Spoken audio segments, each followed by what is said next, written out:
told me she was building a ship. All right, Clive. Asterix. We'd finished sending half the hideaway traipsing across the twins, has she? I swear, that girl'd do anything to put off visiting her old dad's grave. No excuses now, though, eh? Not quite. She said there was one final thing she had to take care of. I'm sure she'll be finished soon enough. She said that? In those words? She did, yes. Clive? Were you born yesterday or something? There is no thing. She'll probably be halfway to Canva by now.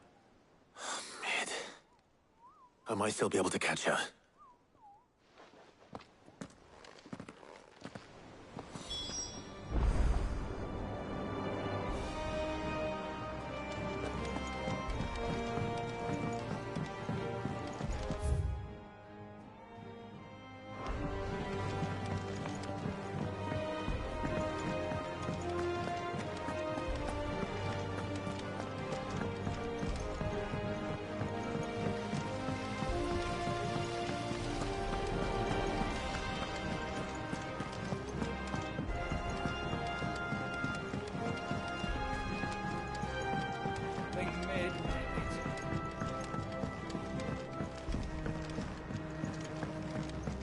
Well, here, Sid. Reckon you might be just the man to help me out of a bit of bother, if you've a mind to. Let's hear it. Well, it's about this alembic the Chief's got me making. Lovely bit of kit it is. Bung in a solution you want splitting, and it will separate it out, just like that. Problem is, it won't always get rid of all the impurities. And with some of the stuff we need it for, that ain't good enough. Which is why I've been looking for something to filter the liquid we'll be cooking off. And that's where I was hoping you could help me out. I imagine Ty could get some use out of this alembic too. Distilling medicines and the like. All right. Why not? Proper job! So what exactly do you need for this filter? Nothing but bomb ash'll do, says the Chief. Gave me a sample she'd obtained from the university stores. Couldn't believe my eyes.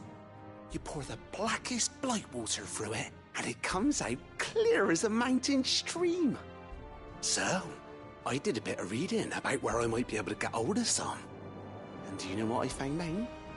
It's only the blimmin' bones of a bomb king. They leave them behind when they die, see?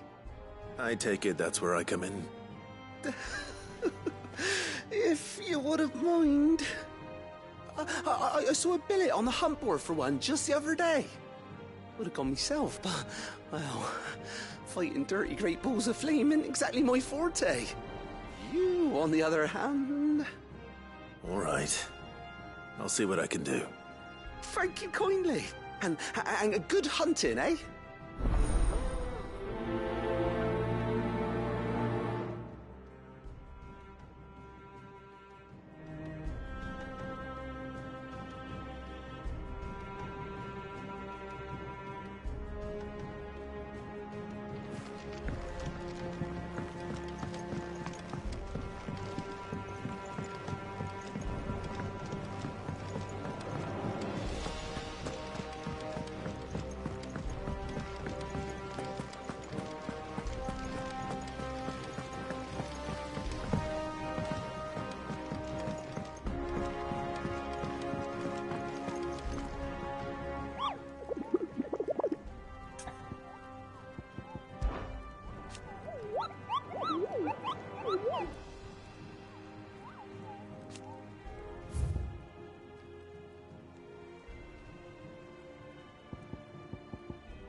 Mid told me she was building a ship.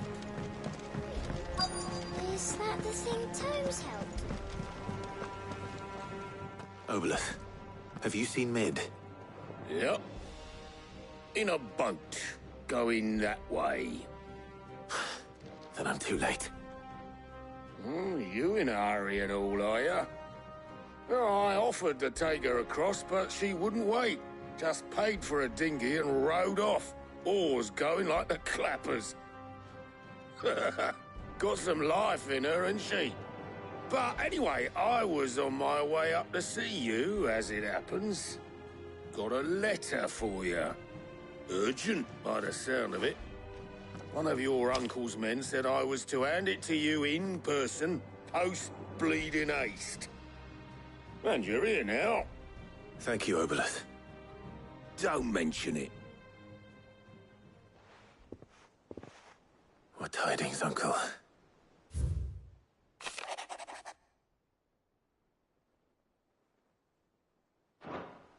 Trouble in Canva. Well, I'll need someone to keep an eye on Mid.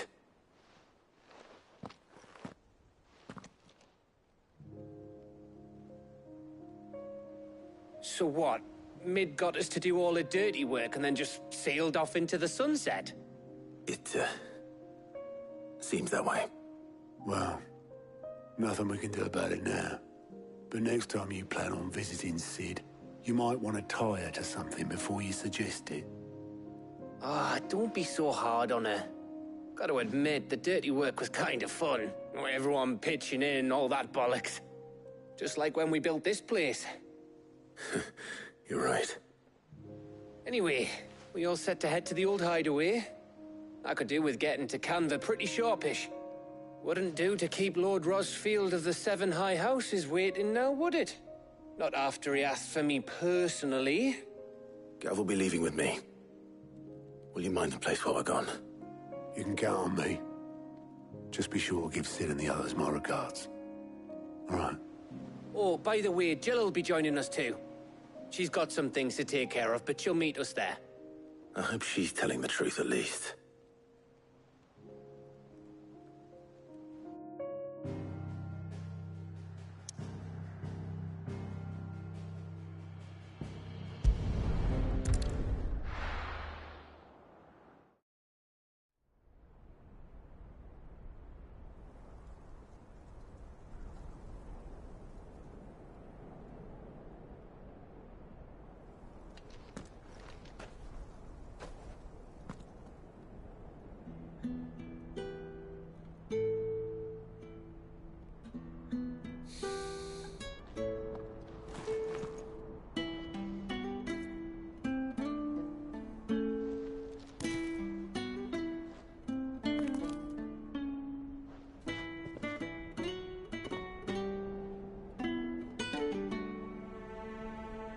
Well, Sid, I remember what you told me. That if no one is listening to what you have to say, you may as well not say it.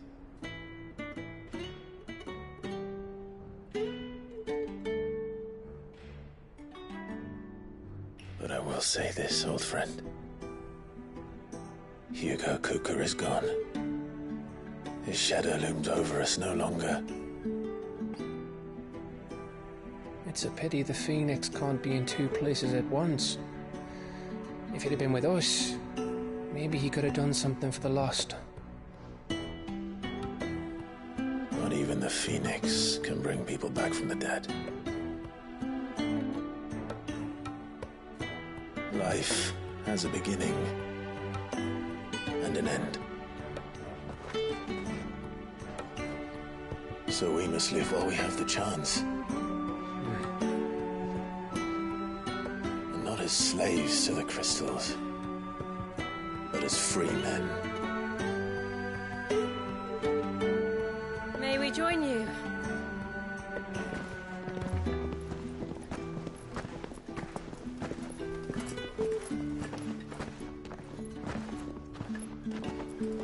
Lady Karen, what a pleasant surprise. I thought I'd drop by and see how you were all doing before heading off to restock my supplies.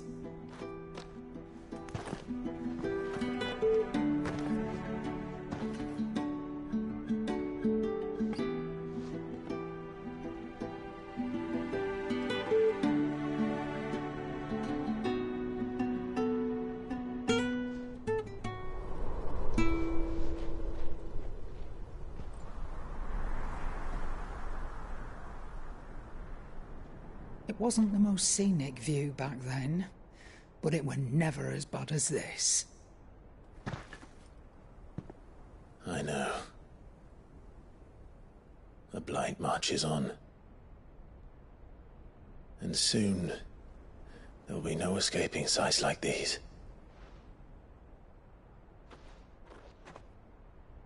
So our mission remains unchanged. We cannot stop until every Mother Crystal is gone, and their thirst for ether with them. The only one that remains in Storm is Drake's tail in the Crystalline Dominion. Our next target. We're going to Twinside. It's the capital of the Empire these days. I wouldn't like to think how tightly guarded they've got the place. Not that that'll stop you, but we do well to scout it out before you go charging in. We would indeed. If you're off to the Dominion, you can take this great lump with you. Goods. Oh, I am sorry. Have you forgotten you're the most wanted man in the Twins? I thought you might like to disguise yourselves as the attendants of a travelling trader, assuming you've no better ideas. You wanted to buy yourself some tools, didn't you? Well, now's your chance. You're letting me go? With them? Oh, thanks, Nan! Stop that! You'll break me bones, you great galoot!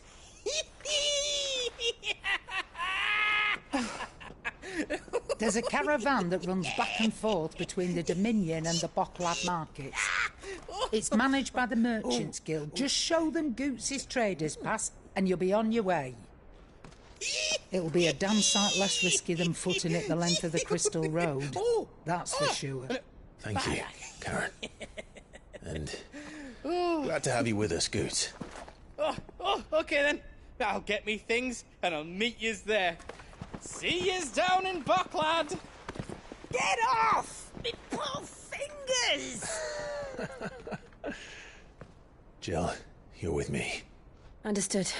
And Gav, Already on my way, Captain. be careful. Aren't I always?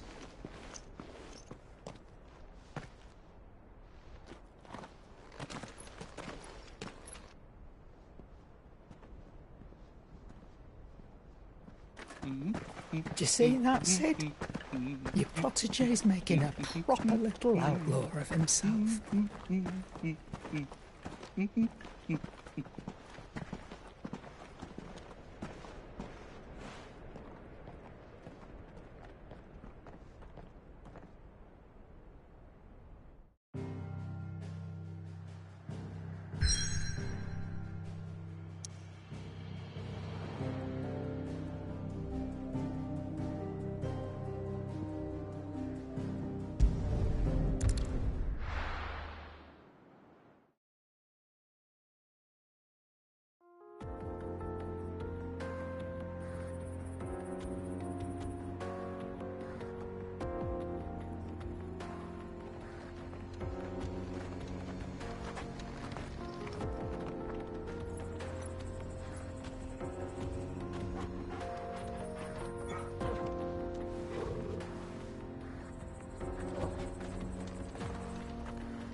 How are you feeling?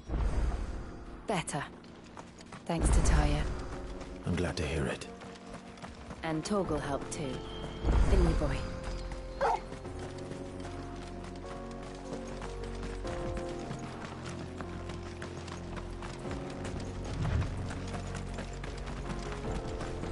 This used to be a trade route for merchants crossing the Scars.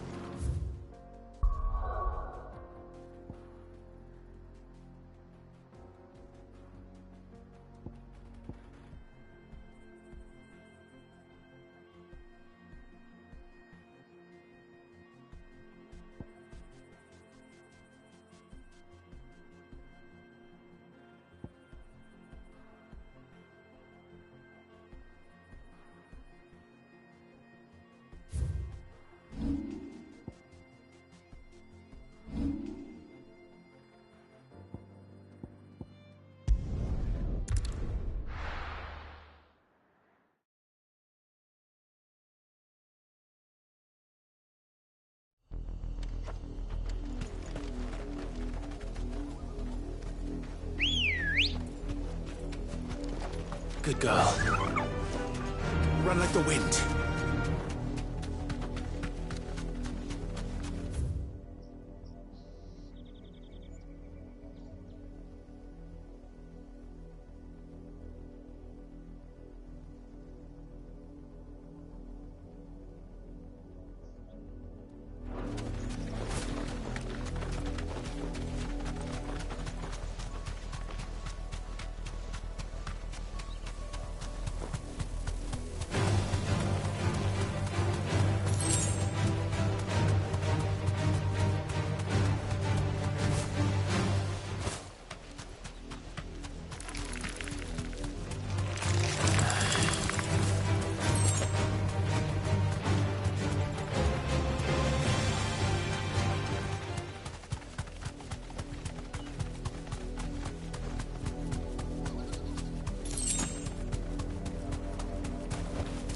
Safe.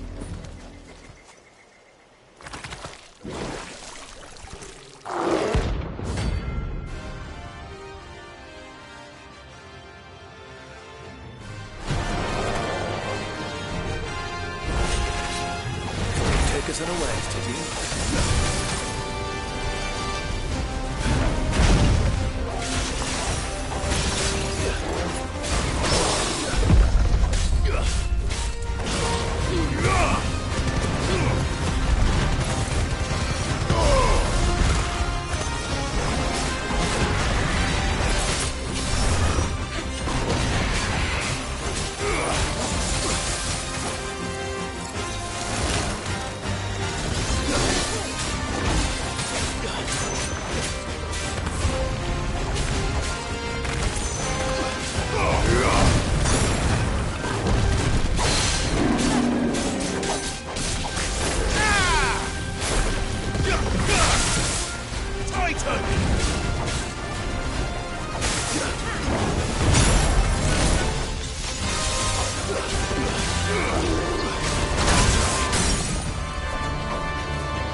It's dead now.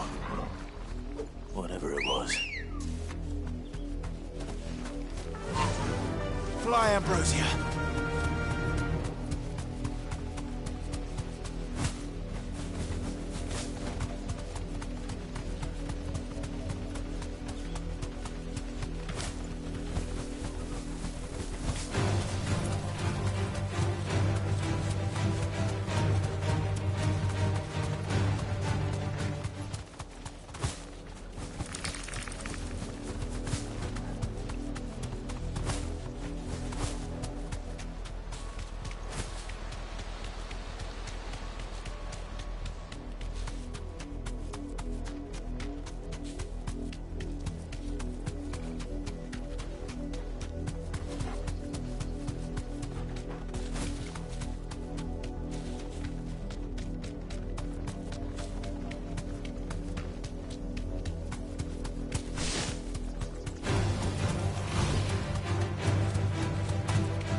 That'll do, girl.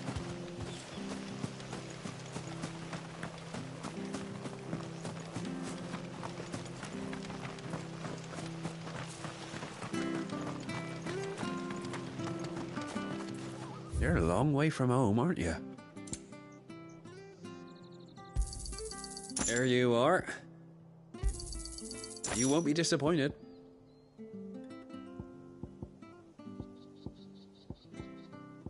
Are you well?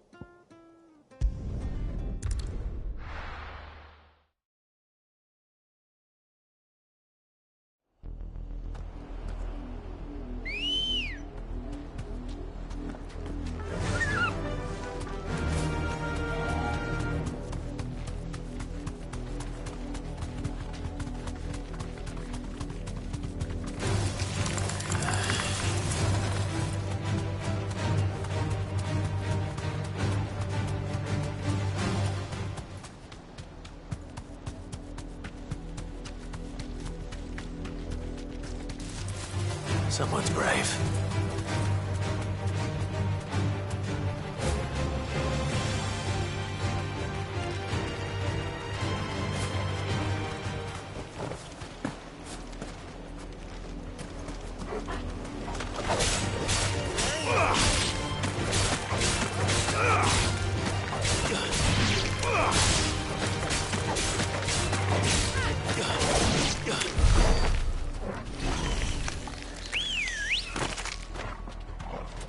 Ready, go?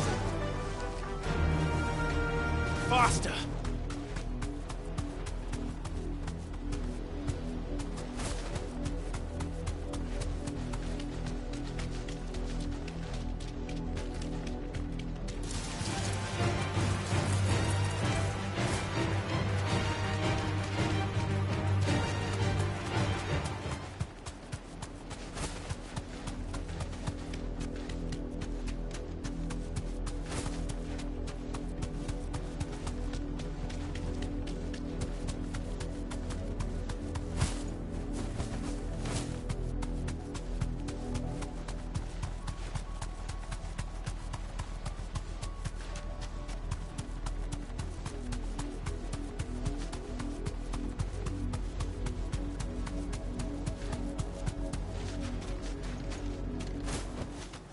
That'll do, girl.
Fly, Ambrosia.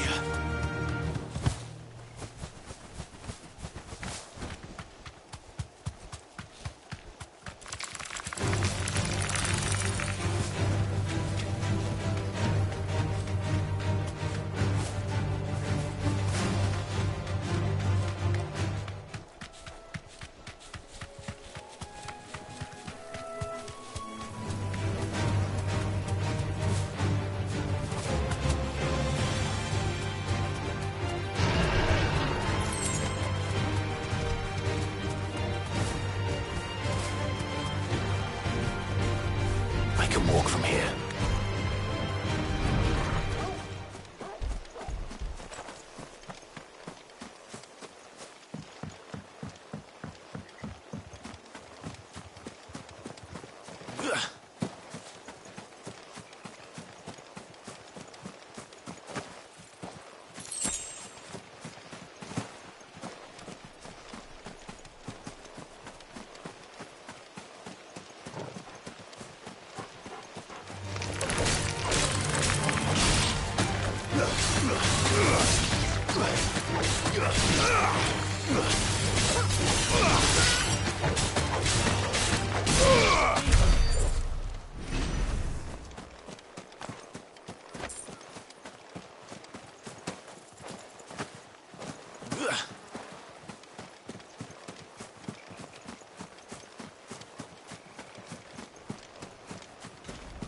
Company.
Back to sleep with you.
Ambrosia won't help me here.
regret coming here.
Hope there aren't any more of them.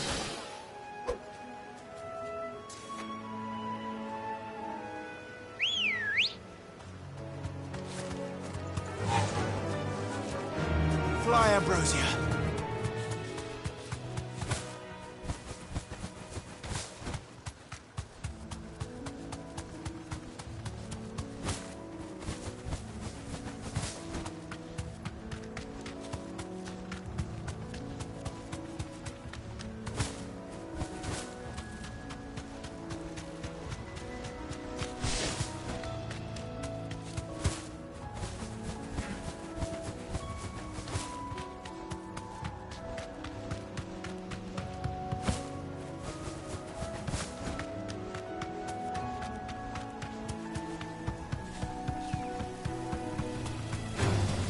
All right.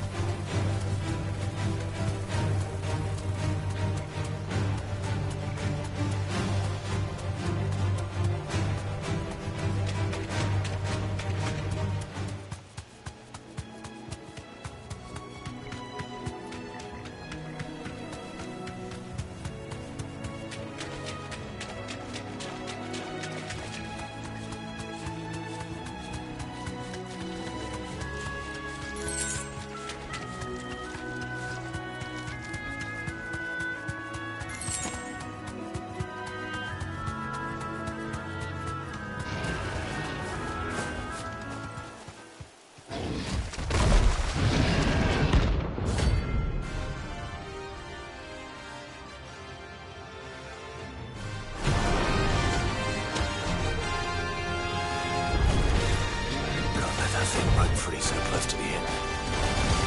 Time to take the bull by the horns.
Sleep easier without him at their gate. Let's go. Faster!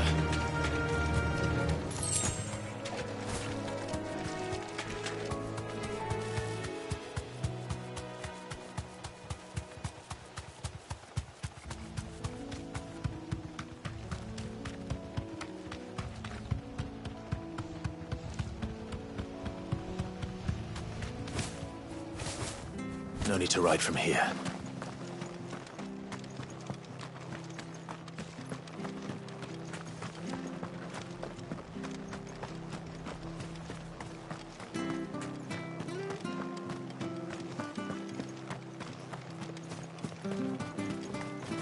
How do?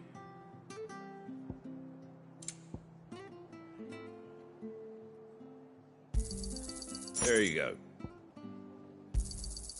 Much obliged. There you go. That all, is it?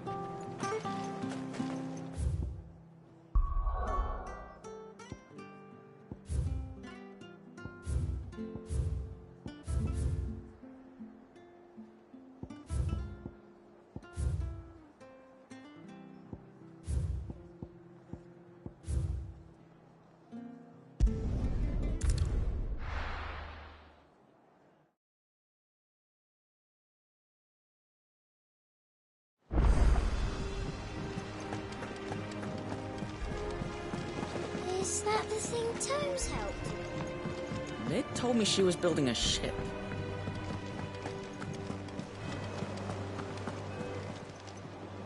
Welcome to the Patron's Whisper. Come to claim your just desserts? You earned this.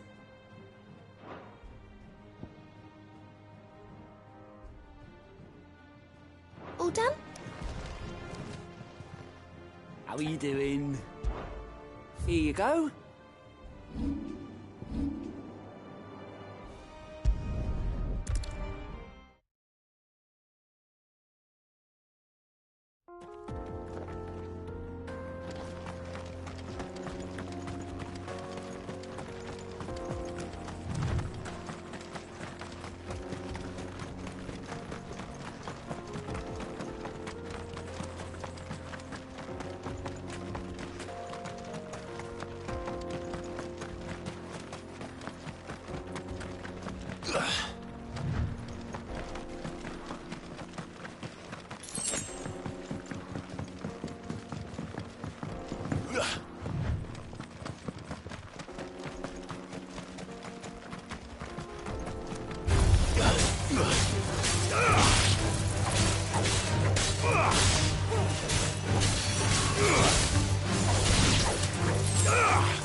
So what do you think? That we'd be lucky to make... Really?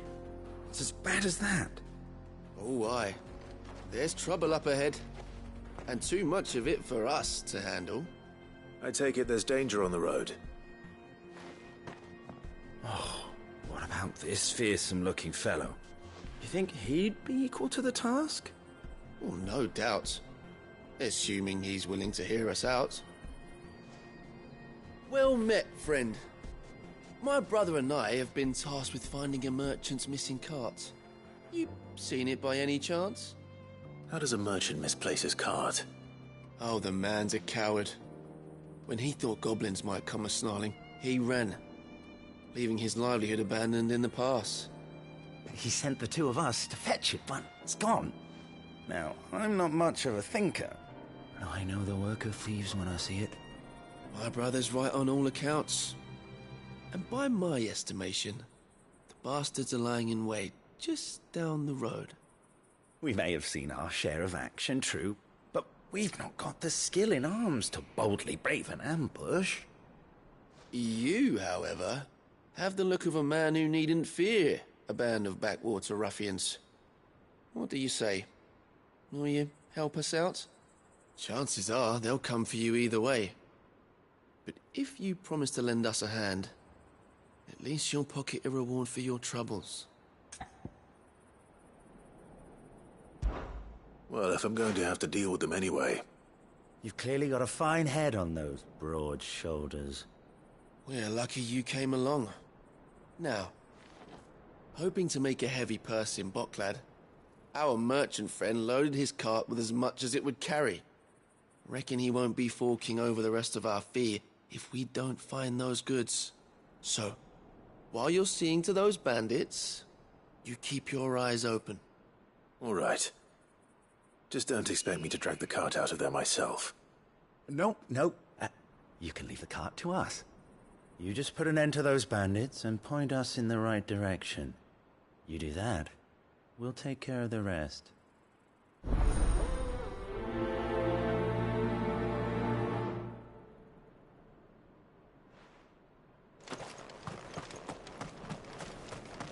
I'm not sure I trust those two. But if there are bandits lying in wait, I should probably take... Look lively, you lot. We've got guests. These must be our bandits.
That's them dealt with.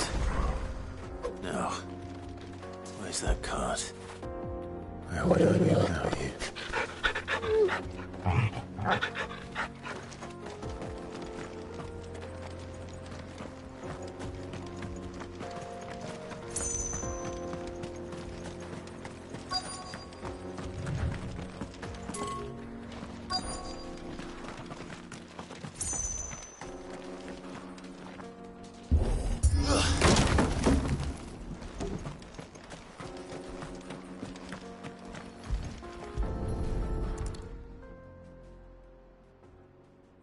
Getting all of this out of here will be a nightmare. Seems we've found ourselves the right man for the job, wouldn't you say? Found the cart and didn't leave a single bastard breathing. Our merchant friend will be delighted. And how exactly will he be getting his goods out of here? You leave that to us. After all, it'd be wrong to make such a fine warrior haul cabbages to market. You've done your part. And that's all you need to worry about. Here.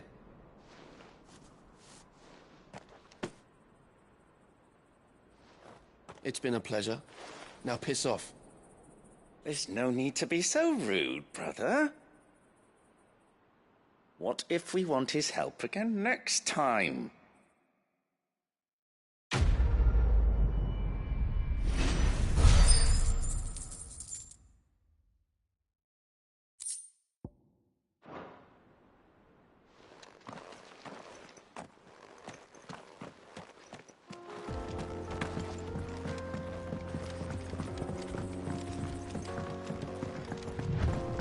I see the Dalmex lag behind Rosaria when it comes to bridge building. The fallen ruin should hold, at least. The path continues on the other side.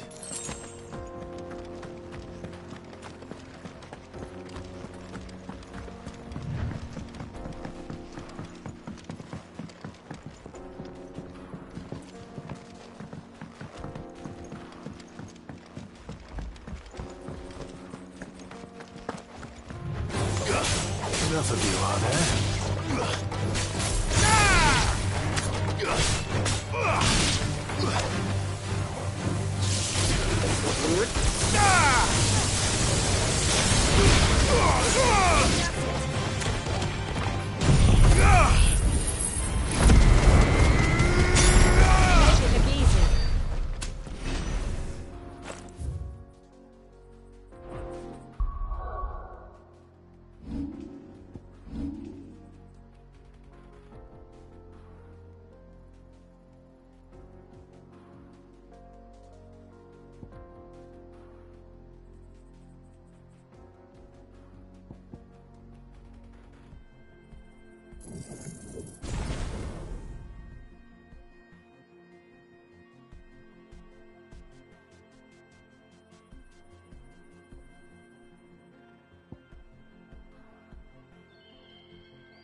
So this is Zemeckis.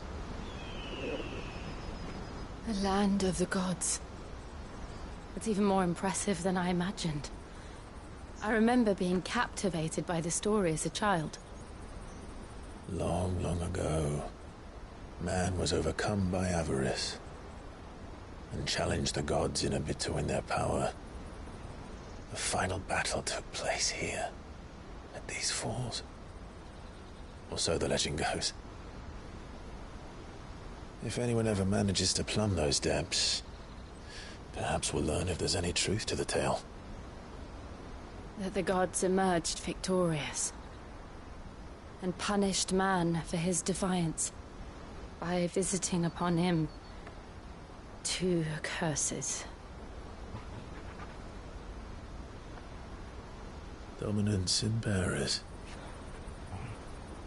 To tell the truth, I always thought it strange that the dominant and their icons were deemed a curse.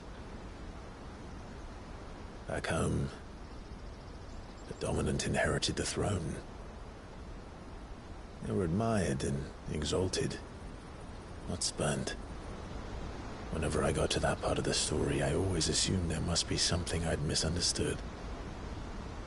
You had a lot of storybooks, didn't you? In your room, I mean. When we were young. The old legends were always my favorites. Epic battles between gods and men. Father encouraged me to read as much as I could. He thought it good for my education. You really were a boy like any other, weren't you?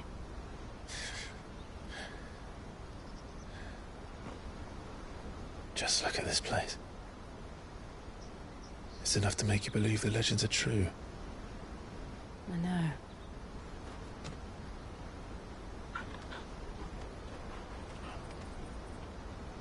We're not far from Boklad. The road will be busier up ahead. And we'll have to keep our wits about us.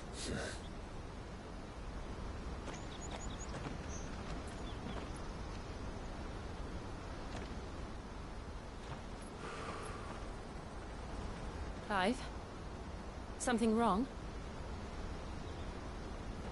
Nothing. It's nothing.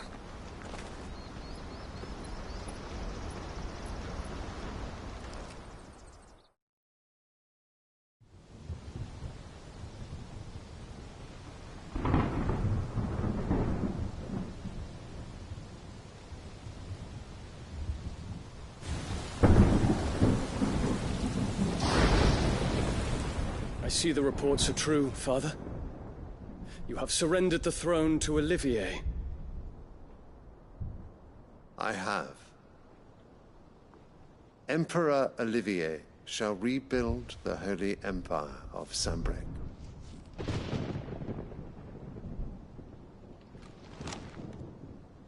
How is he to rule an empire? He is but a boy. I shall advise him until he comes of age. Father, please. Or for as long as I am able. The empire we seek to build needs young blood to rule it, and I can think of none better suited to the task.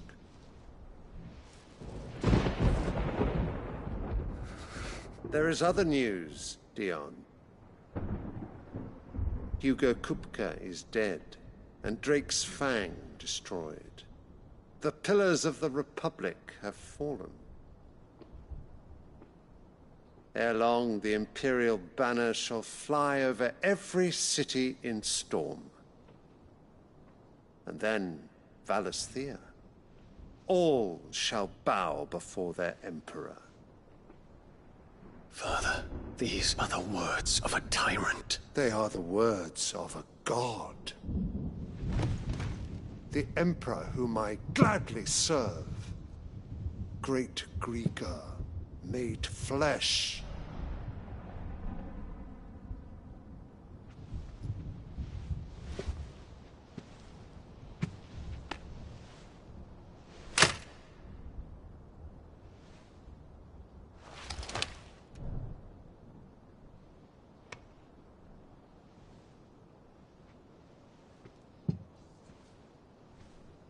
Return to your camp, Dion, and ready your forces. It is time to show the world the true power of Sanbreque. Father. I find you much changed. Is this truly the path you wish to tread? Or are these the ambitions of another? Of Ultima, perhaps? What nonsense is this? I speak my mind, and my mind only. Though I do owe Annabella thanks for reminding me of certain truths regarding the nature of nations, of rulers, and of the divine. You would trust the words of this traitress? She betrayed her country. She slew her husband. You have ever been an invaluable servant to Sanbreque, Prince Dion. I trust you will continue to serve your Emperor in the wars to come. The canker! Silence! Insolent wretch! You will bend the knee. All else is heresy. Sire, forgive me. This audience is over. Come, your Radiance. The Rowena Syndicate awaits your pleasure. Oh, not another meeting with silly old men. They're so boring. I'm hungry, Father. Can't we have luncheon instead?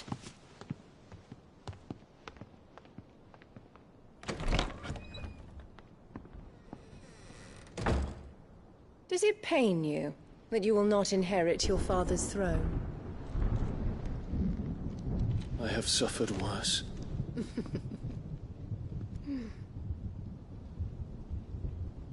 Count your blessings, Dion. For a base-born child to be chosen by Bahamut is miracle enough. You have risen high on his wings, but you shall rise no higher, lest your impure blood stain the throne. What do you know of my blood?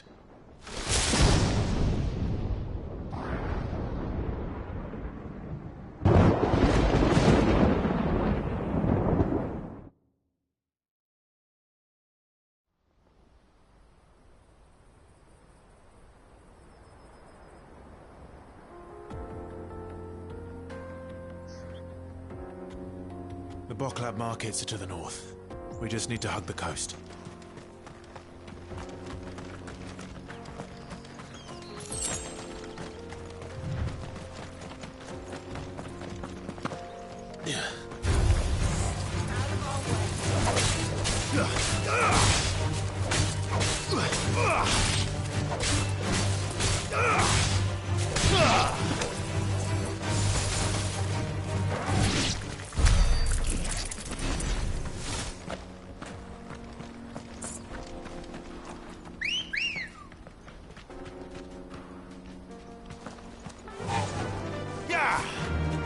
Infiltrating the Dominion won't be easy with the Imperials on high alert. No. His Radiance has lost one capital already. We can be sure Sylvester will do everything in his power to hold on to the side. His troops are well trained. But it's not as if the war seems to end.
They've closed the road to Randalar.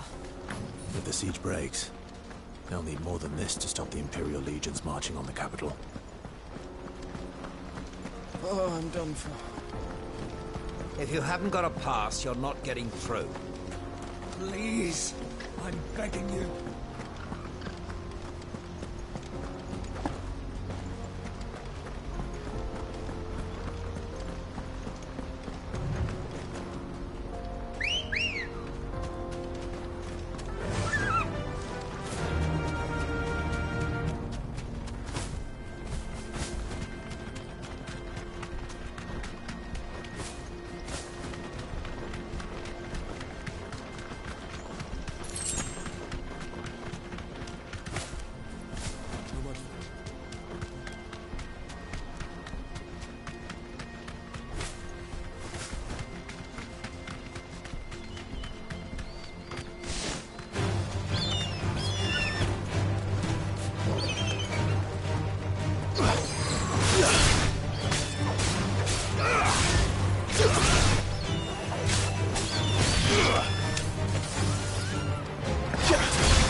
Refugees.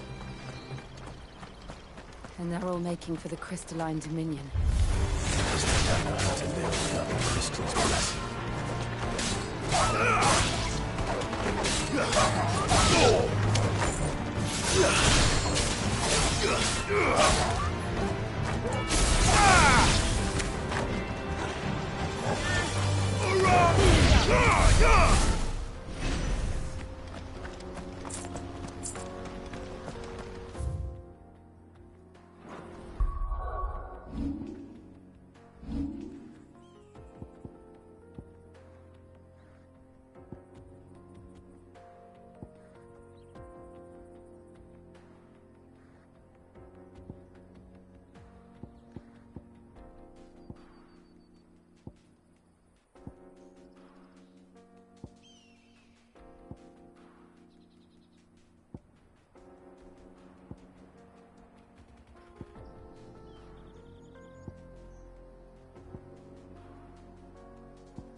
There are no crystals here.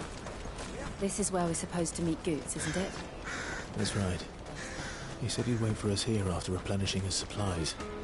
I dare say he'll have finished by now. Let me carry your goods. I'm cheap. Peaches and pears.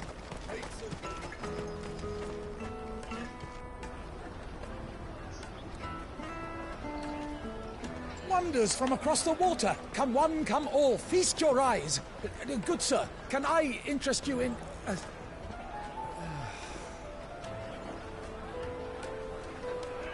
How much? For a measly crust of bread? You won't find any cheaper. Not nowadays. You're more than welcome to look.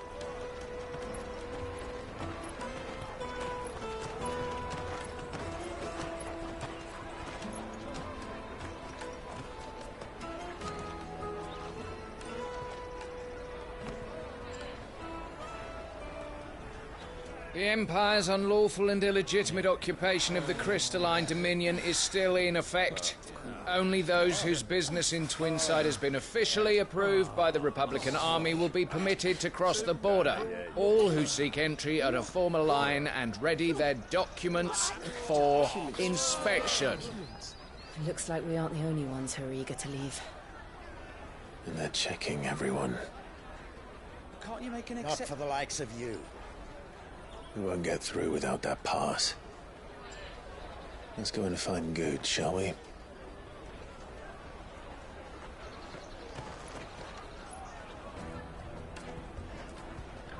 He must be around here somewhere. Tight-fisted swine. You should come with me to the Dominion. Life will be different there. You won't find anything of this quality in Twinside.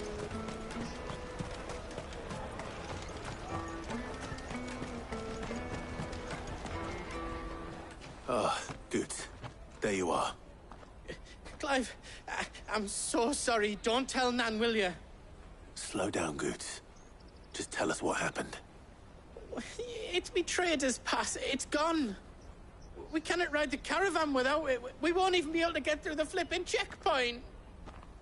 Do you remember when you last saw it? It was in my pocket a minute ago. Then a bairn bumped into me and... Yeah.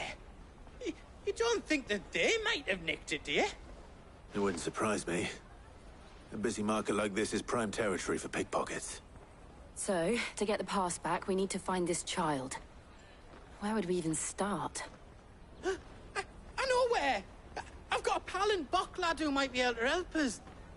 No one knows more about what goes on round here than she does. Where do we find her? She's the owner of the Crimson Caravans, up that way. Sign's got a red chocobo on it. No time like the present. You two go on ahead. I'm gonna check the rest of my stuff, make sure naught else is missing. All right. We'll meet you there.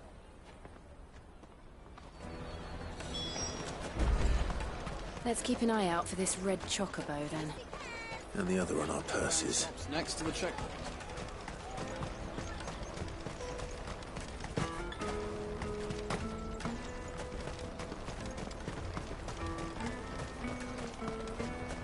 Out of my sight, wretch! You won't find a finer array this side of the strait.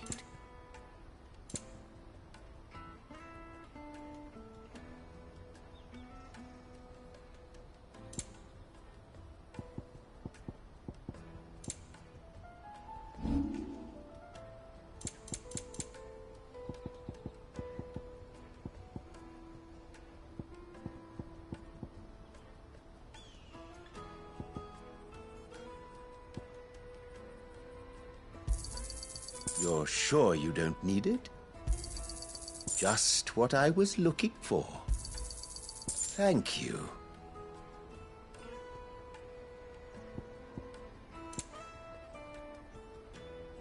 Farewell. What are you looking for?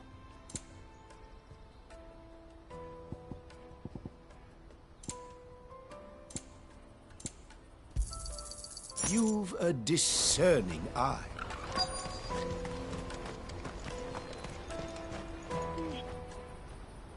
Looking to hire a coach? It's 10 million for a two-birder to the Crystalline Dominion. Take it or leave it. Oh, we're not here for that. Then I bid you good day.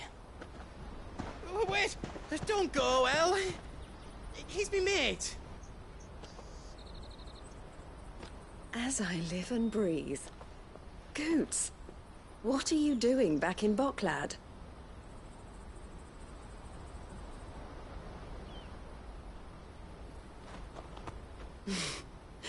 I gather Lady Karen didn't send you.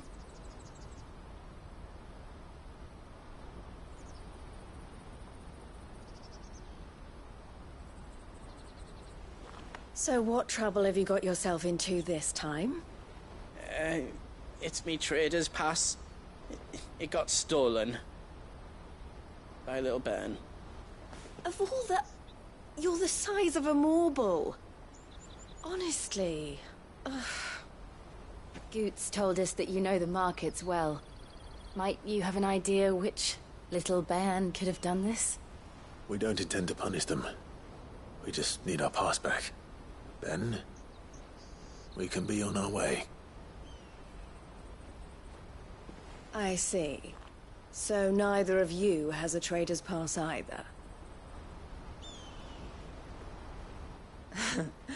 Not that anyone would take you for traders, but I suppose that's why you came to me, correct?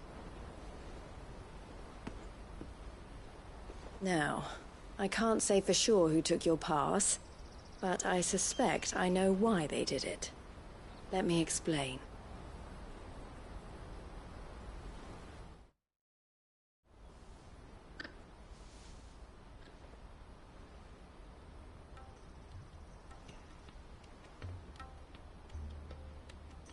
Ever since the Fist marched on the Dominion, the Republic has been clamping down on any commerce that might aid the Empire more than it does us. Which means traders' passes have gone from being merely a way of easing one's progress to being essential if one wishes to cross the border at all. And with demand outstripping supply, they've become a precious commodity, leading some to seek to acquire them by less than legitimate means. So the children are stealing passes to sell on the black market? Yes, and no. Passes are inscribed with the names of their owners, and yet none of the victims' names have appeared on the register of those passing through the checkpoint. Which means? That someone is doctoring the stolen passes. The same someone who is encouraging the children to steal them. And the same someone who has Goots's pass, no doubt. Whoever they are, they're ruining the livelihoods of honest merchants, which is why we've decided to take a stand. Will you stand with us? You want to get your pass back, and we want to ensure that no more are stolen. Catch whoever's behind it all, and two birds shall be slain with a single stone. Is there any other way of getting to the Crystalline Dominion, Goots? They won't let you in if you're not with the caravan. It's that, I don't know, try swimming across the strait. But the guards will definitely spot you if you try and do that. Like, we don't want to get spotted, right? So either we find the people who took the pass, or give up all hope of entering the Dominion. All right. We'll help. Thank you kindly. But I don't know your name. Eloise at your service. Clive. A pleasure doing business with you, Clive.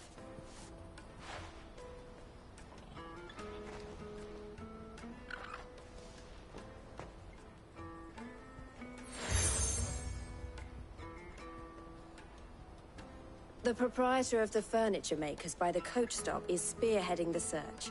Wear that, and he will know you for a friend.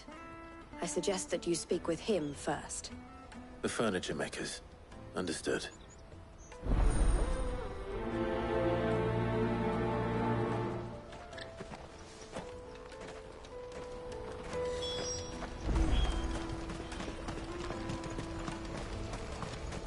Out of my...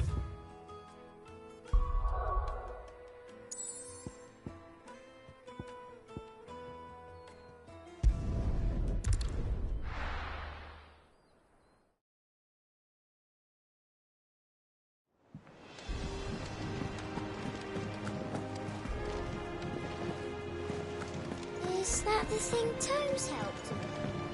Mid told me she was building a ship.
faster!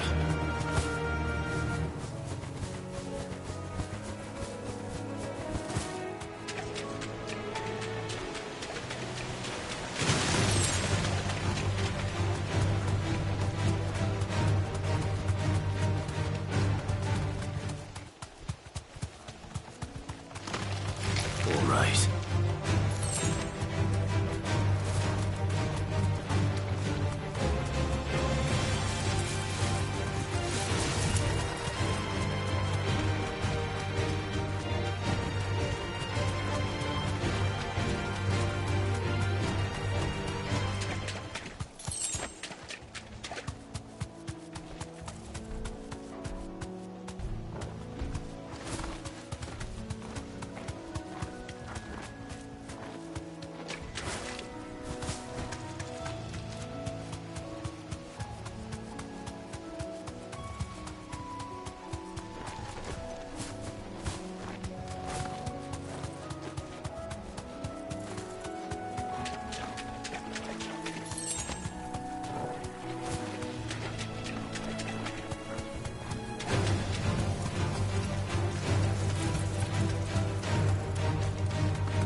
No holding back.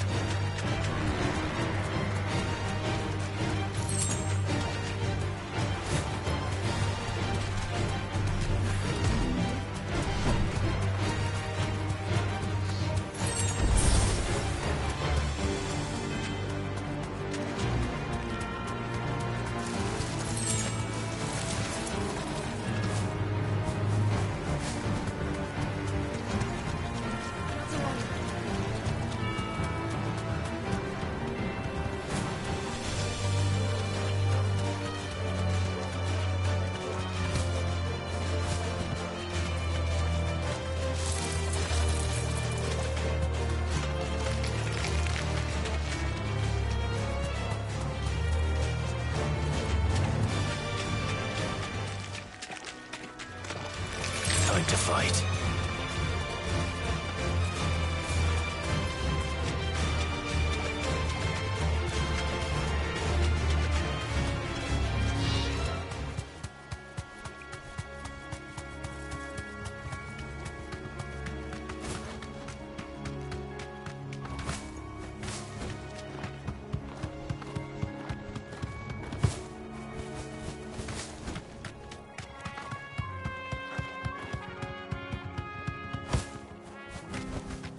I can walk from here.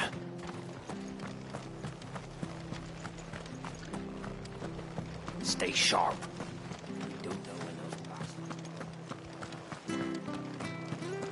Thank you for sticking with us. Those of us who are still here have to look after each other. It'll take ages to tidy all of this stuff up.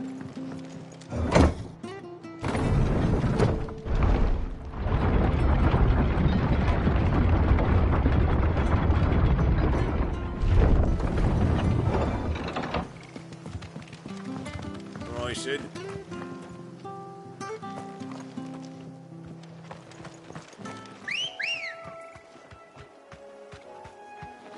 Good girl. Fly, Ambrosia.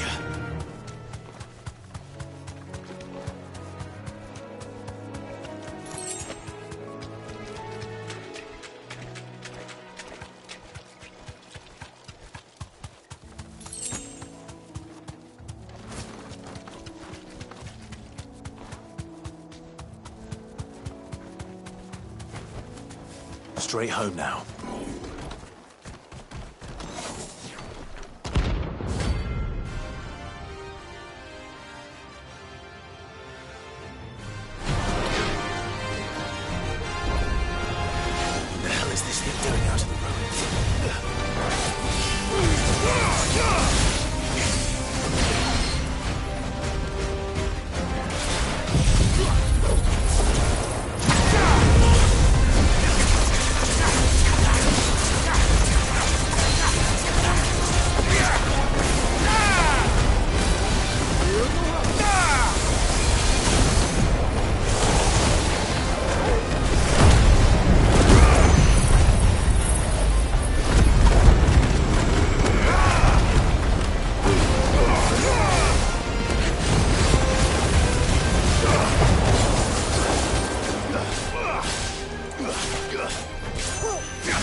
the ruins it came, and to ruin it returns.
No need to ride from here.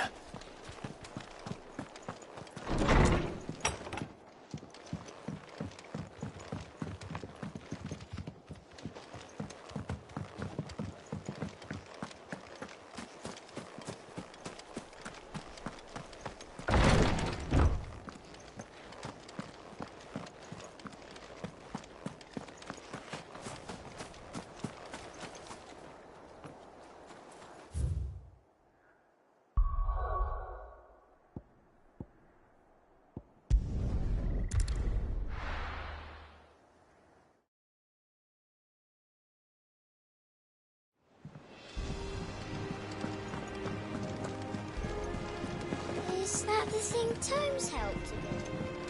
Mid told me she was building a ship.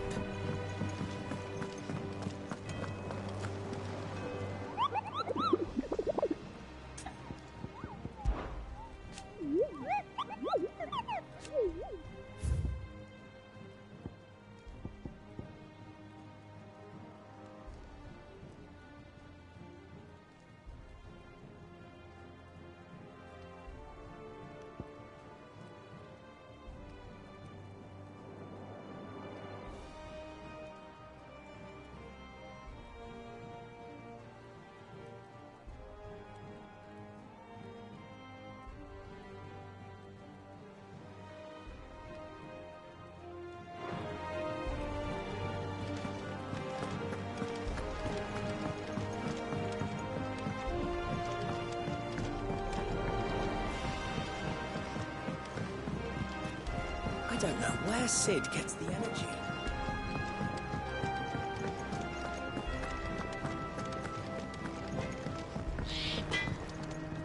What do you need? What do you want?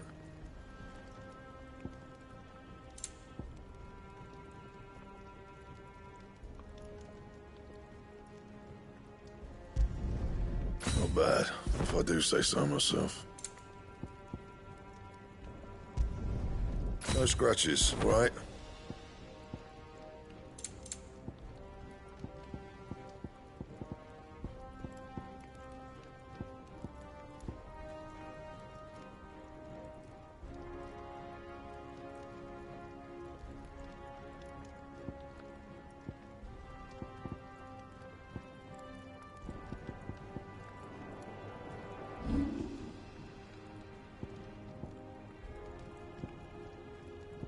That it? Fine.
the crystal.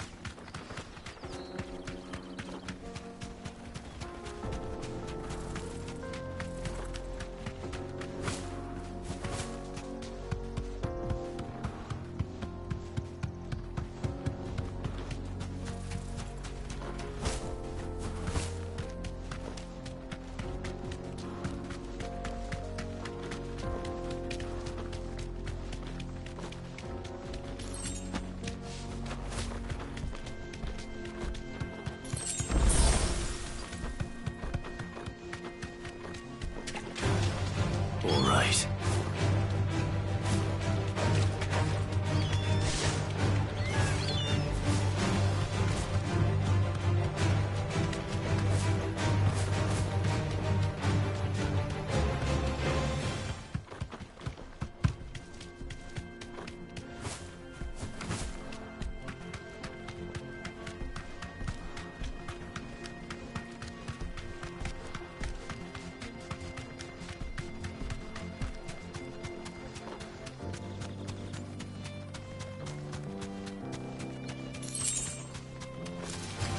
This might take a while.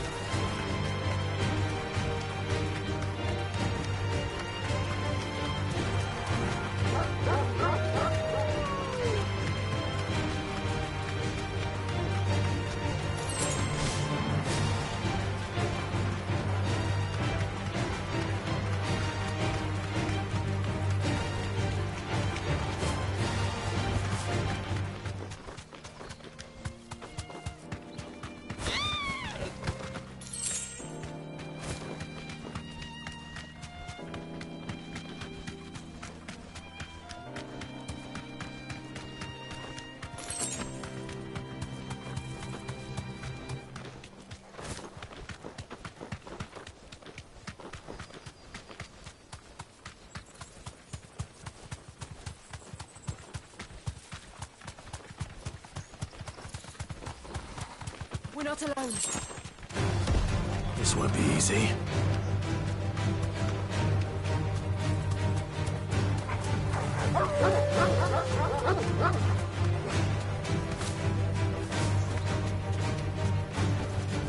I can walk from here.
Good girl.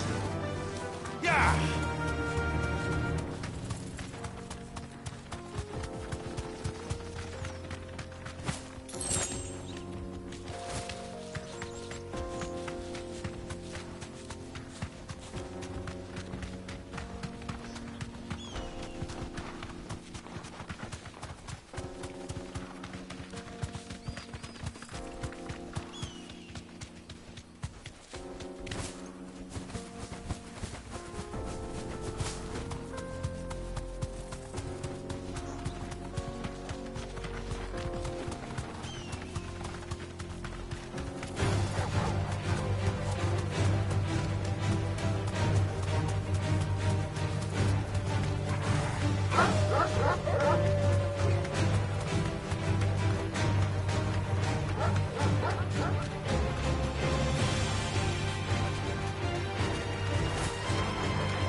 deserve a rest.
Ready, go?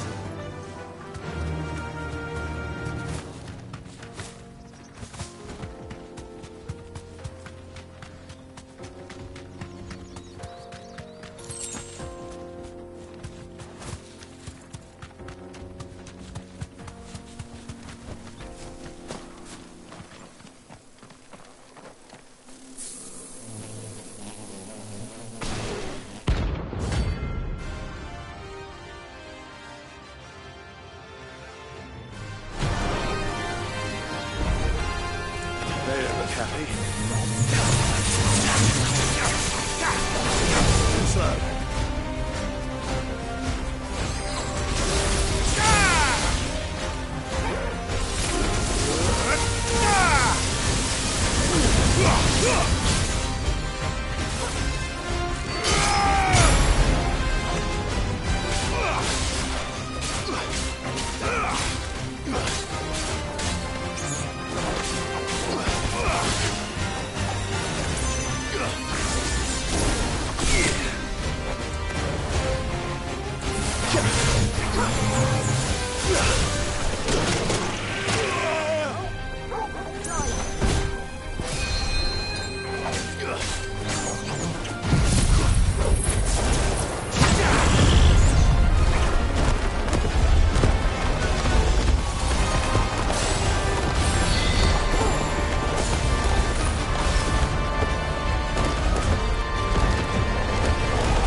Peace at last.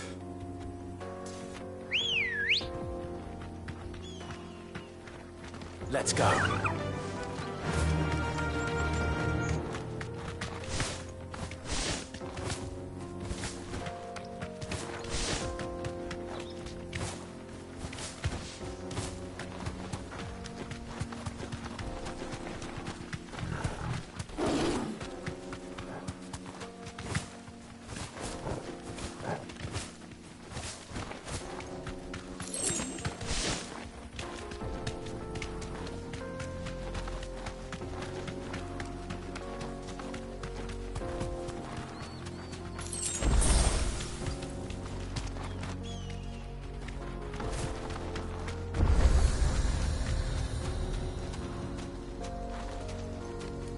Straight home now. You lost, stranger. Wherever you're headed, it's back the way you came.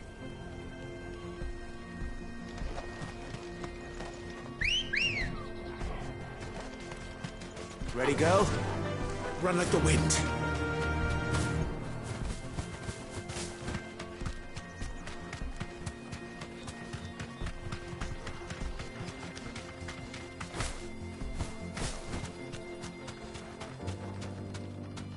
You deserve a rest. The road is closed. Turn back.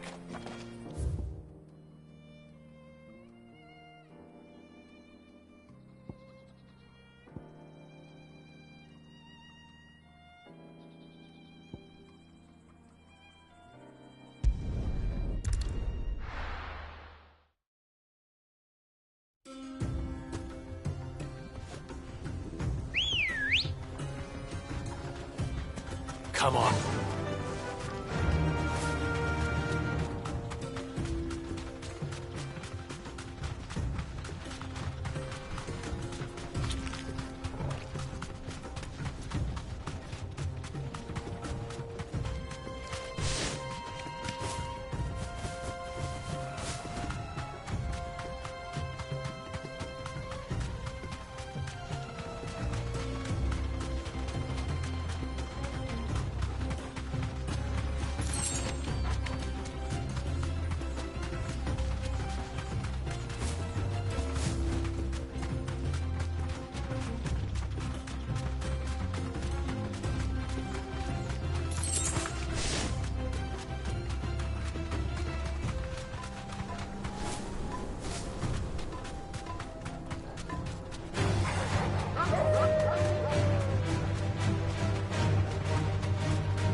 Thanks, Gal.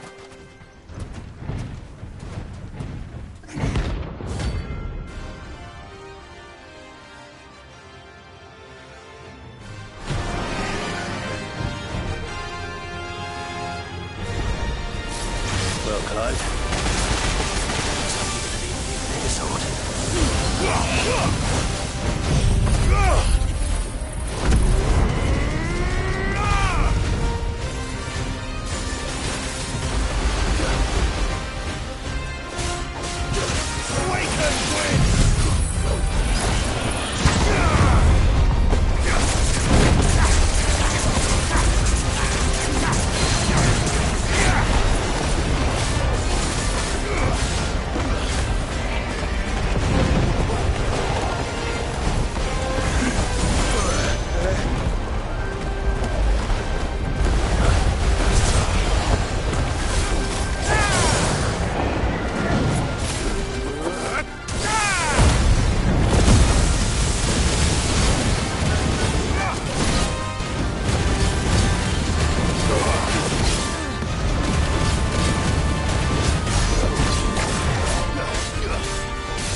stayed in its shell.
Is that the thing Tomes helped to build?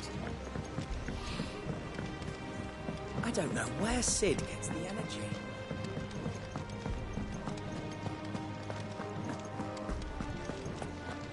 He cracked the crystal too.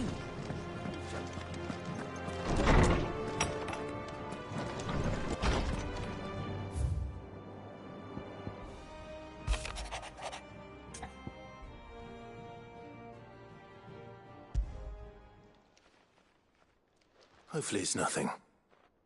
But I should speak to Blackthorn just in case.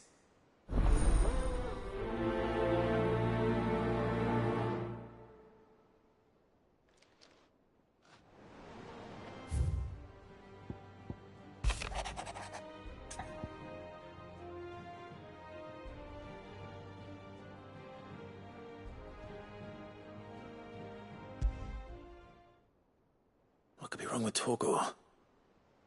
He seemed well enough when I last saw him.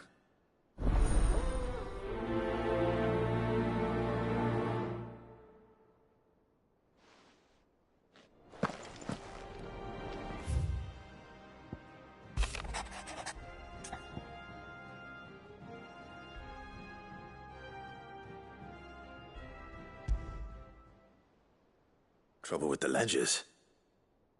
Shouldn't he be asking Otto for help?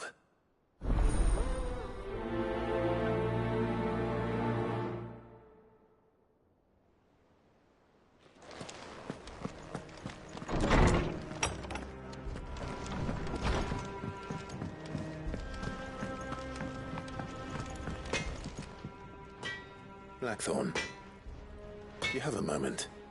Not really, no. This won't take long. I just wanted to ask how you're getting on. August was worried about you, and you might still be doubting your craft, even after learning the trick of that cuirass. Is there something else weighing on your mind? Perhaps sharing your thoughts might help. That bastard's like a dog with a bone. Still, he's got a keen eye, I'll give him that. He's just, well, Karen showed me something. Something I've never seen before. And that was? A sword. An odd-looking thing with a single-edged blade. The metal itself wasn't anything to write home about, but fuck me, the edge on it. You could slice a man clean in two with a weapon like that, and he'd be halfway home before he even realised he'd been cut. So that's what's troubling you? No. Not troubling me exactly. More distracting. Can't stop thinking, how do you get an edge that sharp? It's driving me mad. And if you knew how to do it, we could arm the curse breakers with even better blades. That's about the size of it, yeah. I'll see what I can find out. Sharper swords are always welcome. And we can't have our master blacksmith being distracted. You're a soft touch, you know that. But I can't say I'm not grateful for it. Good luck, eh? Thank you. Let's see what Karen knows about this sword.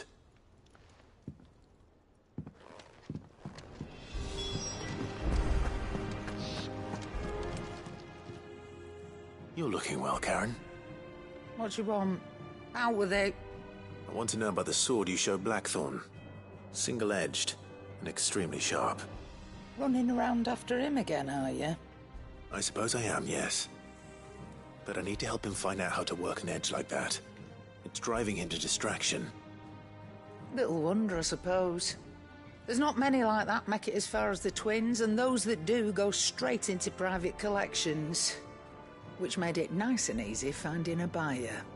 Can you tell me who bought it? Where is it now? You think I tell people who my clients are? Suppose you're not likely to go nicking him off me, are you now? Fine. If you stop mooning at me like that. Lord Ignac's the man you want. Delmechian bloke. Collects weapons and the like. And he's got more money than sense, which is why he's one of my favourite clients. Reckon he'll still be at the inn in Dalamil, where I left him. Thank you, Karen. Oh. And he's a touch eccentric. If you take my meaning. I appreciate the warning. I got your note. You think something's wrong with Torgal? So you can read. Congratulations. But I didn't say how we're wrong with him. I said something weren't right. He's not been eating my treats. He used to love cracking the bones from Molly's boiled brown, but now he won't so much as look at them. Didn't like him. Which is why I'm of a mind that his mind's on something else. You've not been working him too hard, have you? No harder than usual. Is that it, boy? Do you need a rest? What was it you said he was? A frost wolf? That's what the lawsman seems to think. Then maybe this all has something to do with whatever it is that's woken inside him. I suppose things have been different since Rosalith. Perhaps Hippocrates knows something. Instead of everything, you mean? Perhaps.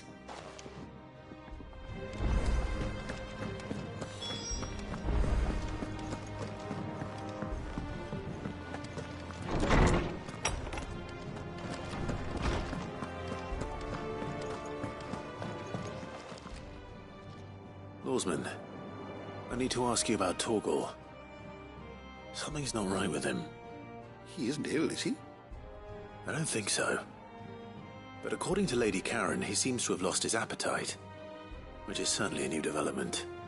She says he's hardly been touching his bones of late, and she believes it may have something to do with what happened at Rosalith Castle.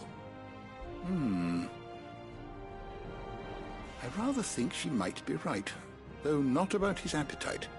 All canids are instinctively inclined to crack open bones for the rich marrow that resides within, and I see no reason why a frost wolf should be any different. Accordingly, I suspect it is not a lack of appetite that afflicts Torgal, but a surfeit of it. If we assume that his newfound magics require additional nourishment to sustain, it may well be that the bones Lady Karen is accustomed to providing are no longer sufficient. Frost wolves, after all, habitually prey upon far larger animals, whose bones may yield altogether different nutrients.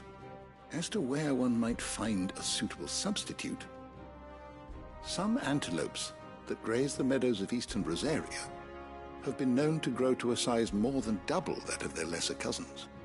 I don't recall ever seeing any that large. And little wonder. The oldest and largest such creatures rarely leave the safety of the highlands for fear of predators. The last elder antelope sighting I recall hearing about took place near Cressida, and that was long before the village was abandoned.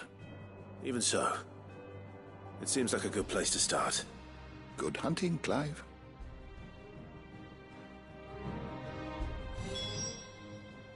My knowledge is yours. I have a few new notes that might interest you.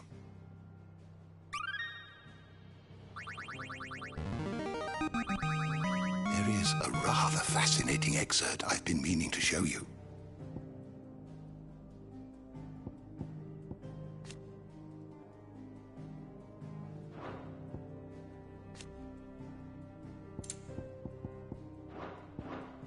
You wish to study the tomes?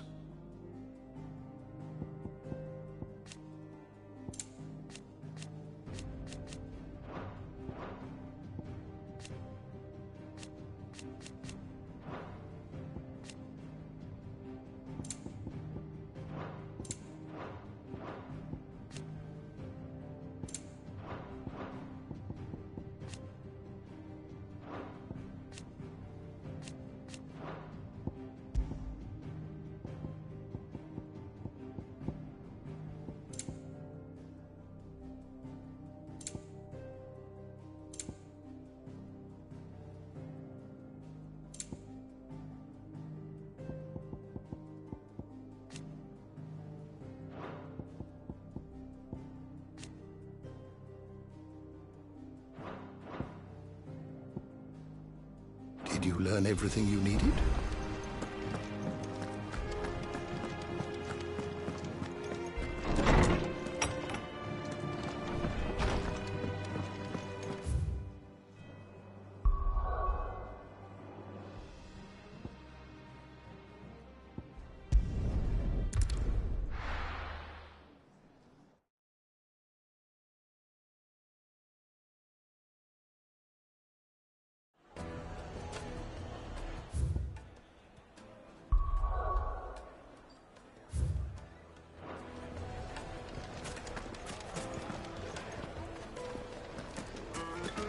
People take notice of wealthy men. Shouldn't be too hard to track down Karen's collector. Drake's Fang is gone. The whole Mother Crystal gone. What are we gonna do?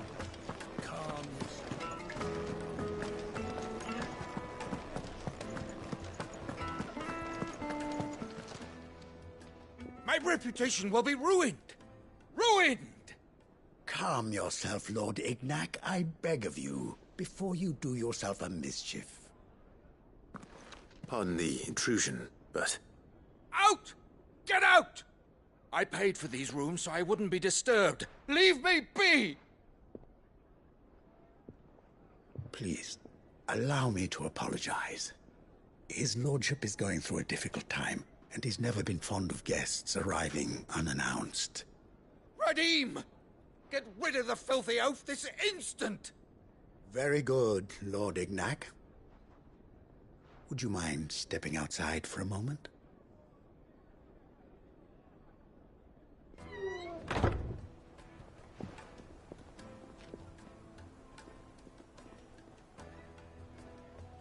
I'm sorry if I've caused you any trouble. That? No. That's just how his lordship is. Though the morning's events have left him somewhat fractious. He has been dispossessed of his luggage, you see.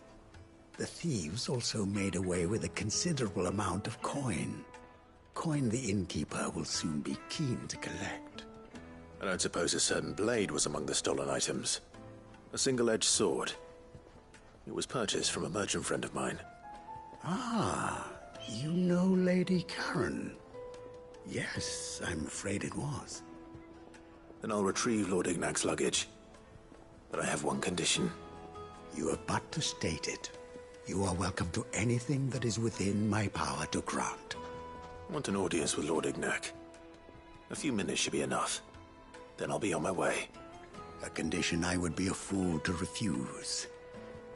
Of course, you shall have your audience. I don't suppose you saw where the thieves went? I did not, no. Though some discreet inquiries made on his lordship's behalf mean that I know where you might find them. The bandit's bed. Every ill-gotten coin in Dalamon is said to pass through that disreputable corner of the Valcroy. And that's where I'm heading. I shall speak to Lord Ignac in your absence, and arrange for an audience upon your triumphant return. That will be very kind of you. Farewell, and best of luck.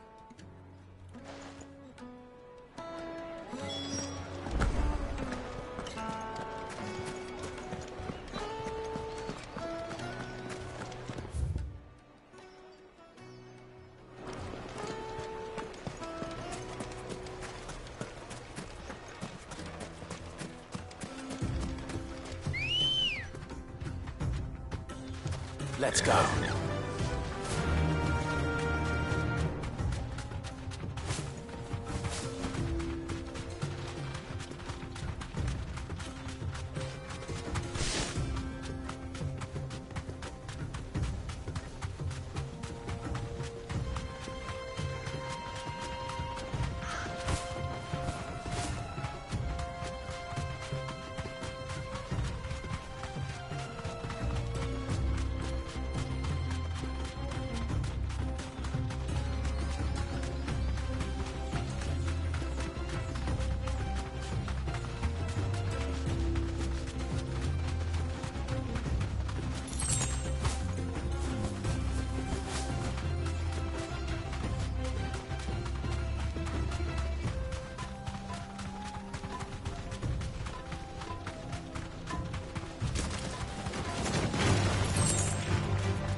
Company! Come on, lads, let's tear the bastard's head off!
You're finished!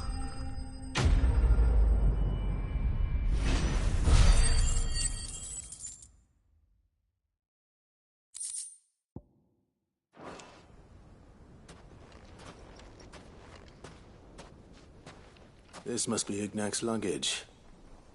Nothing seems to be damaged. All right. Let's get it back to Dalamil.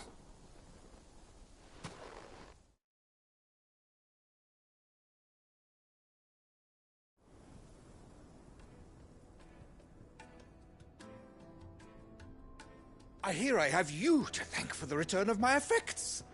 What shall I call you, my good man? Wyvern. Glad to make your acquaintance. A formidable name indeed.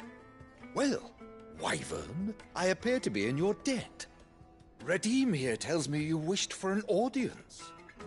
Is that all? A few moments of your time should suffice, yes. You're a peculiar fellow, Wyvern. All right. Speak.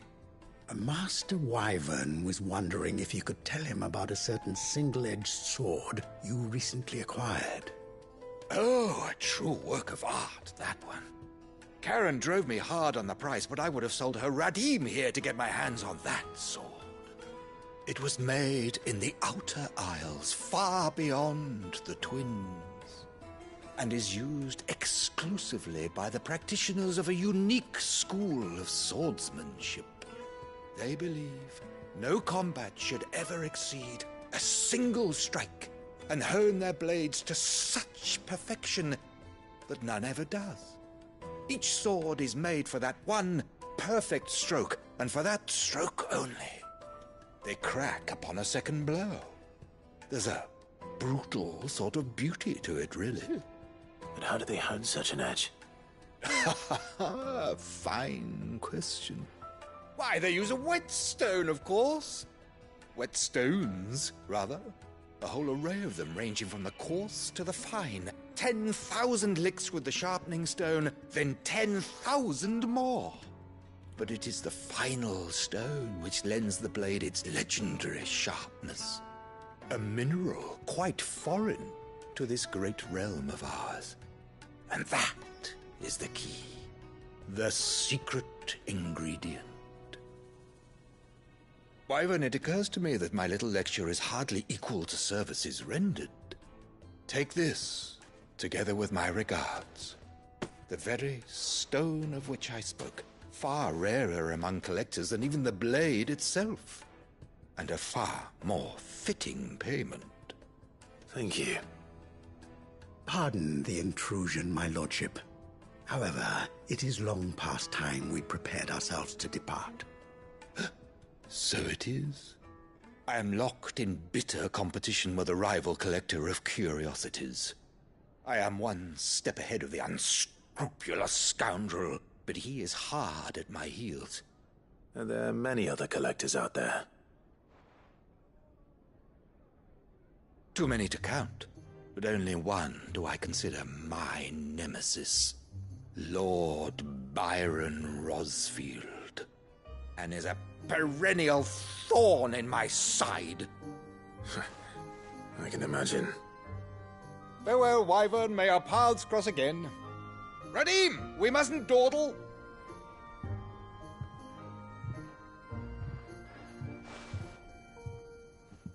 I think his lordship is rather taken with you, Master Wyvern. Thank you again for your assistance. Coming, my lordship. I'll be right there.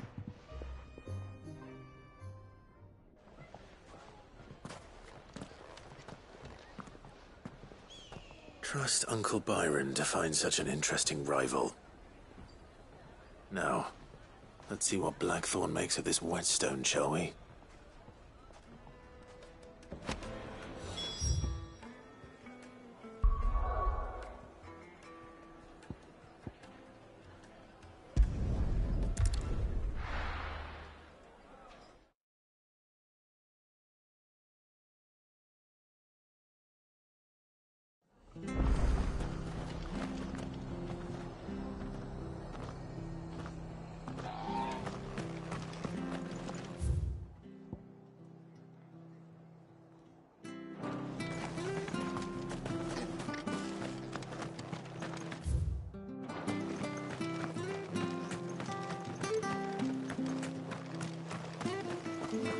Naught but wild beasts this end.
You deserve a rest.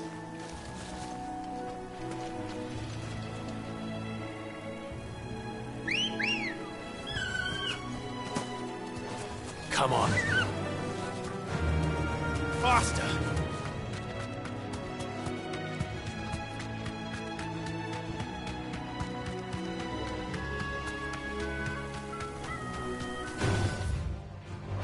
Time to fight.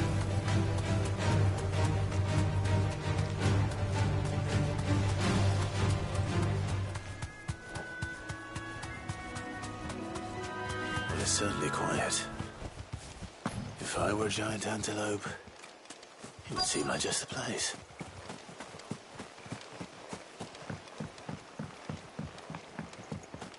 I doubt we'll find one bigger than that. You hungry, Torgal?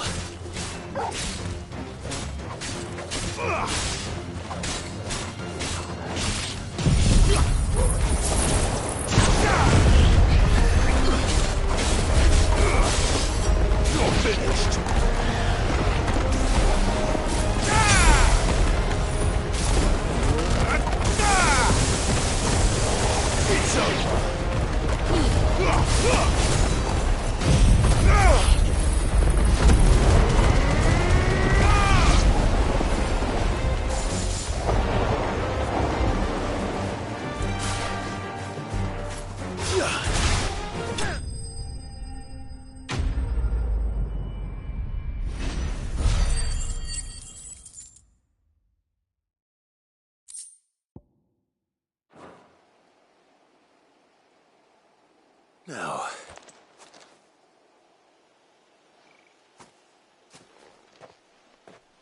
will it be enough, I wonder?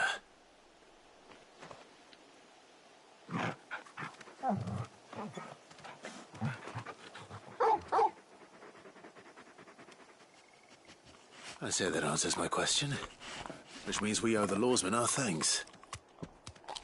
You're just a big puppy, aren't you? A very big puppy.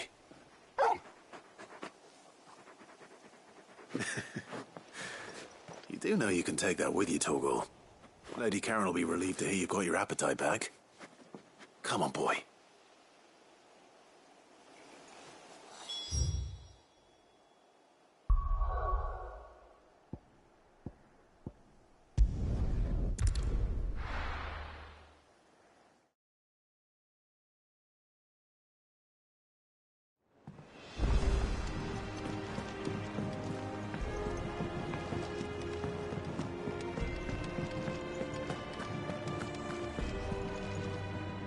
I noticed you and Torgal had gone off somewhere. Take him for a walk, did you? You could say that.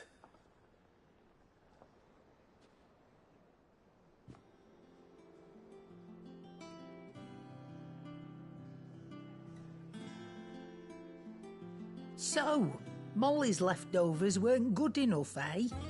That'll teach me for treating you like you're still a pup. All right, no need to shout. Now we know what you're after, I can see about getting some in. Speaking of which, I brought one for later. Can I leave it with you?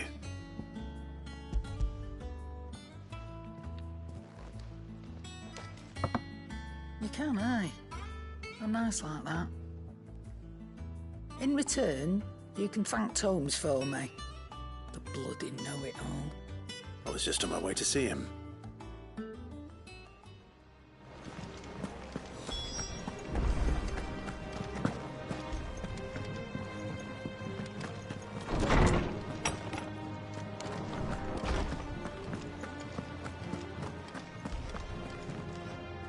Ah, Clive.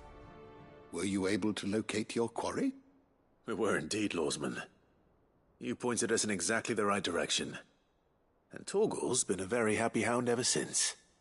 Very good, very good. Lady Karen sends her thanks, by the way, for your part in solving the mystery. Ah. But that reminds me. After your last visit, I found myself pondering Torgal's talents. Do you recall our conversation concerning Lady Jill's role in Torgal's transformation?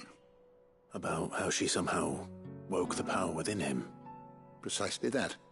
A reasonable conclusion, I thought. But one which raised certain questions in my mind. You see, the Fenrir of legend served Shiva and Shiva alone. And while the powers attributed to him are certainly impressive, the records imply they are somewhat different in nature to those you described Torgal as having used. What are you suggesting? That Torgal may be the beneficiary of more than one icon's power. Consider that in addition to Lady Jill, he has served as a loyal companion to you, your brother, and even the late Cid. In short, the icons hitherto near at hand, or should I say at paw, have been diverse and plenty. And that number has only grown as the realm's dominance have fallen to your sword. One can but speculate as to how all of this has affected Torgal. He has seemed more fierce of late.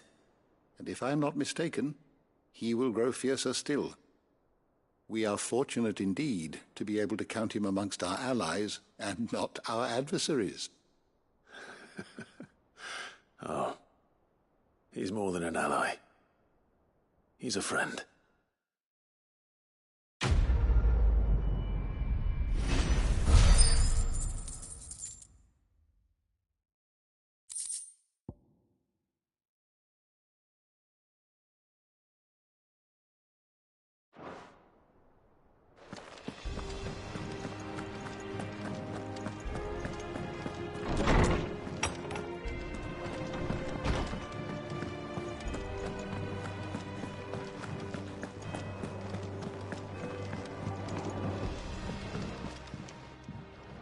Sorry for the wait. But hopefully you'll agree it was worth it. You learned something about that sword, then? I did better than that.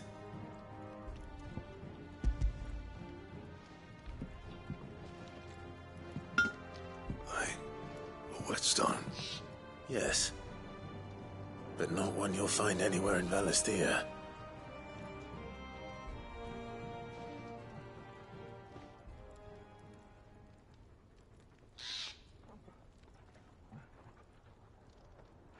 No wonder I couldn't get the same finish on the grinding wheel. One hit and all done, eh? Might not be so bad if all you ever fought were duels. Good luck on the battlefield. Your second opponent would be your last, no matter how good you were. Even so, is there some way it could be used to give the Cursebreakers an edge? I think so, yeah. With this whetstone and the right kind of steel, I could probably even make a twin of the blade that rattled me. But there'd be no replacing this little rock once I worn it down to a sliver. I reckon we get a dozen swords from it, if that. Swords that the Cursebreakers wouldn't know how to wield properly, and that would see them through a single fire piece. Nah, no point trying to copy that thing. Be about as much use as a wax anvil.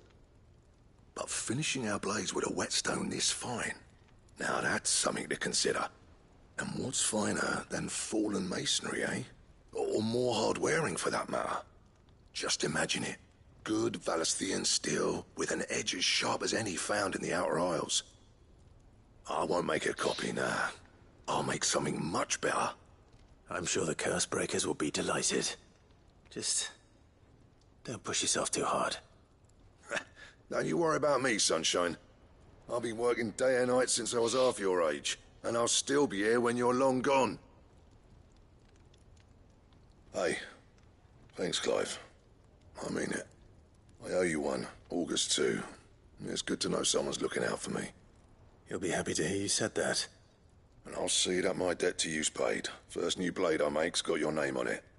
You come and find me when you've got the materials. All right. I will.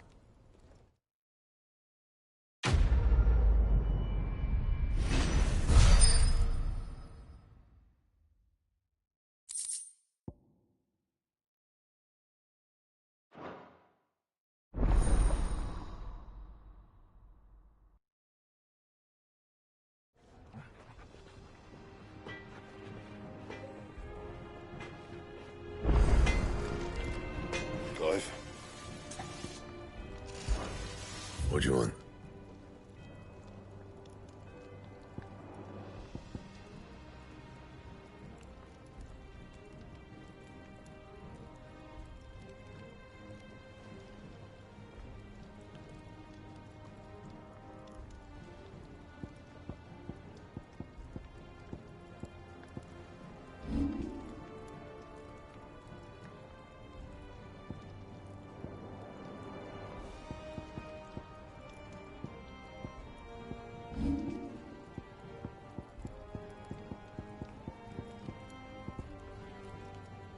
And? He cracked the crystals.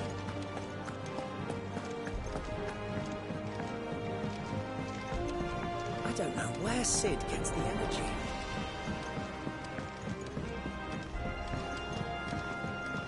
Ned told me she was building a ship.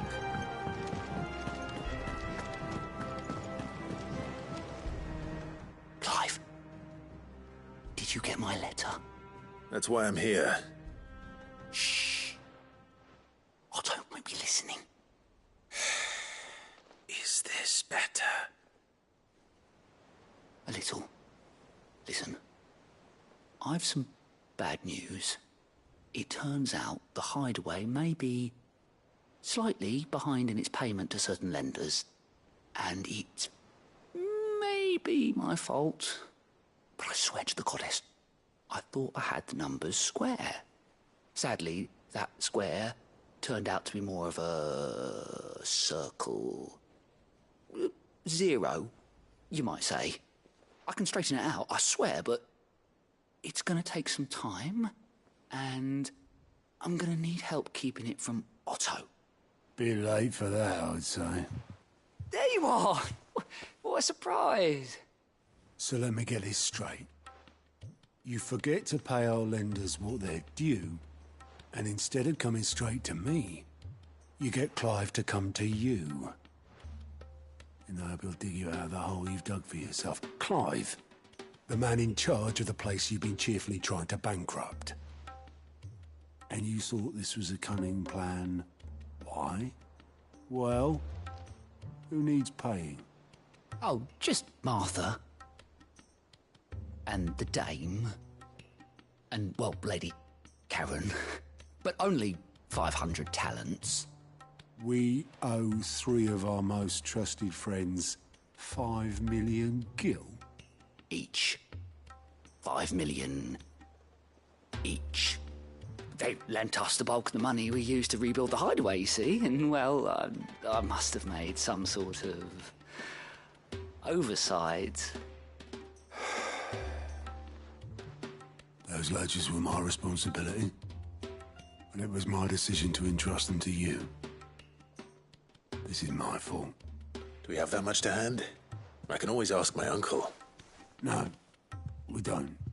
And no, you won't. We've lightened Lord Rosfield's purse enough. After the king's ransom we had off him, he deserves better than to see our begging bowl. Besides, we'll need to learn to stand on our own if we're gonna make this work. All right. But that doesn't mean you have to shoulder the burden yourself. Is there anything I can do to help? There might be. How'd you fancy taking these to Martha and the dame? Rocks. Rocks, he says. Worth 1,000 talents apiece, these are. A little something Sid and I set aside for when times got lean. And I reckon 15 million in overdue debt probably qualifies. I just hope our associates' eyes are a bit more discerning than yours. I'm sure there will be. Should be me making the rounds, really. But you know how it is with this place. Orders to bark, arses to wipe, and all that. I know. Which is why I don't mind going in your place. Go. Do you know why I only gave Master Clive here 2 star rubies? Because you'd rather Lady Karen killed me. Because I'd rather Lady Karen killed you. Yes. Well, I suppose this is goodbye then. Don't worry. I'm sure Karen will understand. Really? Do you think so? No, I don't.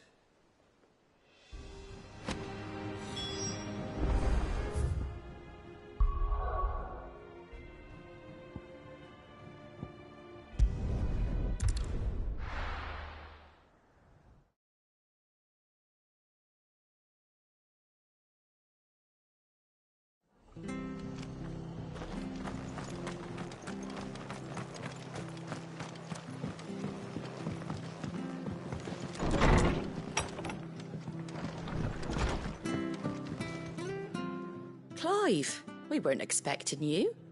I wasn't expecting to be here, but it seems we still owe you a considerable amount of coin for your help with our rebuilding efforts.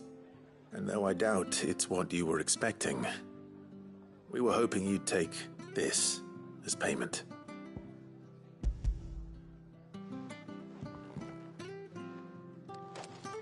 A star ruby? I can't accept this. It's worth at least twice what you owe me. More if you can find yourself the right buyer. Think of the difference as interest. Interest? If word got out I charged that much, no one would ever borrow from me again. Anyway, why are you the one here asking me about this? I'd have expected Otto. Bit much sending the Lord Marquis out to settle your debts, isn't it? The old goat working himself to death again? Something like that. Most days I think he's the only reason the hideaway's still standing. Same as always, eh? Back when the place was nothing but a twinkle in the eye of a recently retired Lord Commander, word is he was the first one Sid reached out to.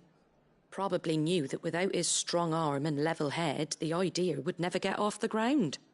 Sid may have been the face of the hideaway, but Otto's always been the backbone. And when Sid passed away, we were all worried that would be the end of it. that Otto would just give up. His death was hard on everyone. But it must have hit Otto hardest of all. But he didn't give up, did he? Quite the opposite, in fact. If I recall, he was the one who nominated you as Sid's replacement, and rallied the rest around you. I reckon what he saw in Sid, he saw in you too. And don't we all? Doesn't hurt that you're half as stubborn and twice as handsome, neither. That, and you keep good company. I suppose I do.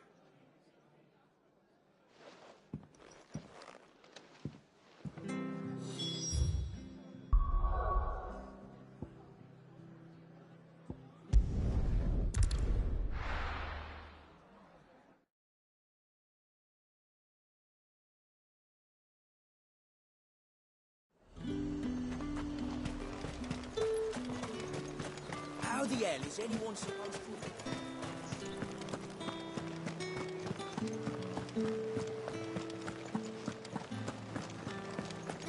Did you hear? The gate's terrible. I want to see you. What am I going to do without Sweetwater and all your talk? Milady, I come bearing gifts. Gifts? Whatever is the occasion.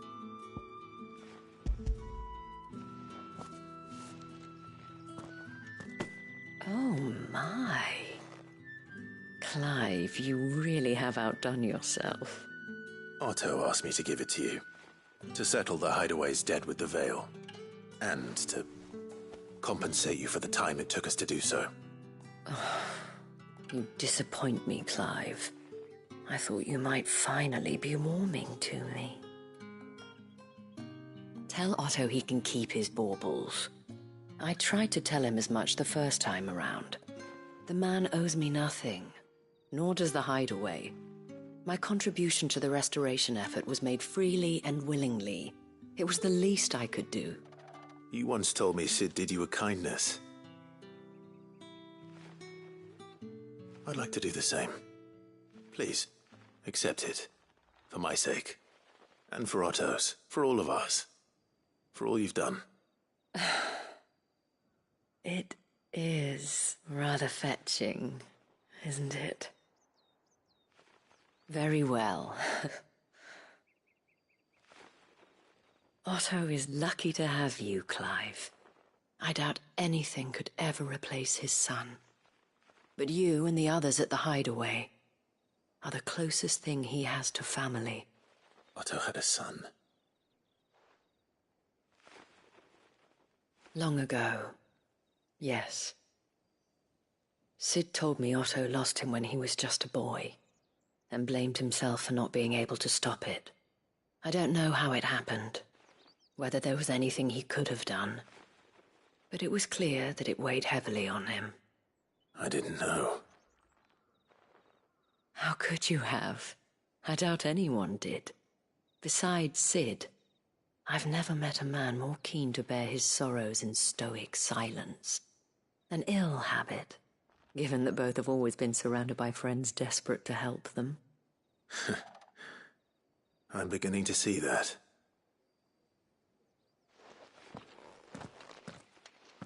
Go will want to know the stones were delivered. If he's still with us.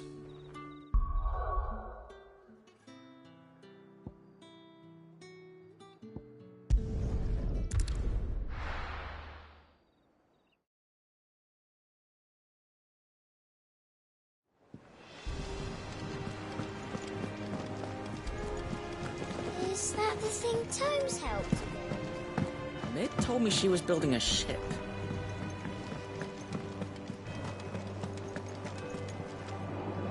Goat. Still alive, I see. So Lady Karen accepted the ruby. Ah, about that. I tried my best, but she was just too stubborn to take it. She threw it right back in my face, in fact, and told me I could stick my stupid stone where the sun don't shine. Karen refused payment. I hope it wasn't something I said. I'm sure you were as tactful as ever. Let me see what I can do. Oh, wonderful. I hope you have better luck than I did.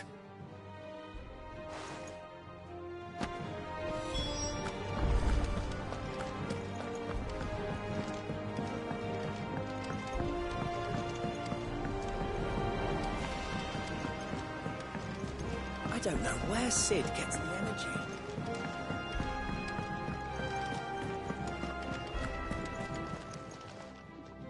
Lady Karen, Goad tells me you weren't happy with our offer. Would you prefer the debt was repaid in coin? What debt? I don't recall lending any of you lot me hard-earned gil. I may have tossed a talent or two in the Hideaway's coffers, but those were donations, and you can hardly call it charity if you go asking for it back. Of course not. But one good turn deserves another. And our circumstances have changed. Surely you wouldn't shun the gratitude of a pauper who happened to have become a prince. Oh, so you're a prince now, are you? Fine. But I'm selling it and taking what I'm owed, then you're getting the rest whether you like it or not.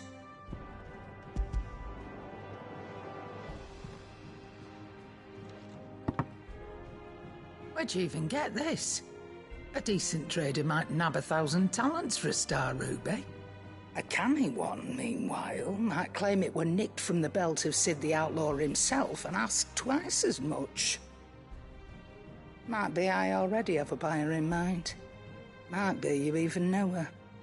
A fine continental maid whose beauty's only eclipsed by a guile in commerce. You wouldn't mind, would you? Not at all. Just be sure to tell her that it's always a pleasure doing business.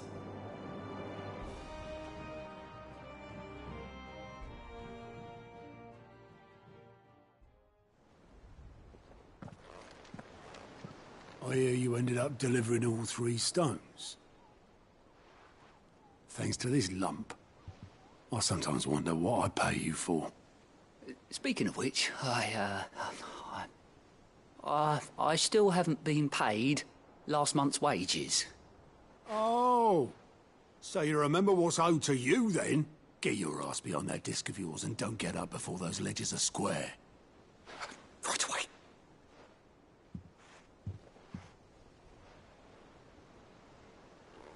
I've seen that before. You have, yeah. Plenty of times. It was the only goblet Sid ever used.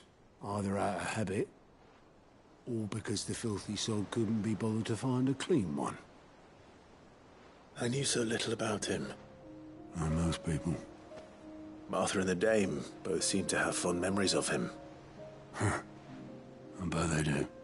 How long did you know Sid before he... Before he died. 20 summers, give or take. Back in the day, I was a purser on a trade ship, which is where I met him. He bought passage to... I forget where. And having nothing better to do on the long nights, we set up drinking island rum till the morning bell dragged me back to my duties. Quit my post not long after that. On account of making a fine maiden's belly fat. But me and Sid stayed close, promising we'd one day sail the seas again. That was before fate stepped in and said she was having none of it. The magic woke inside my son soon after his first name day, and there was no hiding his knack. Couldn't you and your family have... My family were the ones who summoned the constable, wanted the monster taken away. I couldn't turn my back on him. Forget what I felt, and I couldn't for the life of me understand how they could. Luckily, Sid was of the same mind as me. It was him who stood beside me when all I wanted was to tear the whole world down. Him who cried for me when I had no tears left of my own. Him who swore he'd do everything he could to stop it from happening again. And he was true to his word, too. Left the Royal Army once and for all. His ranks, his ribbons, gone. Just like that. Threw away everything he had. All to right a wrong that no one else had the courage to face. I knew then I'd follow that man to the ends of the earth.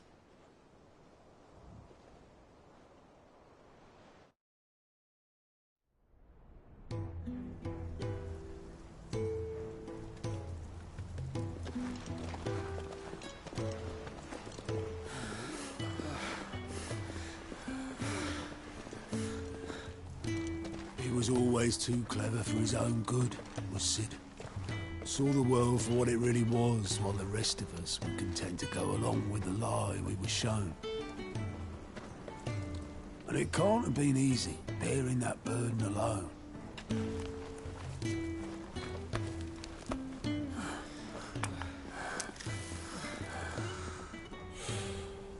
But he didn't let it stop him.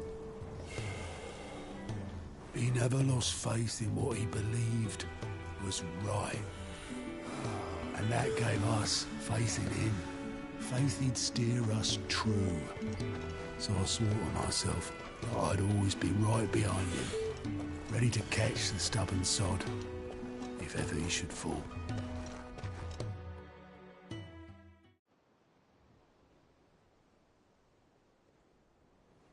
But I couldn't even do that.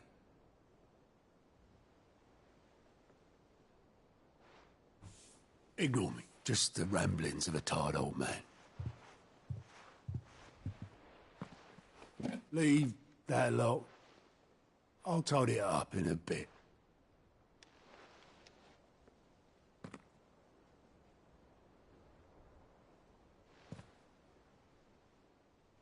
This is Sid's handwriting.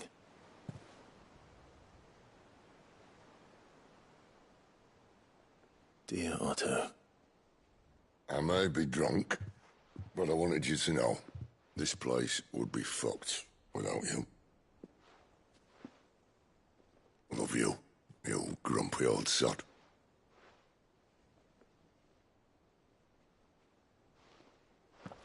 This note. Hmm? What about it? Sid was right. Without you, we'd all be lost.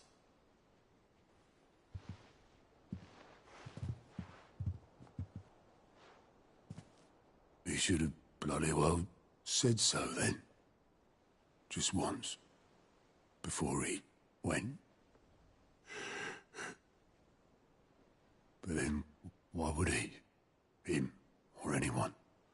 I'd only have told him to piss off.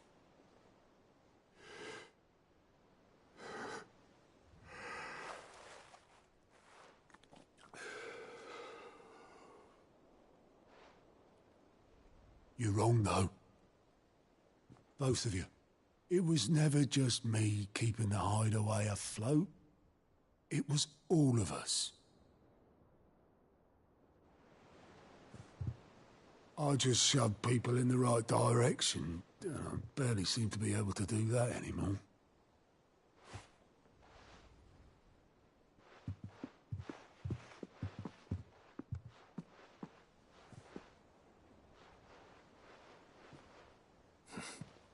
Would you rather go at the helm? Well, maybe I've got a few more years left in me.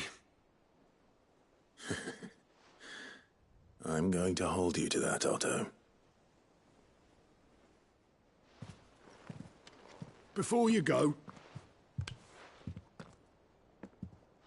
Sid would have wanted you to have this. But that's... This'll do me just fine.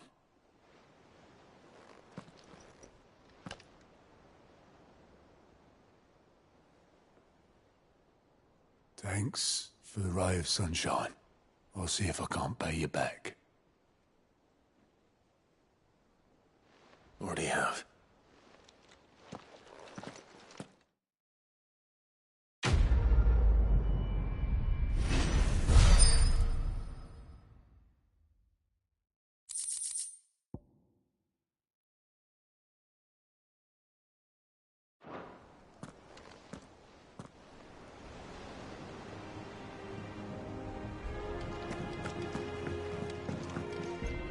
And how may I assist you today? Allow me to educate you. I have the details here.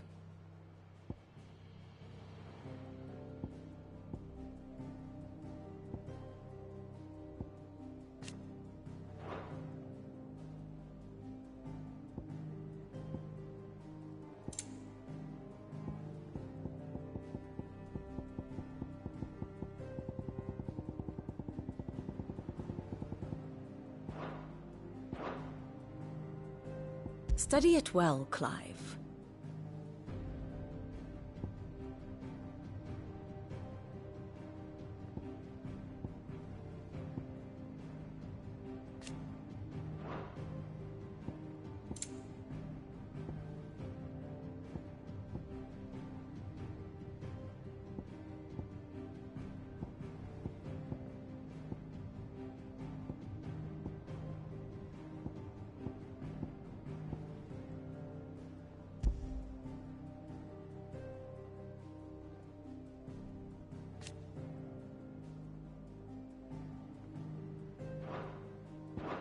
Very good.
I'll be taking you all to a storehouse in the Bales. Leave anything you don't need behind.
Ready, go?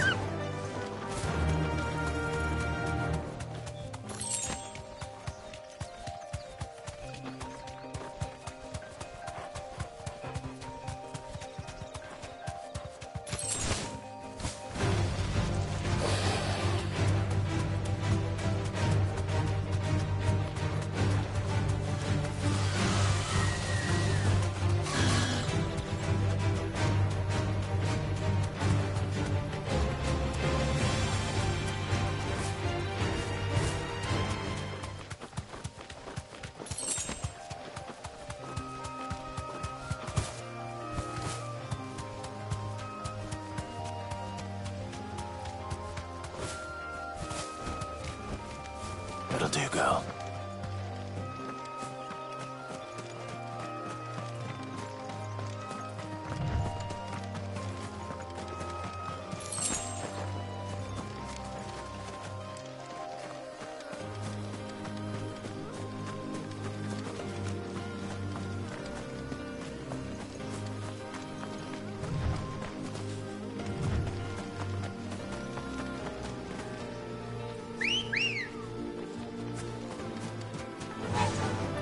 Faster!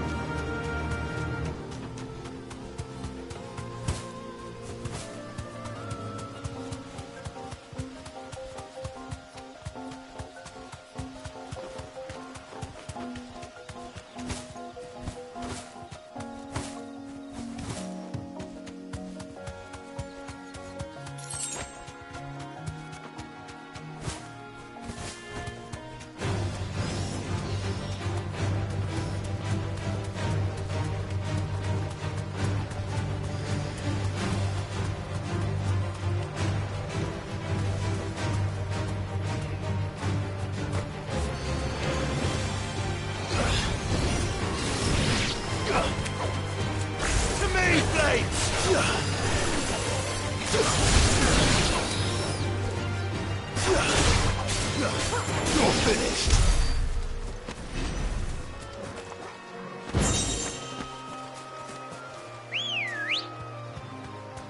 Let's go.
Time to fight.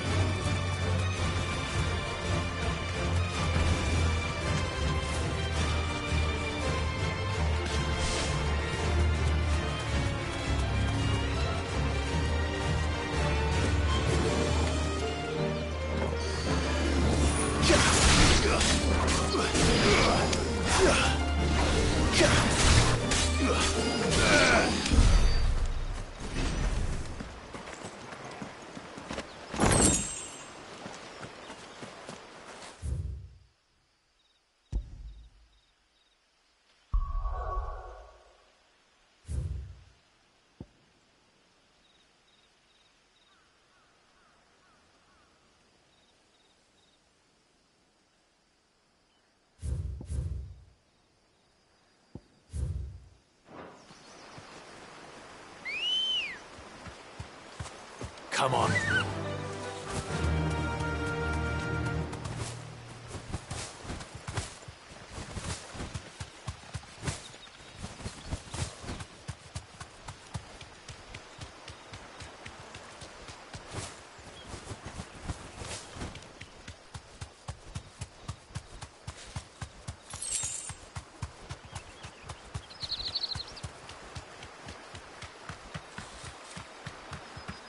straight home now.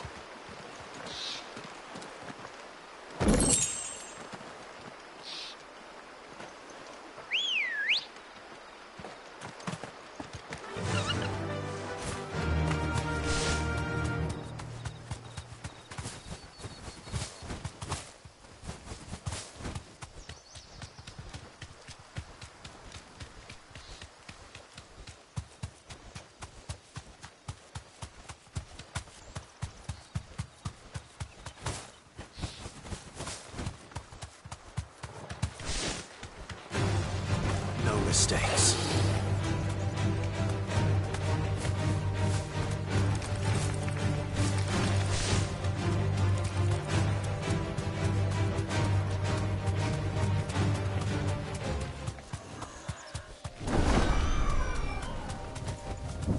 Thanks, girl.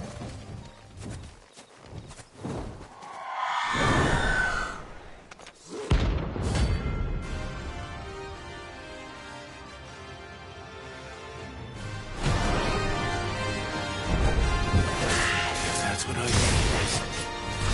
This isn't gonna be easy.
Let's try.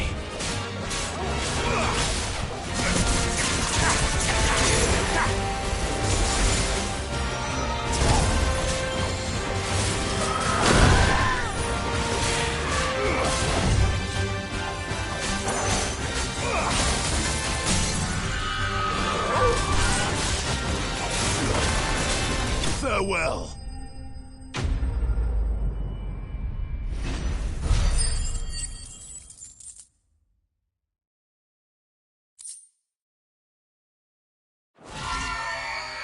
Rest well. I know I will. Good girl.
thing Tomes helped? Mid told me she was building a ship.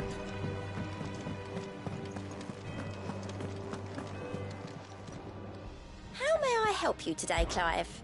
Your benefactors are a generous lot. You earned this.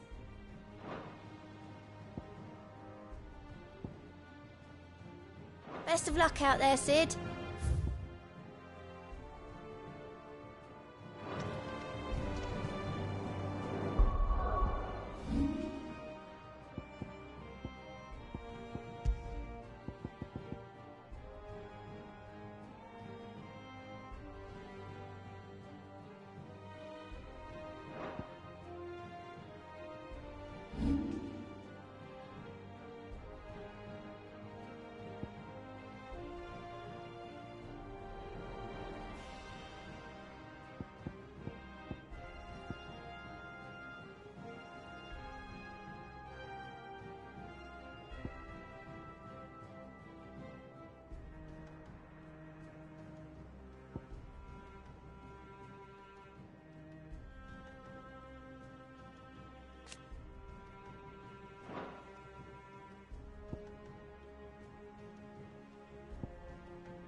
Ah, my favorite pupil. How may I help you today?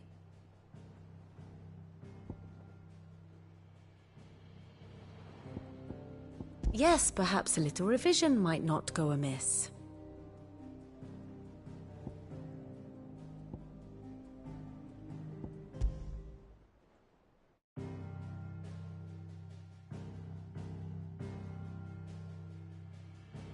The Kingdom of Waloed claims dominion over all of Ash. It is a nation forged by the bloody conquest of Barnabas Tharm, the dominant of Odin. The Canvarian War of Independence in 849.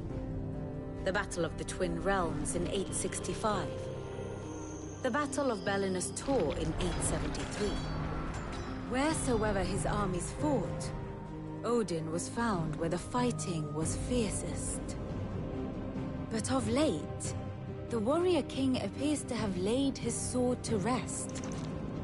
Battle rages for control of the crystalline dominion. Yet Tharm sends not a single ship in support of his Dhalmekian allies. Meanwhile, the Blight ravages great swathes of Ash. Yet warlike Waloed shows not the faintest interest in laying claim to untouched lands.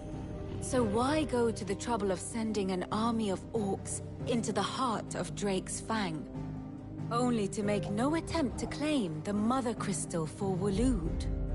It can hardly be for lack of men. Tharm's armies rival any in the Twins. No. We have not seen the last of the Waloed standard. Odin will ride again. It is but a question of when. And on that day, who will be trampled underfoot?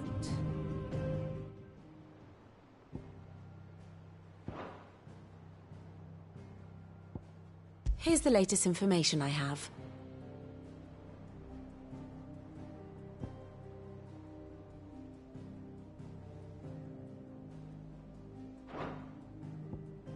Thus ends today's lesson. Mid told me she was building a ship.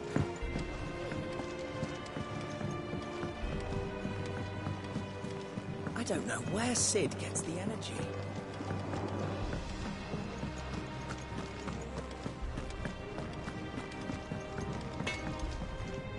Back, are you? What's St. Fornian, do you?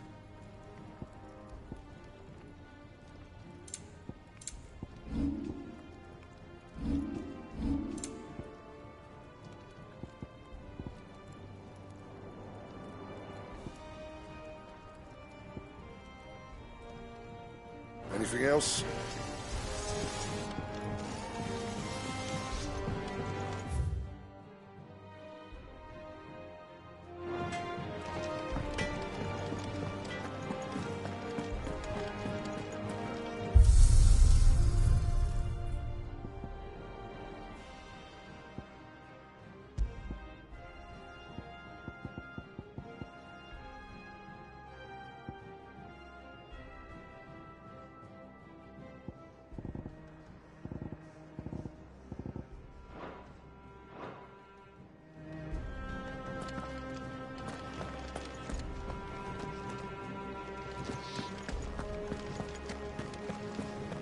He cracked the crystal too.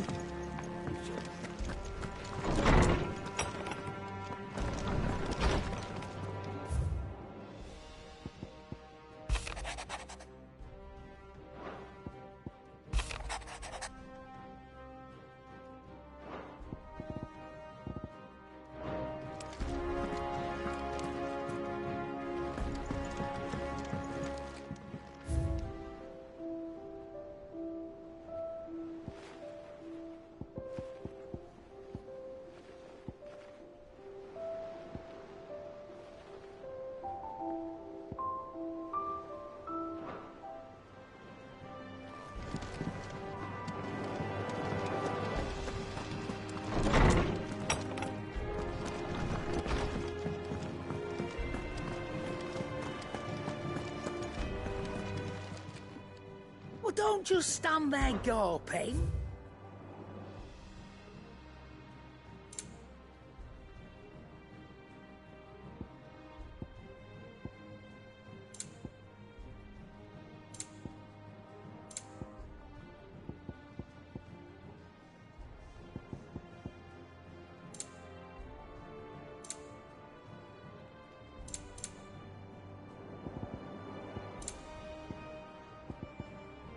Finished, are you?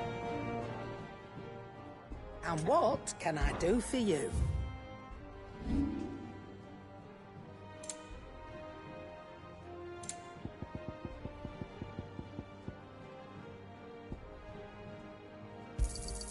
I'll be thankful you got that much.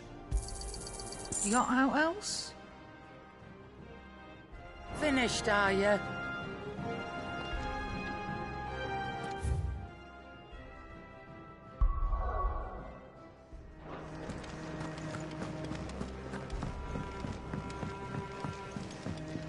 I don't know where Sid gets the energy.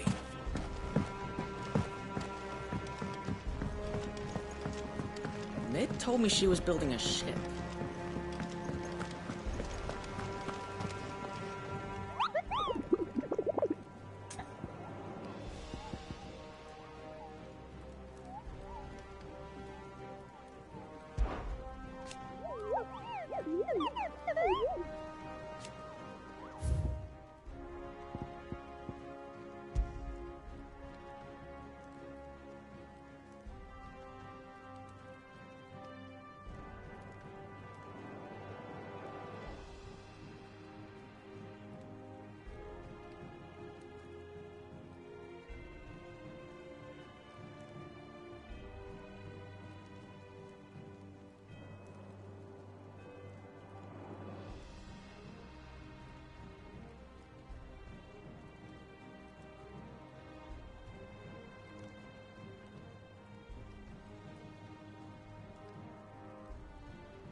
I'll be taking you all to a storehouse in the Bales. Leave anything you don't need.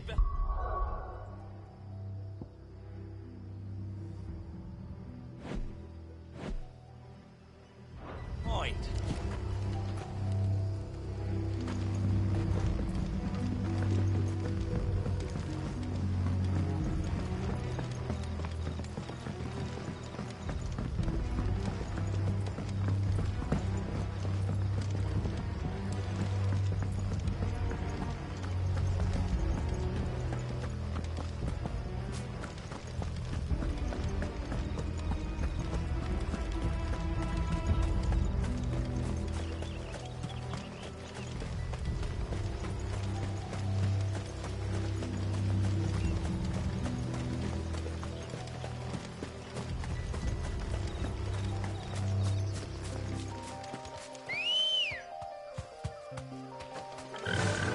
Run like the wind.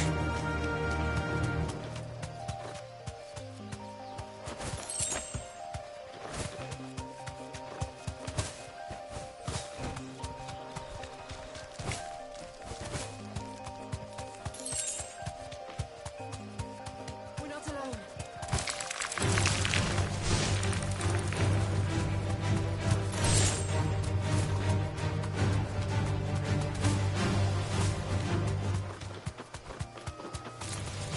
All right.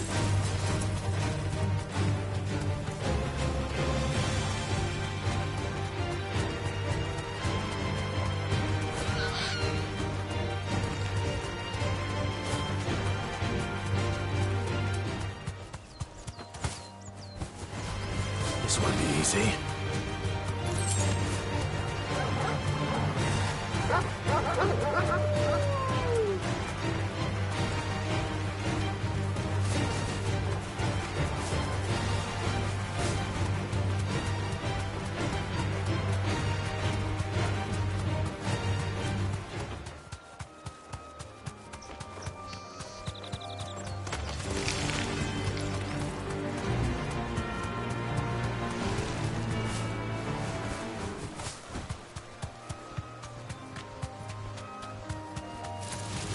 Time to fight.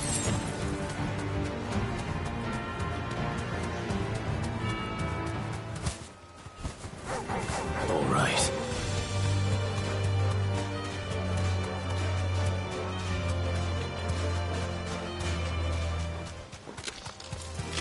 Time to fight.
Time to fight.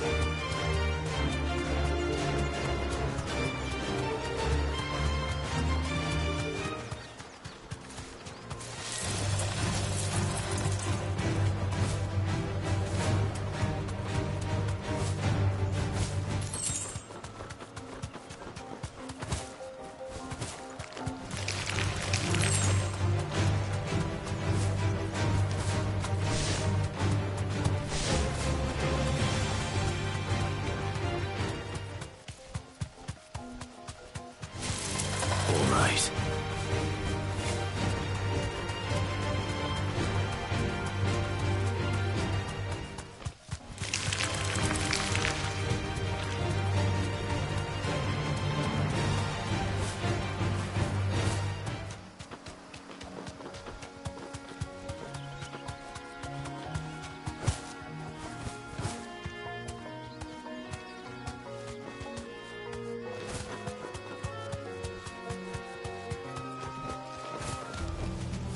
back to the stables, girl.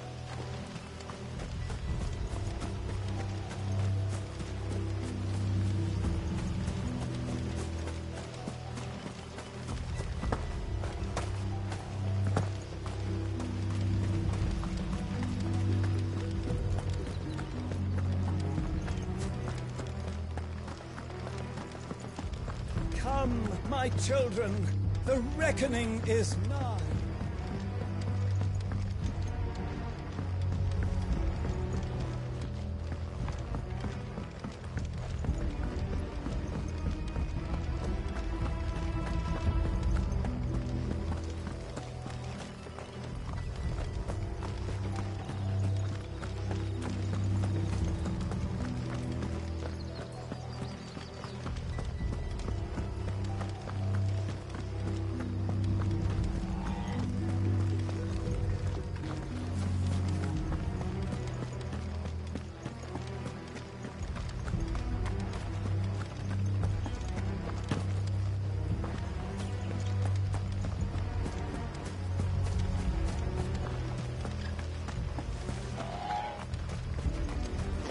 I know you're all afraid, but now is not the time.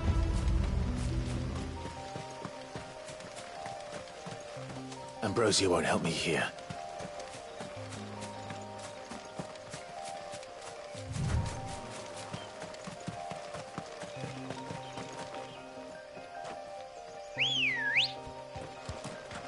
Ready, girl? Fly, Ambrosia.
There's talk at the glass.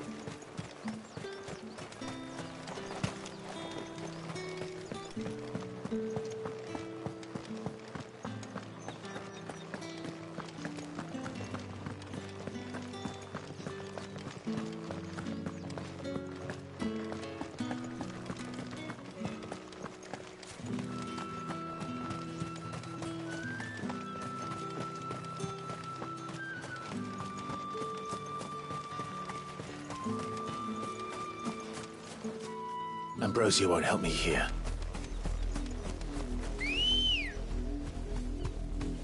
Let's go. Fly, Ambrosia.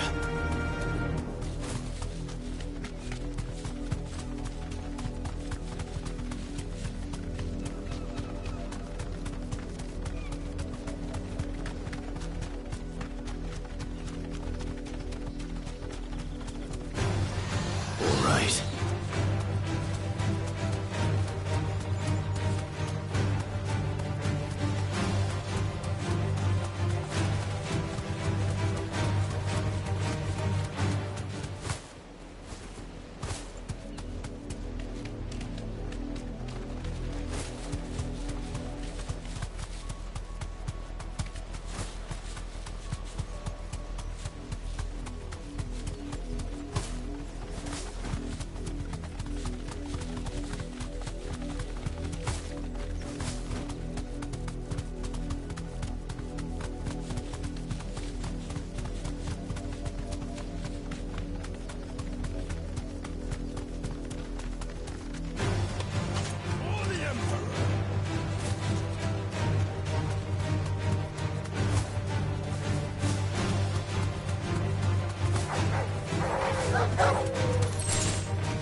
Watch over a corpse that does not yet know it's dead.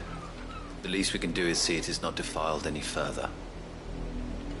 Away, traveler. The Penitent's Gate remains closed by order of the Imperial Throne.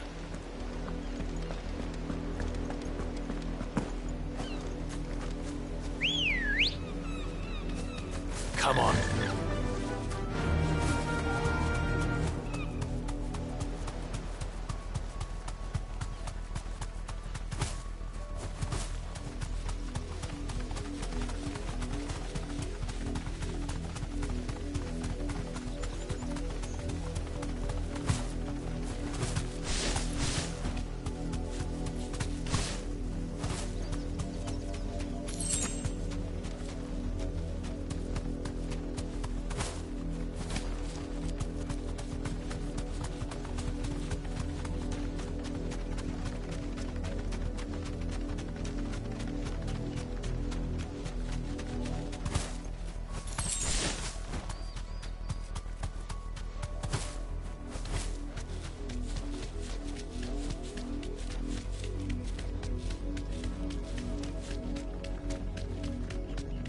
Haven't had it decent.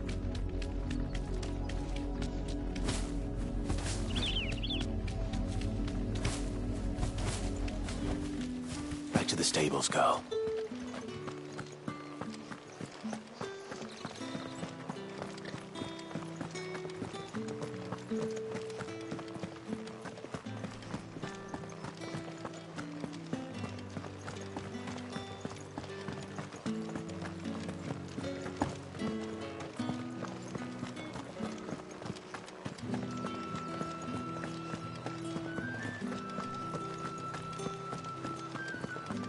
Fresh cuts! Up! You'll not find a bruised pippin. This is no time to ride. Good girl.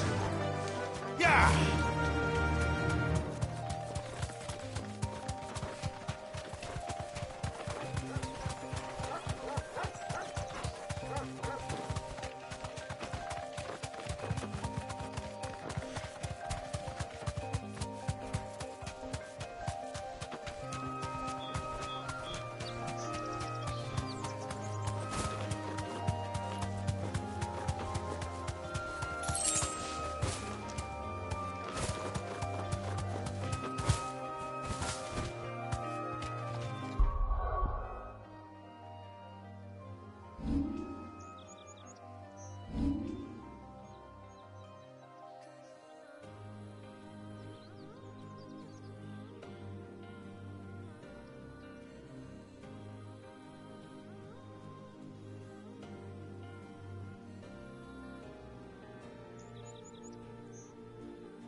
right.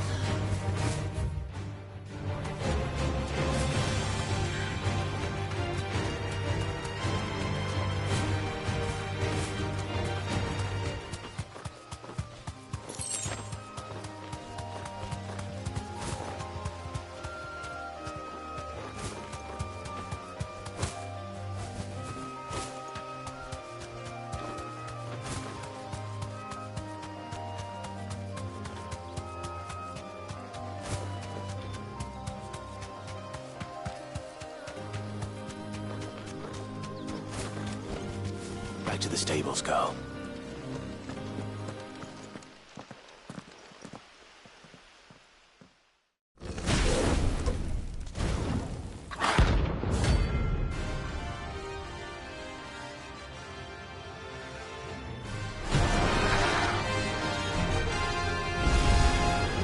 Look what we have here. Greetings, Your Majesty.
Your reign is over. Now to collect the ash. This looks like the stuff. Let's see if there's any more.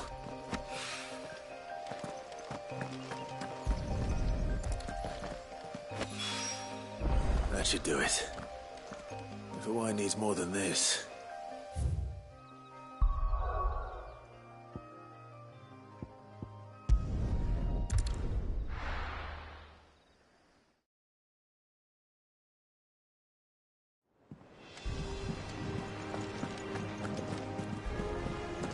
Is that the thing Tomes helped to build?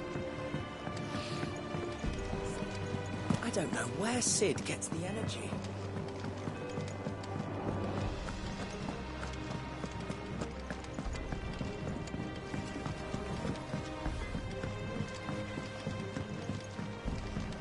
I went up to give some greens to the dropper.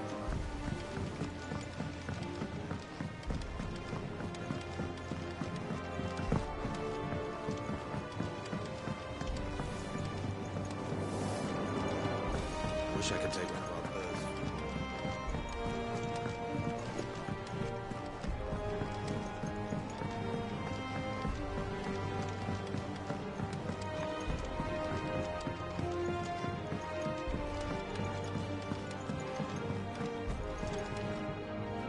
All right there, Sid?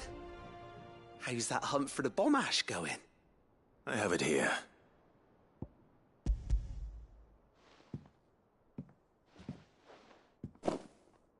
That's the stuff. And plenty of it, too.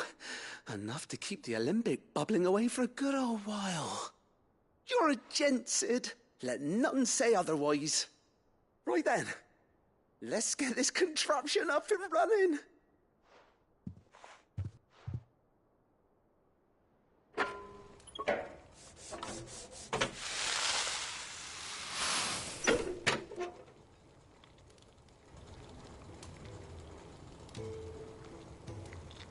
There we have it. The Telemon Alembic. And it works just like the chief said it would. Very impressive. Says the man who cut down a burning boulder. Speaking of which, I still haven't returned the favor. There's no need. The good it will do for the hideaway is reward enough. Don't be silly. Why don't you let me take a look at that bag of yours? The one you keep your potions in. Reckon I could work some magic on that. What kind of magic? Well, we happen to have isolated a substance in our test run of the Alembic that I reckon will make even the toughest lever supple as anything. Thought we might use it to breathe new life into old boots and the like. Save the hideaway a few gil. But I reckon if we slap a bit on your bag, it'll loosen it up enough for you to squeeze in a bottle or two more. Well, it can't hurt to try, I suppose. That's the spirit. Leave it with me. I'll only be a mo.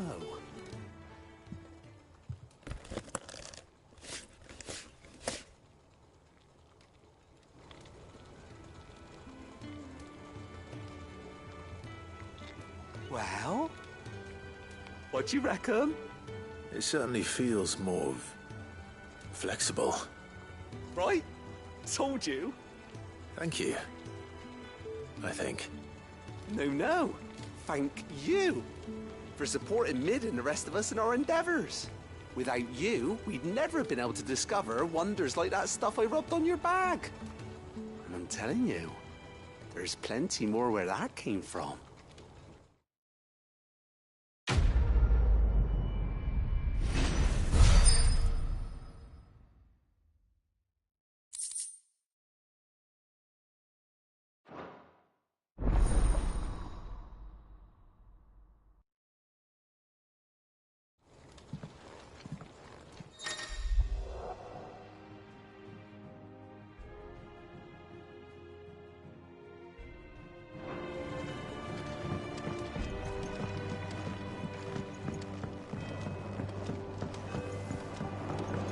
I think Mid might need some help.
Ready, go?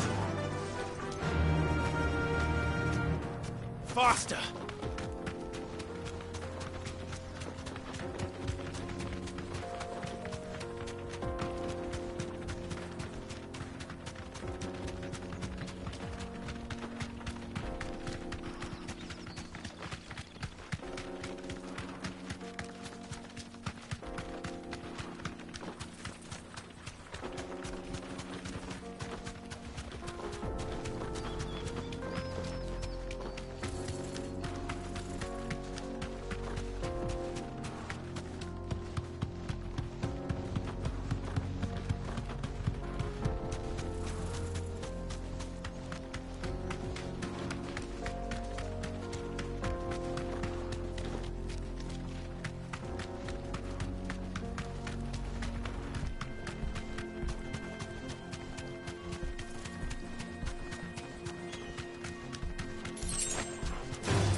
pack, is it? Let me introduce you to mine.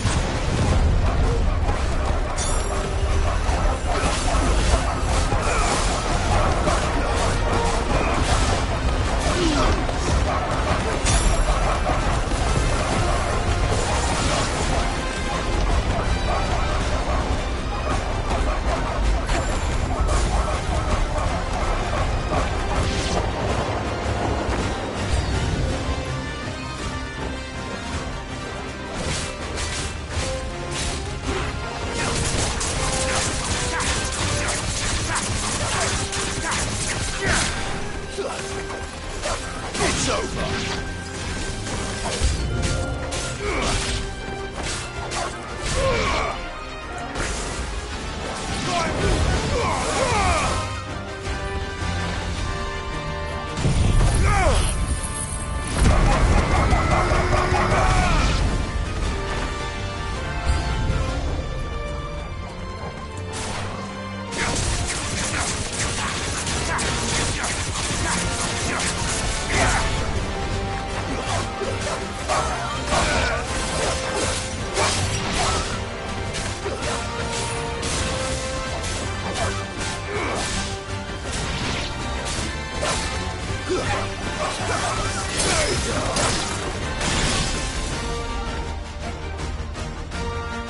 And then there was one.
That wasn't too bad, was it, Torgal?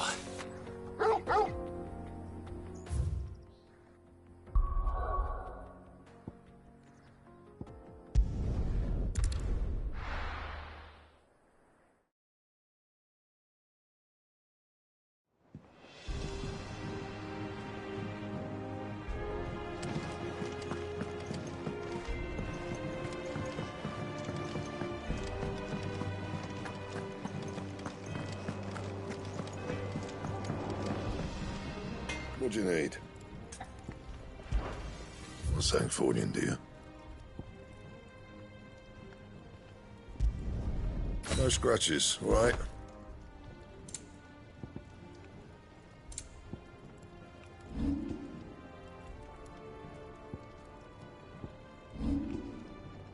Anything else?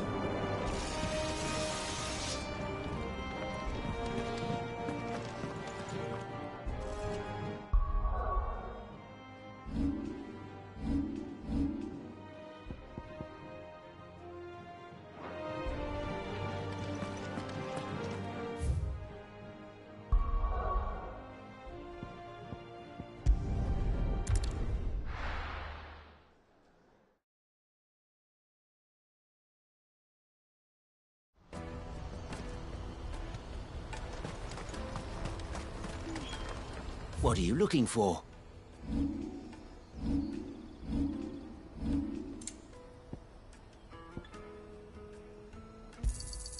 You've a discerning eye. Many thanks. A fine choice. You've a discerning eye. Out of my sight, wretch!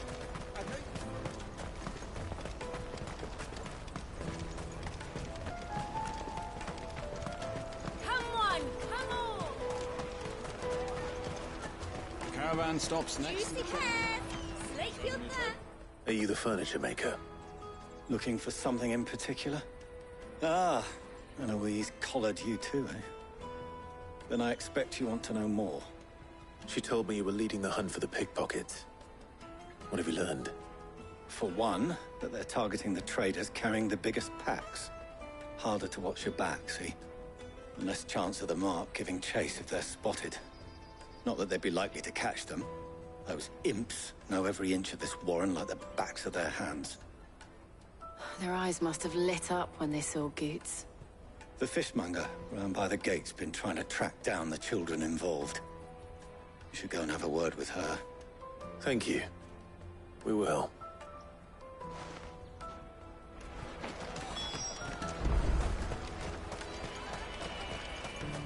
You won't find anything of this quality in Twinside.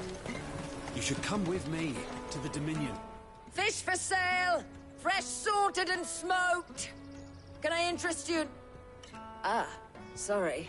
Message from Eloise, is it? She's asked me to help her. To help you find the pickpockets. Is that so? Suppose I better tell you what I know, then. For one, this isn't a family operation. All the traders say the children who stole their passes were dirty, dressed in rags. Street urchins, by the sound of it. We get a lot around here. Orphans from the wars. A few, perhaps. You saw the refugees gathered by the entranceway? They're all looking for a new start in the Dominion and beyond. Some of them take it as an opportunity to rid themselves of unwanted baggage. The shame of it. Whoever's behind this would have to have made themselves known to the children at some point. And so should we. You should start with the children around here, then. I doubt they're the ones involved, but they might have heard something. It's worth a try. All right, then. Questioning children. How hard can that be? Be different then. Come, taste my peaches! They're sweet nectar! Excuse me. Do you mind if I ask you something? Can't stop you. I was just wondering if anyone has asked you to do anything out of the ordinary recently. Anything you grown-ups ever ask us to do is shut up and go away. So guess what I'm about to tell you to do? Sorry. I'll leave you alone.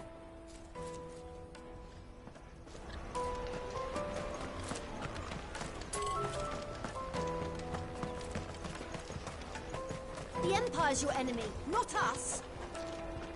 Remember when half the people come into it? You should come with me to the Dominion. You won't find anything of this quality in Twinside.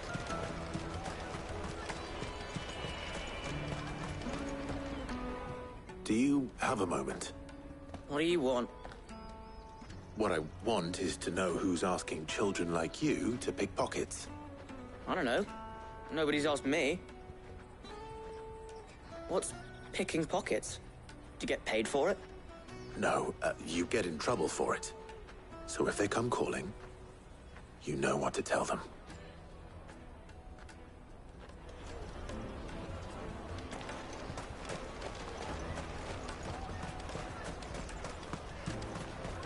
Jug of snake spit for the Excuse me? What do you want? I don't have any money. It's all right. We're not going to hurt you. We just want to talk. What about? We've heard that some very bad people are making children like you steal from travelers. We need to know who's behind it so we can stop them. I don't know much about it, really. But my friend, Hansa, he said he got a job. Doing something dangerous. Sounds promising. We need to find him and ask. Do you know where your friend might be? He's usually by the tents outside town. Thank you. You've been very helpful.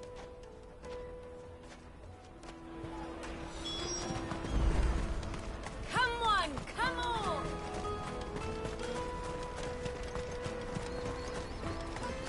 Peaches and pears. Let me carry your goods. I'm cheap. Porter for hire. That's that then.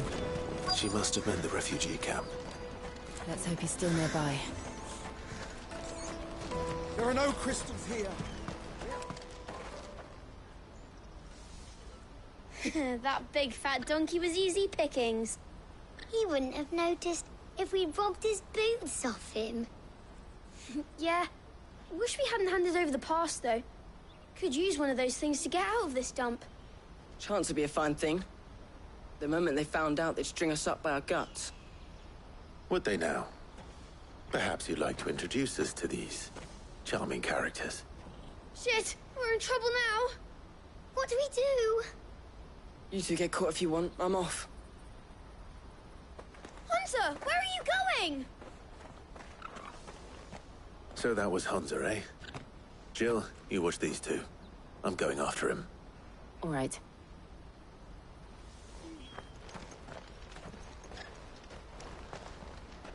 He can't have gone far. I need to find him before his employers do. Daddy!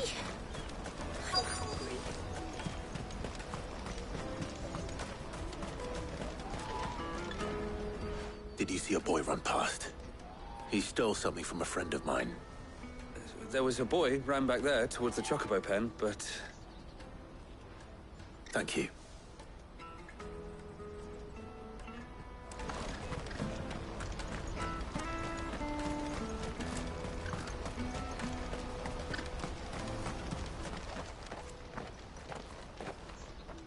Oh, shit.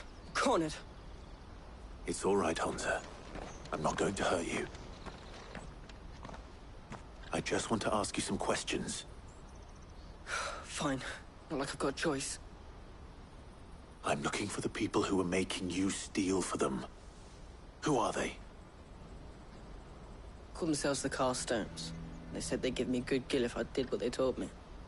I knew they were bad, but bread doesn't come for free. Didn't come at all half the time, before I started buzzing for them. You know, if I didn't do it, they'd just pick on someone else. Someone they could push around easier.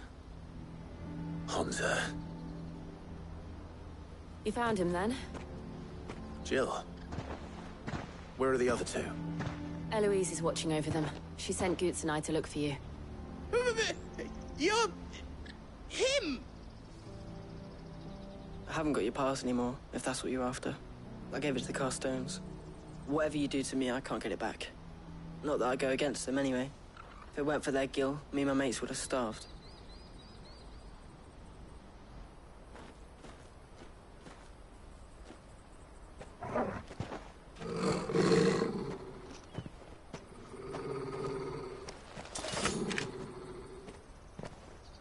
Cowards. You will not force another child to do your bidding. Wait, we're not... Don't hurt him.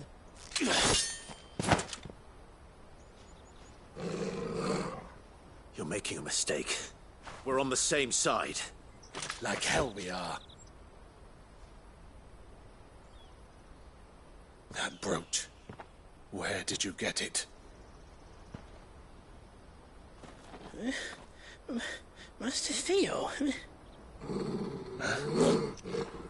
Goots. What are you doing with these people? Unless you're the ones my sister was talking about. Your sister?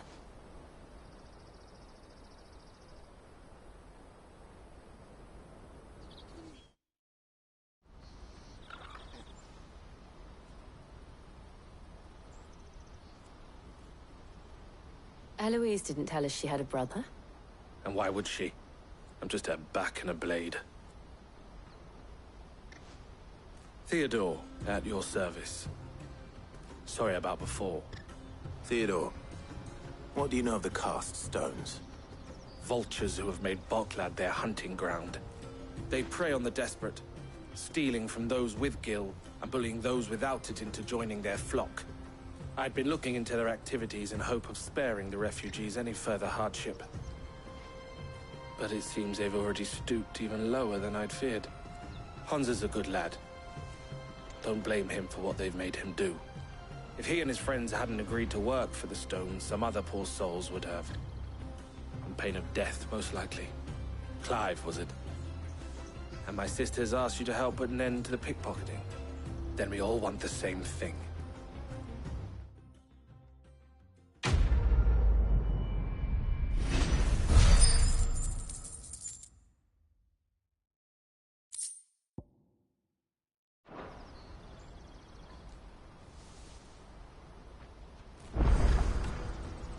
Oh, where is it? So, what's the plan? What else? We find the cast stones, and we crush them. You get your traders' pass back, and I make Boklad a safe place again. All right then. All right then. Honza, where are they camped? Don't worry. They'll never know you told us. Couldn't if I wanted to. They always come to town to collect the passes. Meet us outside the gate. I tried following them once, but they spotted me halfway down the trail. Said they'd string me up. We'll try it this time. Which way were they going? Back down the road towards Leighton's Cleft. To Leighton's Cleft, then?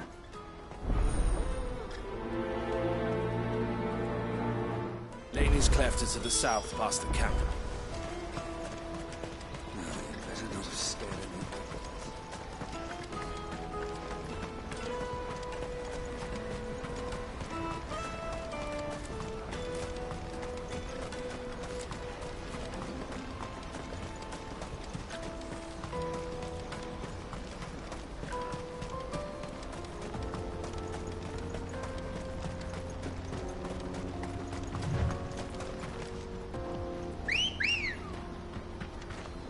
Come on. Run like the wind.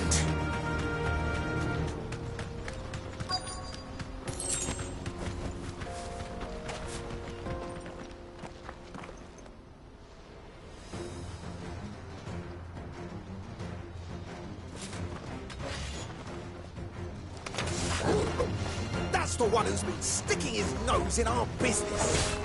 You should have minded your own.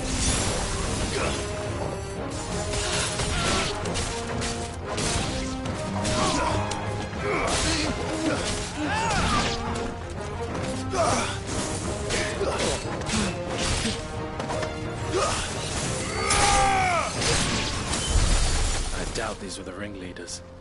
But at least we know we're on the right track.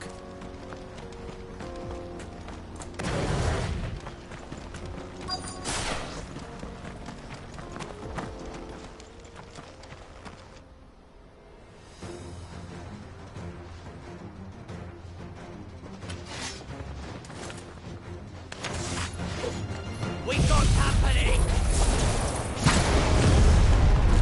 That's the lot.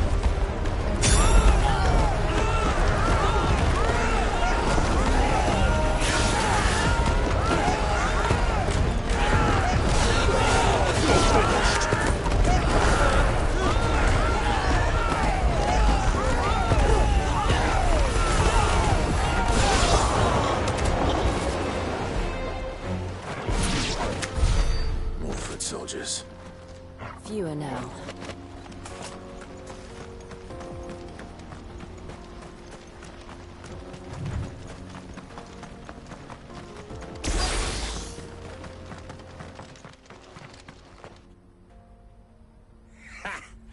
Not a bad haul today, eh? Aye. Some of our new recruits are natural-born ne'er-do-wells. Especially the little ones. And Hans has got nimble fingers, all right. It'll be a shame when they chop them off. But till then, let's make the most of it. Scum. The leaders of the cast stones, I take it. They don't deserve any mercy, Clive. I wasn't planning on showing them any. We're ready when you are, Theodore. Oh, I'm ready.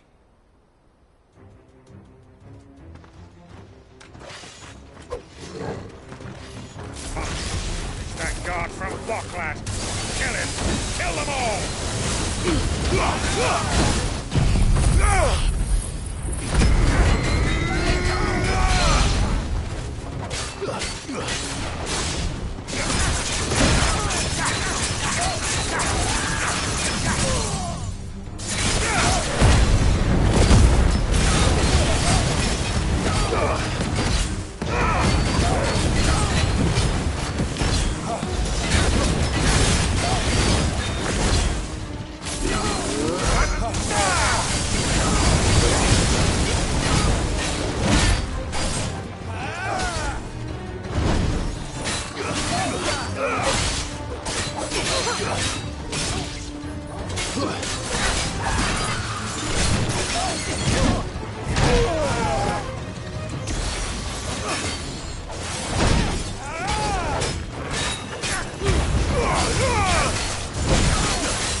And they say crime doesn't pay.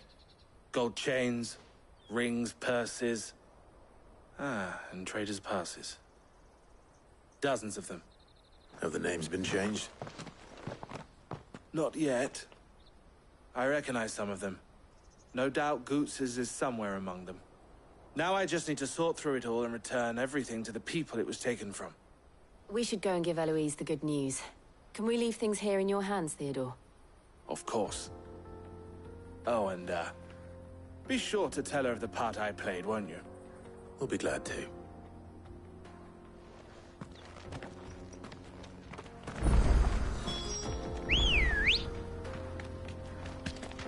Ready, go?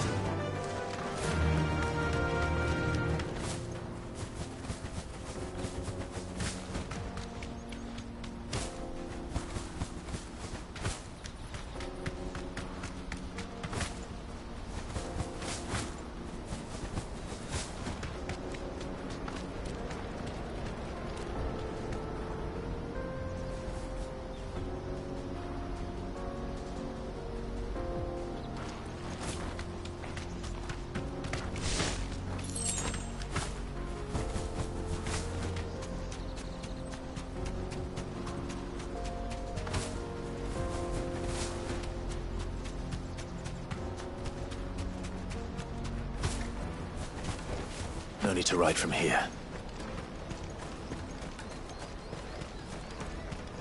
Daddy! That's that, then.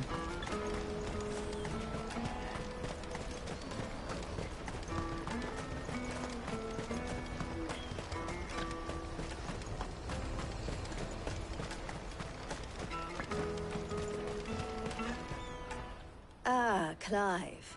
How goes the hunt? My brother isn't getting in your way, I trust? Quite the opposite.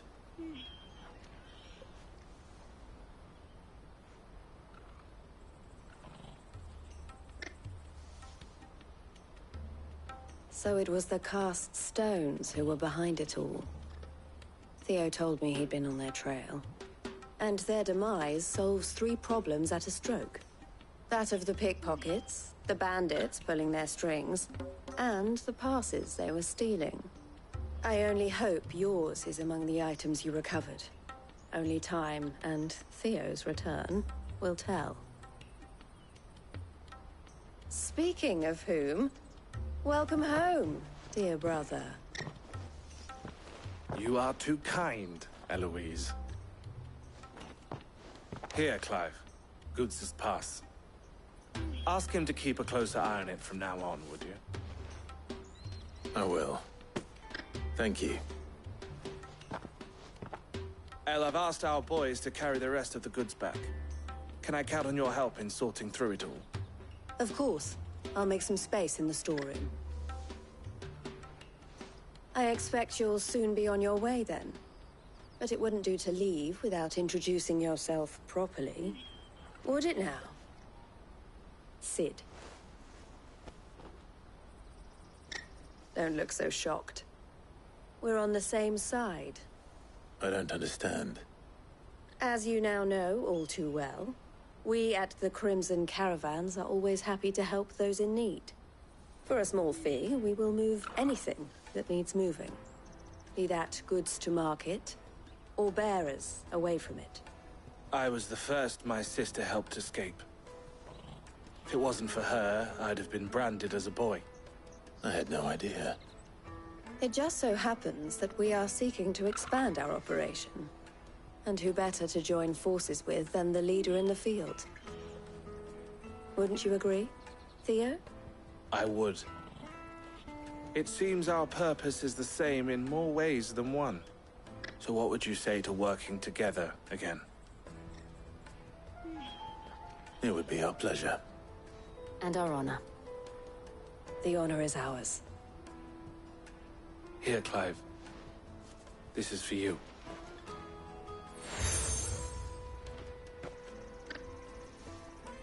What is it? El has friends in high places, while I have associates in, lower ones. That mark is proof that you're a friend to us both.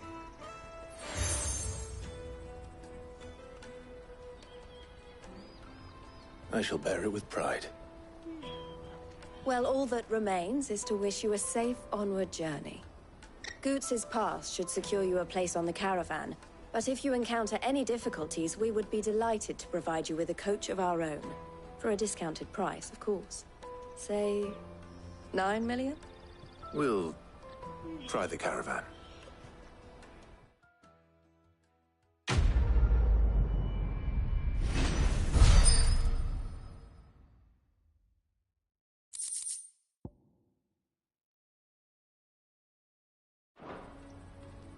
Right then. Let's get this back to Goots. And then it's on to the Dominion. Let me carry your goods. Pardon me, but would you have that well-notched steel and impressive physique? I have need of a sword for hire, and yours looks to be a weapon well worth the coin. Might you be convinced to offer me the use of those formidable arms? How exactly do you intend to use them? Well, being something of a scholar of Zemeckis history, I wish to investigate the ruins near the city. And I require a rugged companion, lest I find myself waylaid by ne'er-do-wells or the beasts sent to roam the area. Should you accept, you will not only earn yourself material wealth, but partake of the true treasure that awaits us there. The rich and storied history of Zemeckis. Well, were you ever party to a finer proposition? My arms are yours. Wonderful! Then come. We must away. But where are we going? Along the old Zemeckis Road, and from there, onward to discovery. Quickly! There is not a moment to lose. Wait. Good luck with your ne'er-do-wells.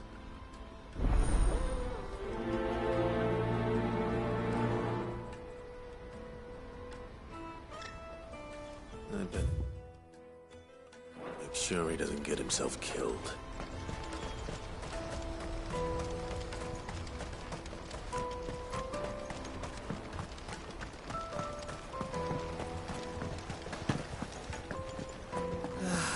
If I knew arrived. Now I just need to see about getting...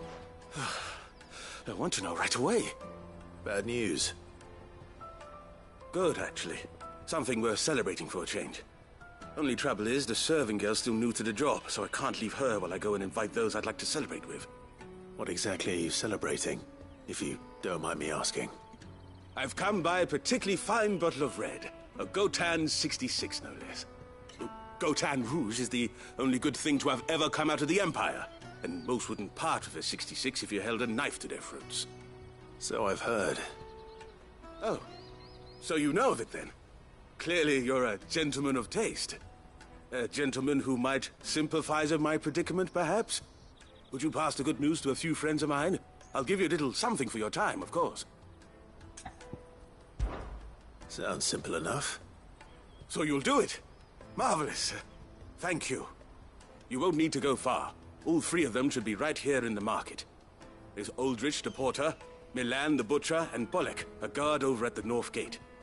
Three of the finest fellows in Boklad, if you ask me. Tell them to come to the tavern when they've finished for the day. Stop by again when you let them know, and I'll give you your little something. I'll be right back.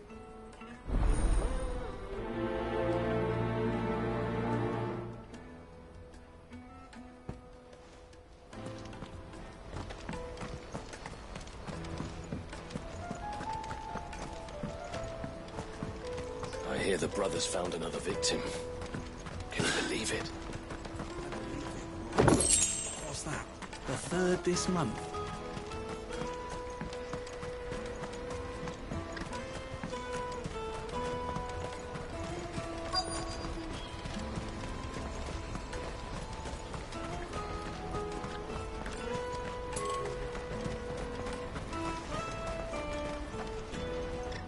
I see you've been of some assistance to Eloise. Perhaps you can extend me the same kindness? Perhaps. What would I be doing? Finding someone. You see, I've been having trouble with thieves, and despite the many pains I've taken, I can't stop them from rummaging through my packs. I was griping about my lot to a friend of mine a few days back, and he offered to track the culprits down. Now, Joseph's a sellsword, and a good one at that. But he's been gone days, and I'm beginning to fear the worst. Any idea where his search for the thieves might have taken him? The old Zemeckis Road, perhaps? He doubted they would be fool enough to linger here in Boklad. Joseph's lived a hard life. Made him grey long before his time. I just pray he hasn't been killed over a few sacks of grain. I can't imagine there are too many grey-haired sellswords around. Hopefully someone will have seen him.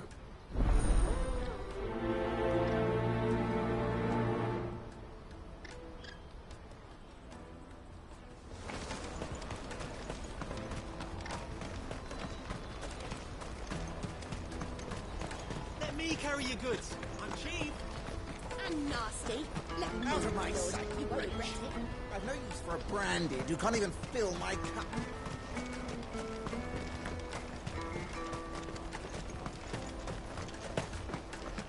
Come on! Jug of snake spit for the road? The caravan stops next to the checkpoint. Are you Milan, the butcher? That's me. What can I do for you? The innkeeper's just had a special delivery. He thought you might like to join him for a cup of wine after you pack up for the day. He knows me only too well. And I've got a ham here that will go handsomely with a nice drop. Wine and ham to spare. Boklad clearly isn't suffering then. Comes with being the place everyone has to pass through to get to everywhere else. Those who travel the Crystal Road bring all manner of goods with them. We get meat from San Brec, herbs from Rosaria. Why, sometimes we even see curiosities from across the Narrow. My old man knew what he was about when he set up shop here all those years ago. Anyway, thanks for the good news. Oh, you know what? Maybe I'll shut up shop early. Wouldn't want to keep our friend waiting.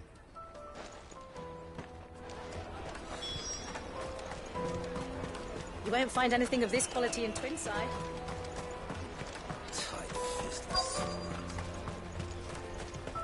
Let us through! I'm looking for Bolek. I was told he'd be guarding the gate. Well, you found him. You're not here to enlist, I take it? The innkeeper sent me. He's just taken delivery of a rare vintage, a Gotan 66. He thought you might like a cup. I've never said no to a goat hand. I'm not about to start now. Thanks for letting me know. You must be a busy man. The market would be flooded with refugees if we weren't here to stem the flow. Oh, my heart goes out to them, all right, but we've got our orders. No papers, no passage. Plenty try to slip past us nonetheless. And every now and then, one of them's foolish enough to try and force their way through. And when they do, well, things can get nasty. You know what? That wine's sounding better by the moment.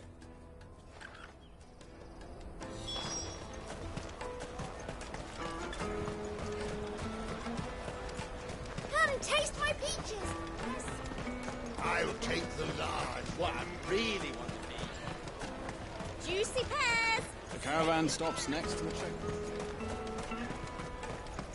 Come on, come on.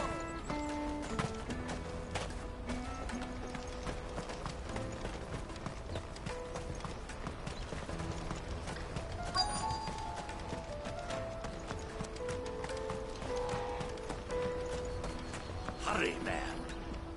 I've been asked to find Aldrich, the porter. I don't suppose that's you, is it? That's me right enough. You need something delivered? The innkeeper sent me. He said there's a cup of Gotan 66 with your name on it when you're done for the day. A 66? Look at me. If he's just got hold of it now, it must have been in the crates he had me carry down from San Brek. From the Empire to Boklad. You must be a braver man than most. That's a treacherous route at the best of times. Such is the porter's lot. There's not a patch of storm these feet haven't traipsed across. They'd Soraflam one day, then off to Canva the next. The farther you're willing to go, the fatter the purse. Which is why there's no shortage of competition for some of the longer routes. I'd say I've done enough for today to earn myself a cup of something tasty.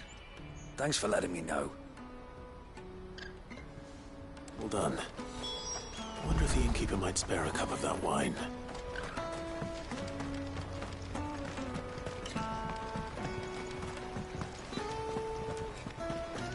If our new arrivals...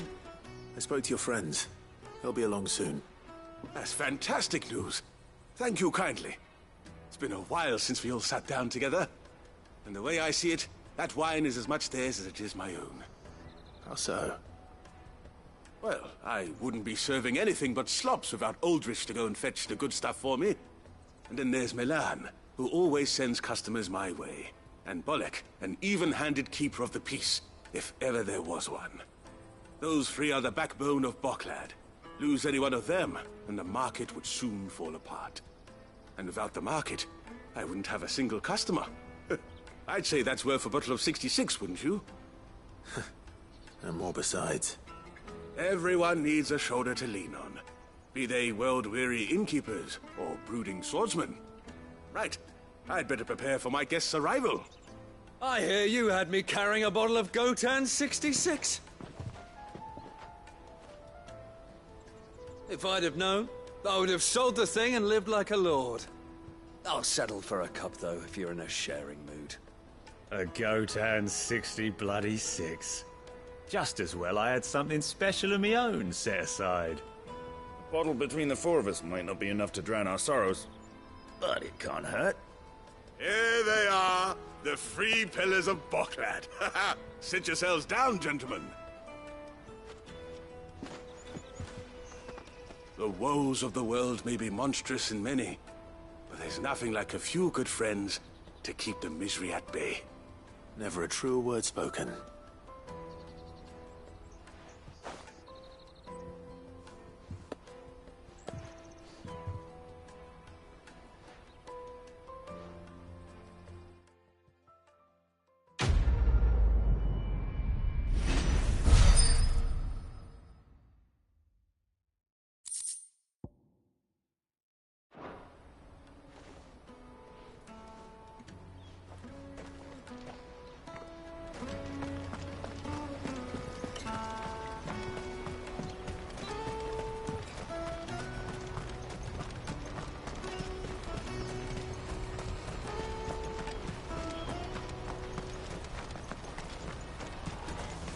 Porter for hire.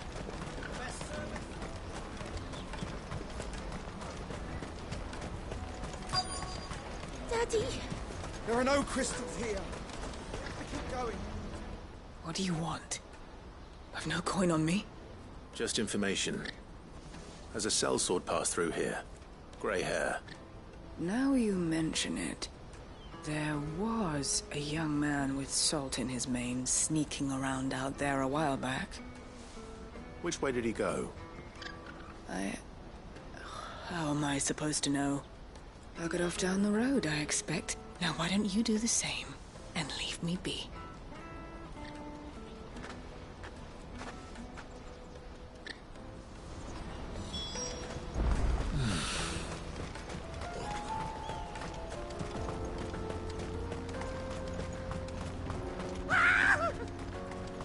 Why am I not surprised? You'll hand over your coin if you don't talk.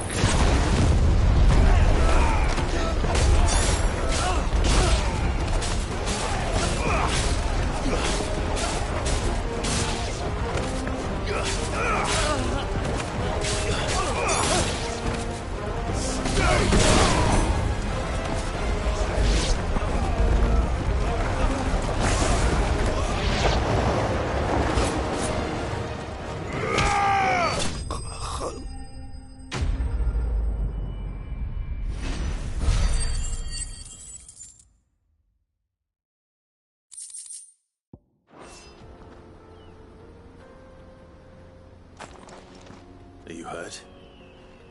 Happily not, good sir. Thanks to your timely intervention. More importantly, we have arrived. Now, feast your eyes upon the marvel before us. Ruins, a relic of the fallen civilization. A sight so common that man is oft blinded to its wonder. Colossal vessels, dashed from the very heavens. Airships, we call them, with very little thought to what wonders such a word might describe. Oblige me if you would. Does anything strike you as peculiar about this particular specimen? Though we ourselves find fallen ruins to be nigh indestructible, whatever gouged the final sin from the rock cleaved clean through the structure you see before you. A tantalizing mystery, no doubt, but merely one of countless enigmas in which Zemeckis history is steeped. Come, good sir. Our expedition continues, and we still have much to learn.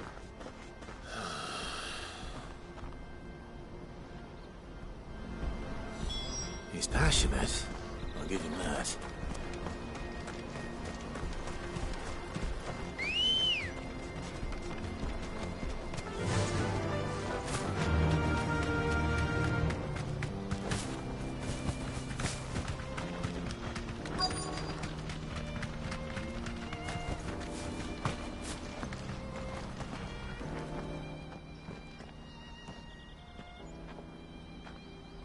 We don't want any trouble. Neither do I. I'm looking for someone. A grey-haired mercenary. Well, we haven't seen him. Yes, we have. We saw him climbing up the rocks. And those ones, over there. Maybe he found his thieves. Mum won't let me near them. She said there's goblins up there, and that they eat little boys for dinner. Shush, now. You've said quite enough already. I only told him what you said. I'd listen to your mother if I were you.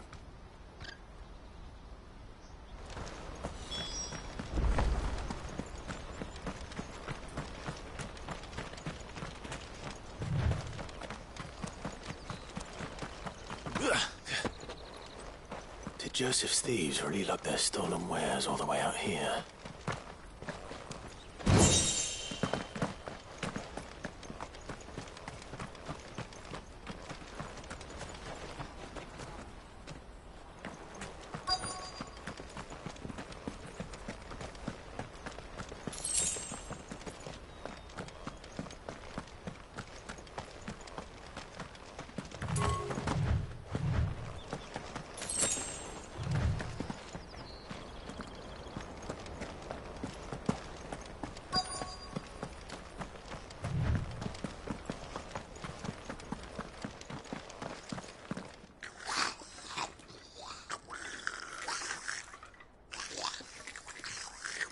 I think we found our thieves. look happy to see me.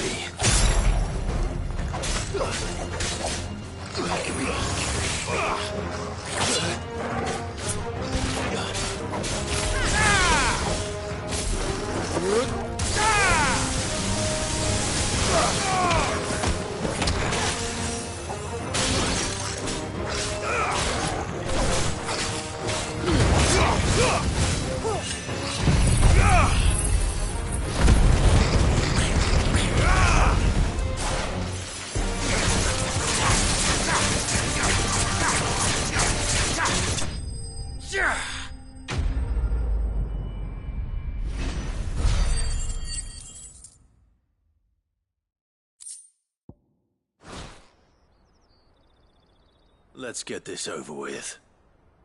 Stop! Don't kill him, he's just protecting his home. Joseph? So the boy was right. I don't know you. Your porter friend sent me to find you. She was worried you might have got yourself killed. Have I been gone that long? Wasn't hard finding the thieves. The problem was knowing what to do with them when I did. I take it things are more complicated than they appear.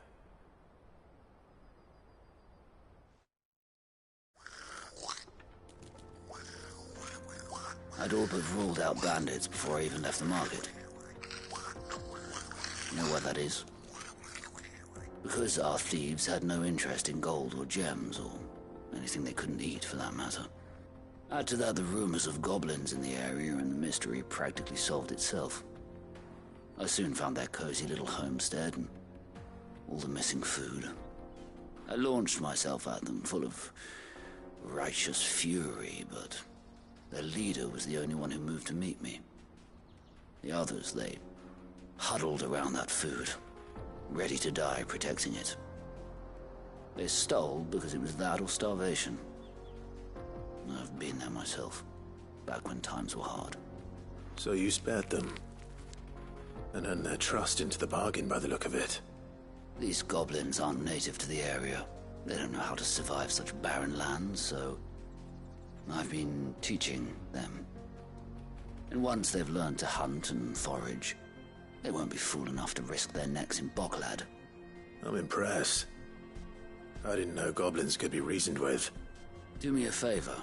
Let the porter know I'm safe. I'll head back to the market once my work here is done. Oh, and don't mention the goblins. I don't want people coming here brandishing pitchforks. Not now this lot have sworn off thieving. Your secret's safe with me. I appreciate it. Thank you.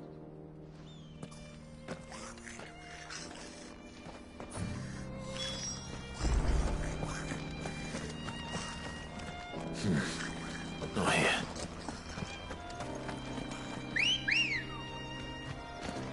Good girl. Yeah!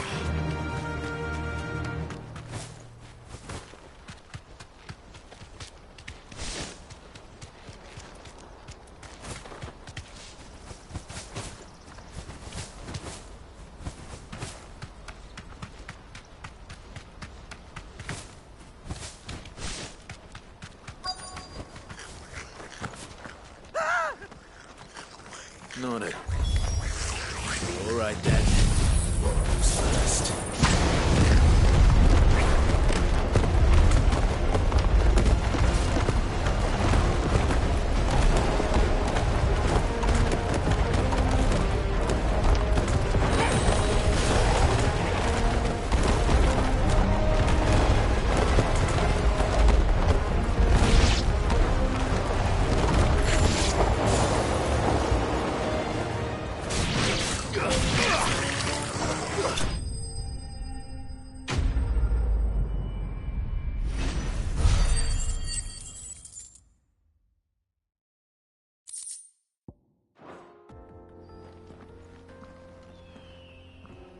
You're going to get yourself killed. Oh, that would not do. That would not do at all. Not when such majesty stretches out before us. Behold, the final sin in all its glory. As Moss tells us, a battle was fought here in ancient times. A battle of such ferocity that it tore a great crater in the very land upon which it was waged. In reaching for their holy sanctum did man enrage the gods, and great was the vengeance that was rained down upon him. Alas, the full truth of the matter is lost to time, though I live in hope that I might see it discovered. But we must not dwell upon such things. There is more yet to see. Onward! History awaits!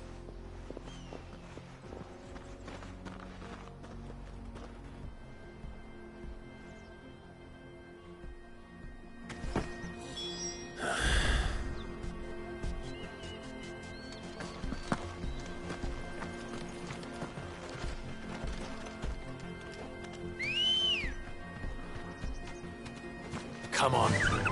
Run like the wind.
Finished.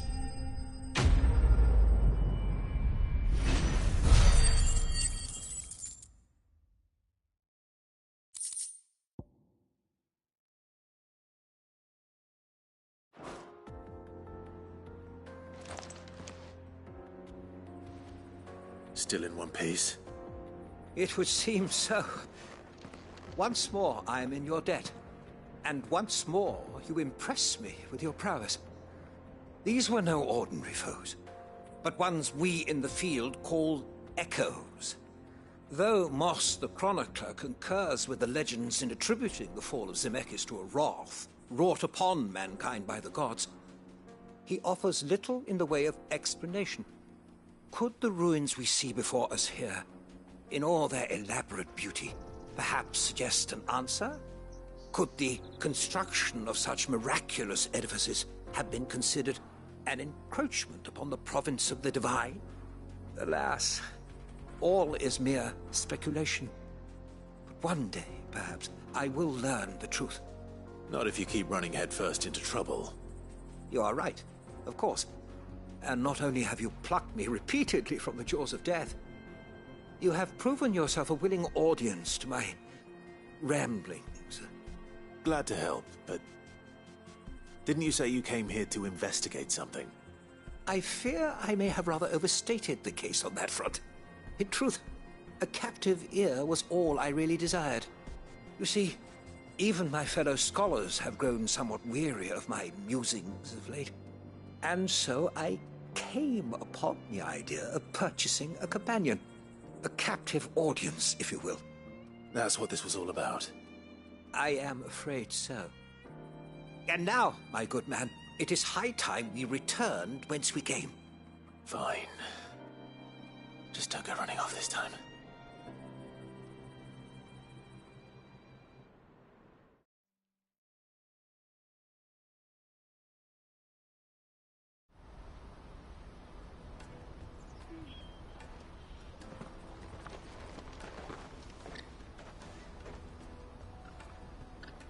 And so ends a delightful day.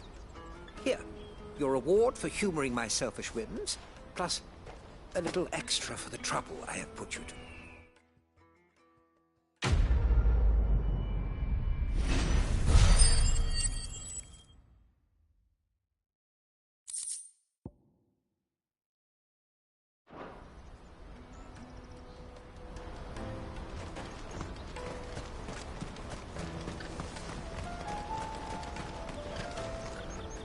Joseph's fine. He'll be back once he's tied up a few loose ends. That's a weight off my shoulders. He certainly knows his business. He found your thieves all right. And I dare say they won't be coming back. A good man to have around, that Joseph. And if he says there'll be no more thieving, that's good enough for me. Thank you for putting my mind at ease. Here, for your troubles.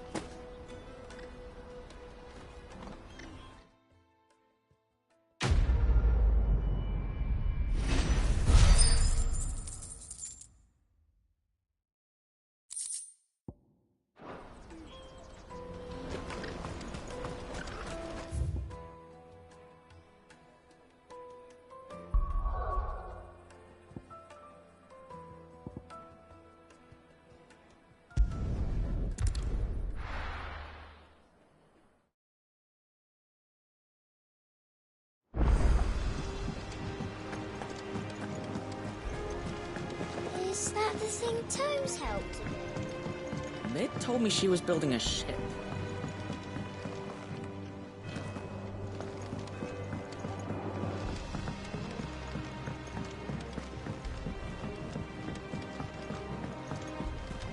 I don't know where Sid gets the energy.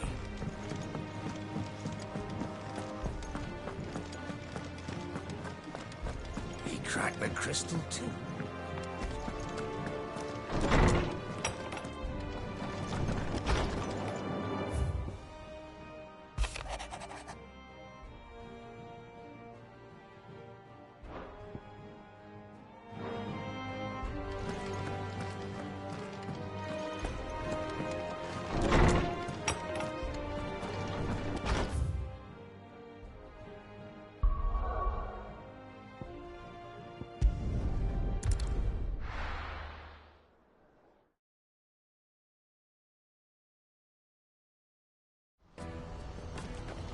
Let me carry your goods.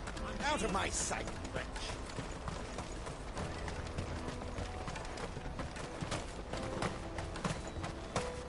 Come on, come on! Caravan stops Juicy next. pears! Slake your thirst! What I really want to be is a... Here you are, Good. Try not to lose it again. Me pass! You found it! Oh, thank you so much. Nan would have killed me if I'd come back without it. I'll have to say thanks to Elle and Theo, too. So should you, Honza. You and your friends don't have to steal anymore. If anyone threatens you again, you know who to turn to. We do. And we already have. Miss L's given us a job shifting the chocobo shit out the stables. It's hard work, and the pay isn't half what we got from the stones. But if we stick at it, we'll keep ourselves fit. You stick at it, then. And Goots, I'm sorry for stealing your pass. Nah, that's all right. I've got it back now. And all's well that ends well, eh? You said you're trained to be a blacksmith, right? Well, I'm gonna be your first customer. I'm gonna save up all my gil and get you to make me a massive sword. I'll do me best. Till then, eh?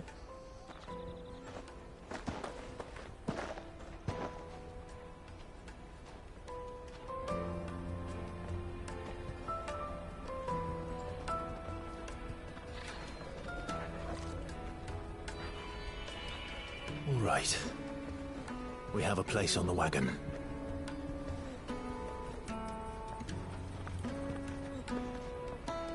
Remember, Goots, we're mercenaries. You hired us to protect you. Mercenaries. And you remember the plan? You're to ride all the way to Twinside. Jill and I will go with you as far as the outskirts, then find our own way in. I'll buy that stuff I need. Right. And we'll scout out the Imperial's defenses. There's a square with a big bell tower right in the middle of town. If you get lost, or out goes wrong, we can meet up there. All right. Let's go.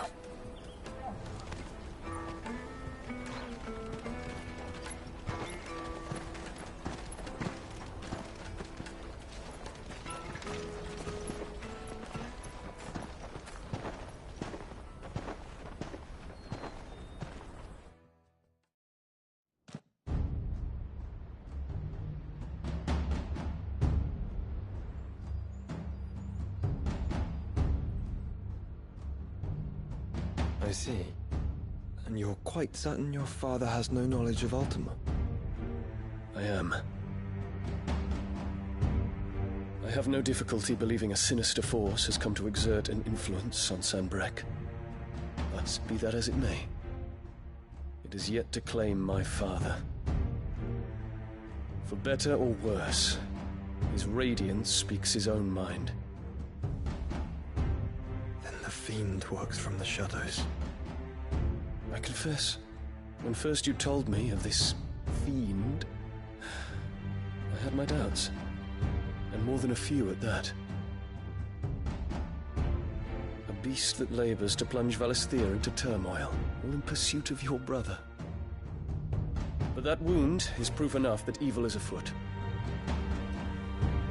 Then I have your answer, Your Highness. You will join me in my fight.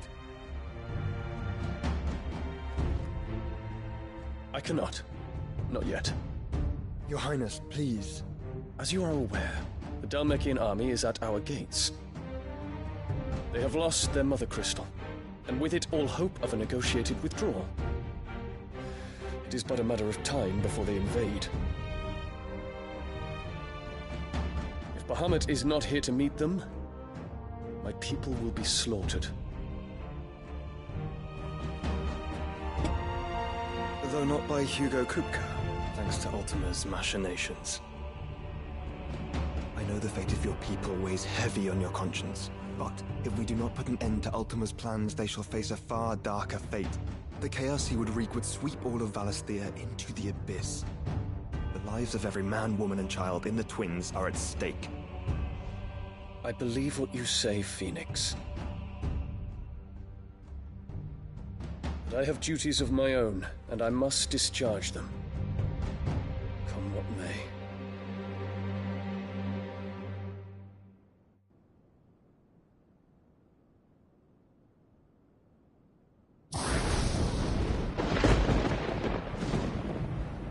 What do you know of my blood?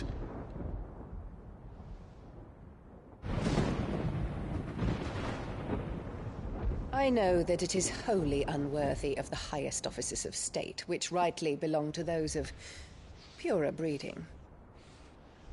Alas.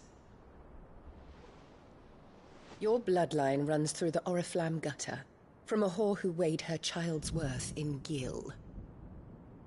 Have you threatened my father? Of course not. I merely whispered in his ear that his mongrel son is plotting a rebellion. What? Sylvester listens to the words of his astrologers. And they have ears too. You have been feeding them your lies!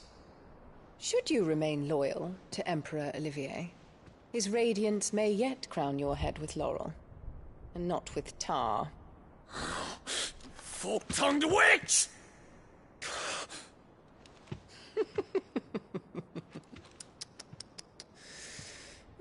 In consideration of your long years of service to the Empire, I shall forgive this uncharacteristic rudeness. Now hurry and make ready, Your Imperial Highness. Emperor Olivier expects much of you, Dion. Or should I say, of Bahamut. May your fire reduce his enemies to ash, till all of Valisthea bows to its rightful ruler.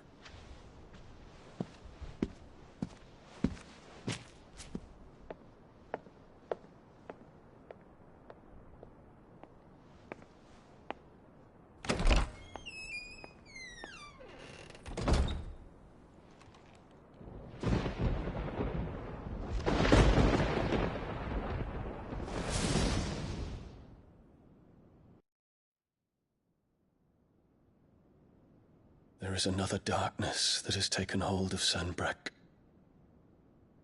And until its grip is released, the flames of war shall spread ever wider, just as Ultima wishes.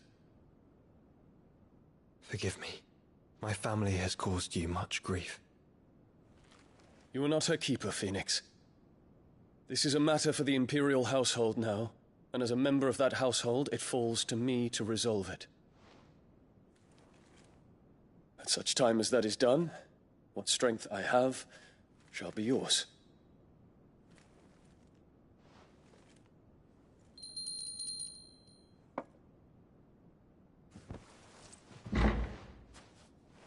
Thank you, Your Highness.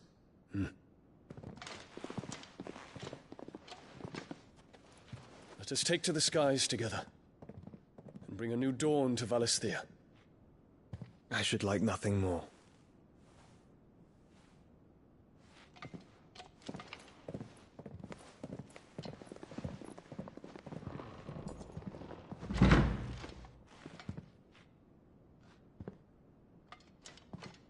Terence. My prince. Tell me true. Do you believe what I'm about to do is wrong? We dragoons have but one leader, Your Highness. And we shall follow him unto the very end. Thank you. This is my decree. For their crimes against the crown, the traitorous Annabella and her usurping son shall be put to death, and the Empire restored.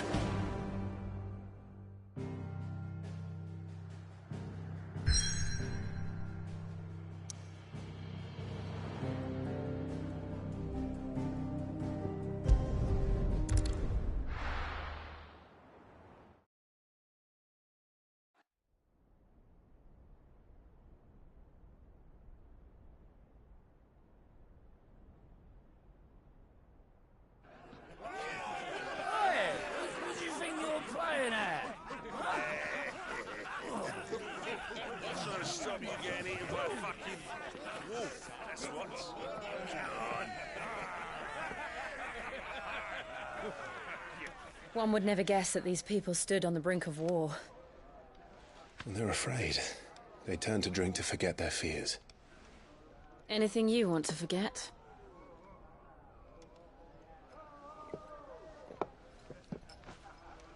The harbor is empty, and half the market stalls too. The city may seem peaceful on the surface, but it's balanced on a knife edge.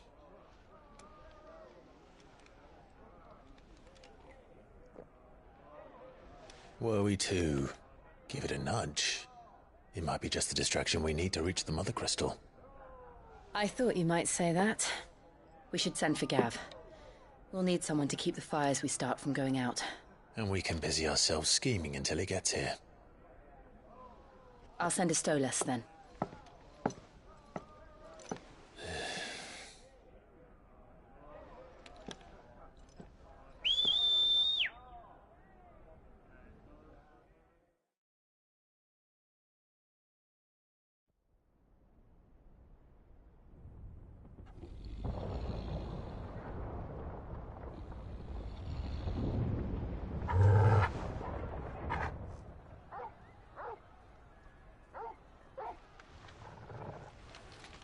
What is it, boy?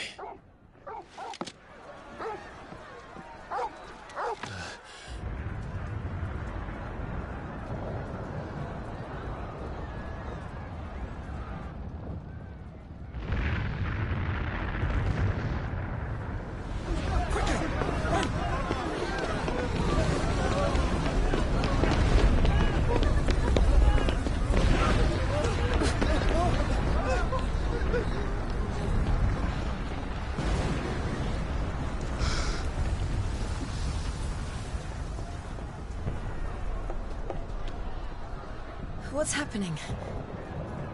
I don't know. Torgal!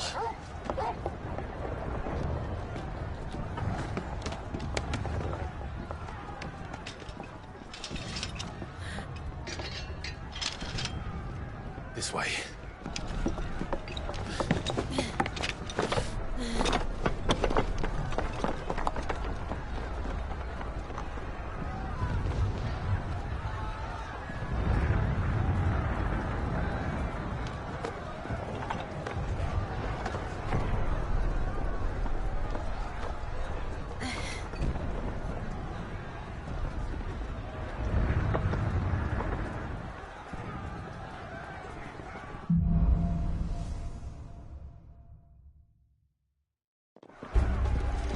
city's on fire.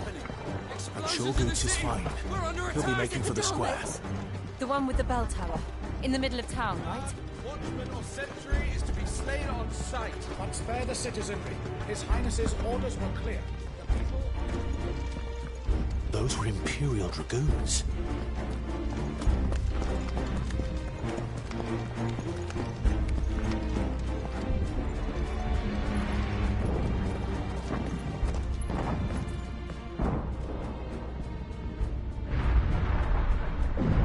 What in the hell is going on? Let's go and see. Right.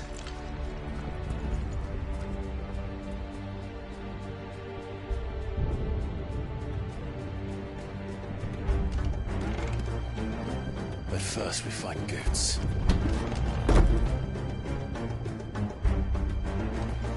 I just hope he's all right. You there! Identify yourself! Do we have to? Till my final breath!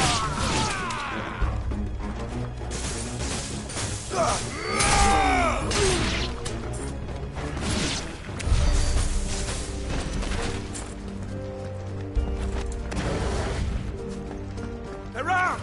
This might take a while. Cut them down!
There's no doubt about it.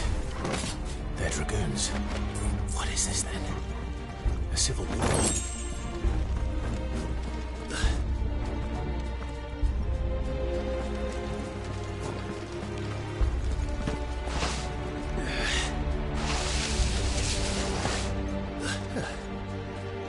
Never thought I'd be glad to fall into a sewer.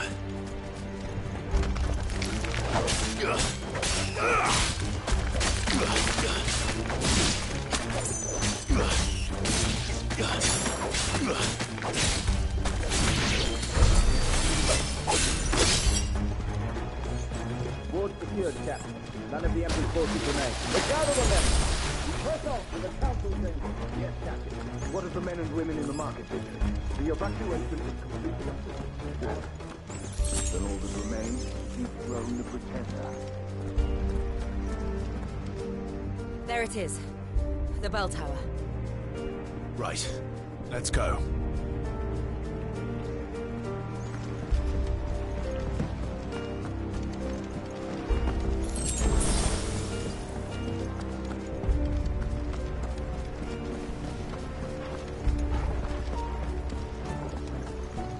Ah, a goods lift.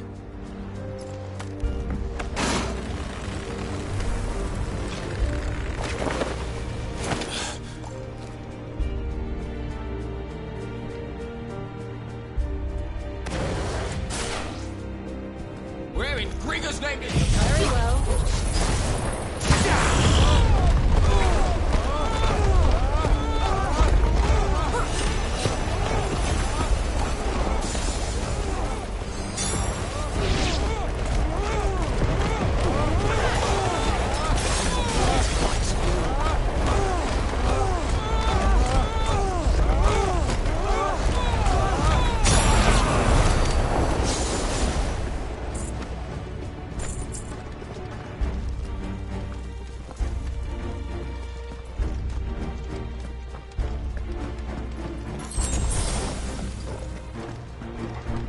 intruders!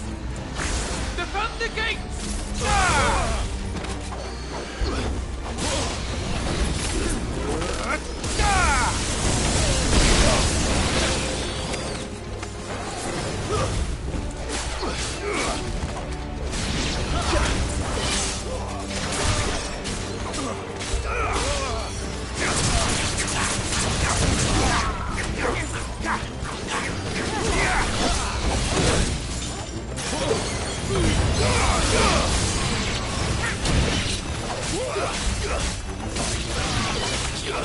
It's over.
Hold on, kids.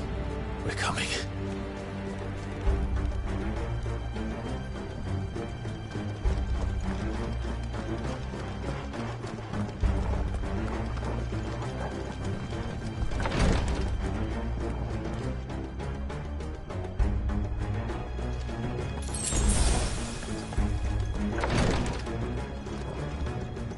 Who goes there? In the prince's name, none shall pass!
Enemies on the ramparts! Kill them!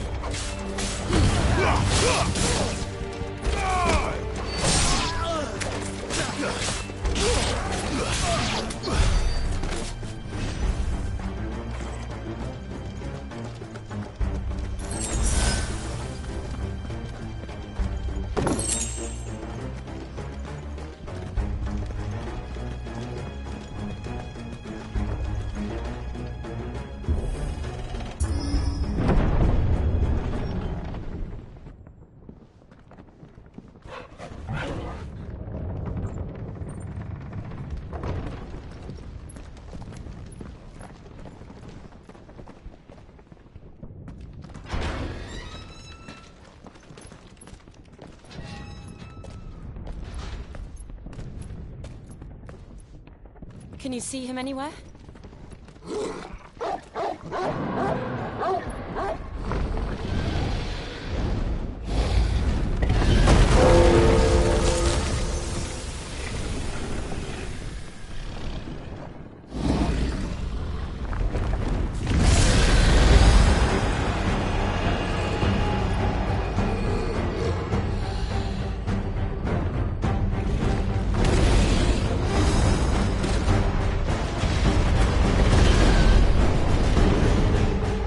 It must be one of the Dragoon's pets.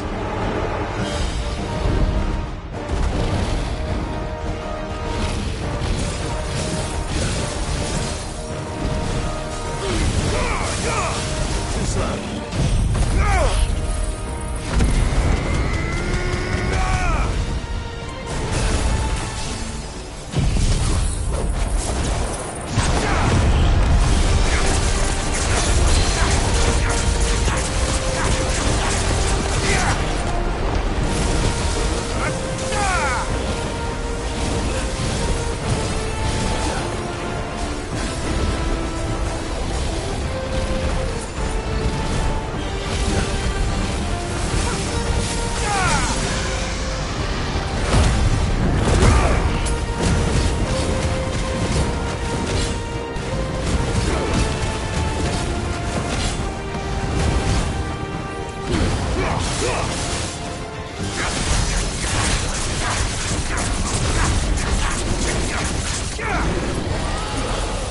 I think it has something in store for us. Get ready to move.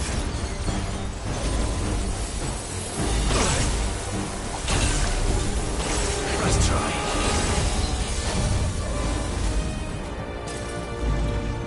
Stand fast.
Over here, Clive!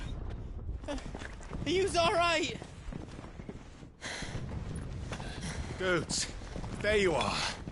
I didn't know there'd be a dragon. All right. Let's get out of here. Oh! What now? Is that Mother Crystal's heart? What the hell is it doing up there?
Your Highness, don't do this. We must leave. Now, Your Grace. I beg of you. This is not what he wanted. Something's happened. Forgive me, Yod, but I must put a stop to this. Your Grace!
So, what do we do now, then?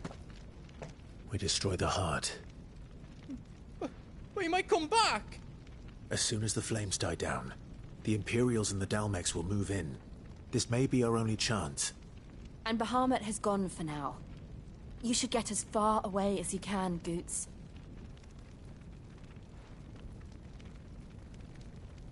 What? And leave you lot in the lurch? I can't do that. If you're staying, then so am I. I packed everything up before I made a run for it, so if there's out you need, just ask. But I won't be giving it away for free. Nana'd never forgive us if I did. Thank you, Goots.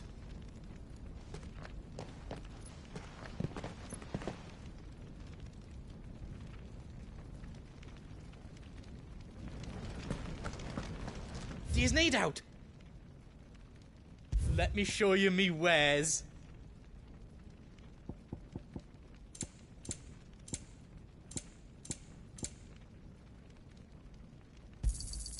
Righto, here you go.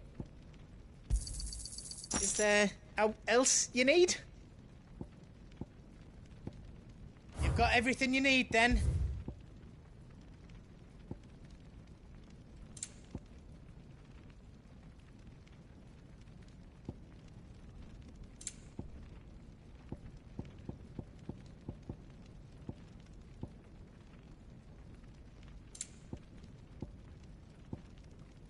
Is all done then? No. Are you all set then? Drake's tail is right there, Clive. It's time to free Storm from the Crystal's curse. Oh, it's past time. But remember, Bahamut is still out there. And I dare say we'll be seeing him again before the night is done.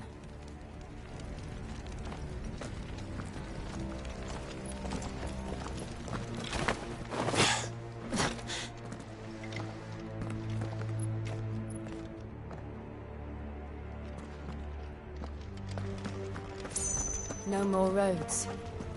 We'll have to find our own path. Do you feel that, Clive? Ether.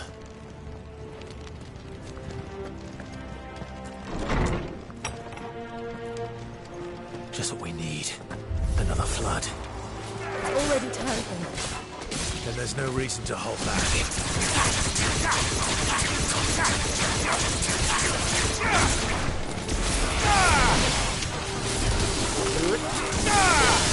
It's over!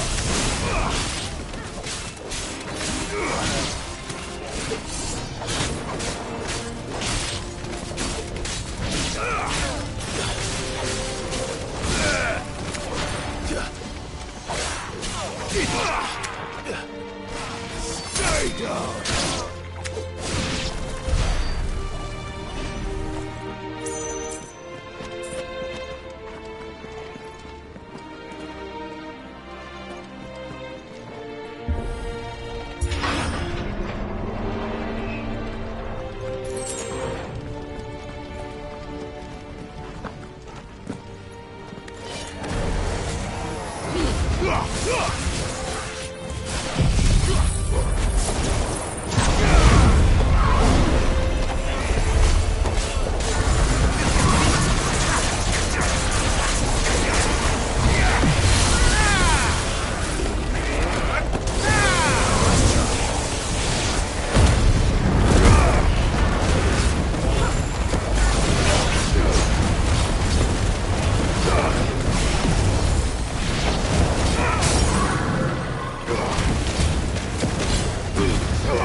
There must be a way to climb up.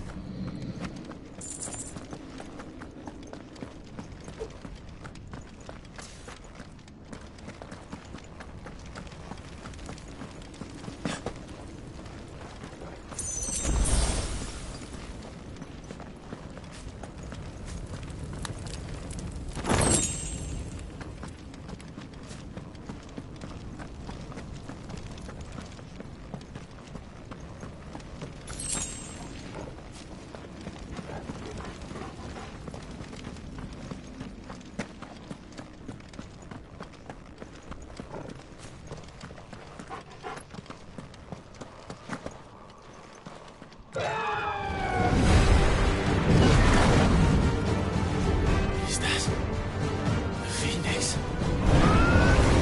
Joshua!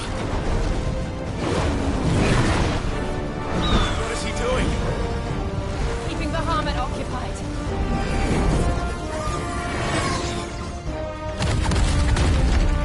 Joshua!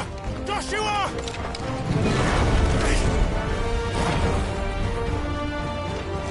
Don't, Clive. It's too dangerous. Fuck! Hold on, Joshua! I'm coming!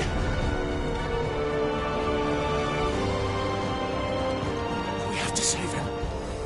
And we will. We just need to keep moving.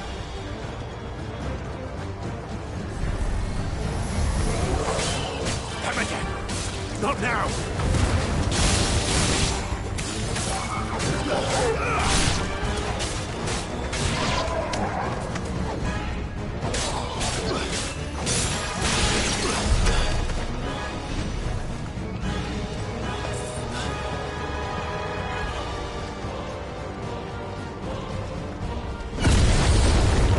What was that?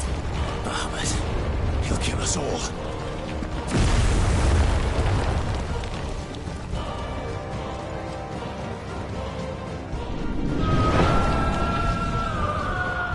There he is. Joshua!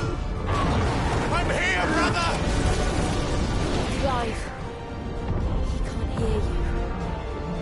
Joshua! They're heading for the heart. Then so should we.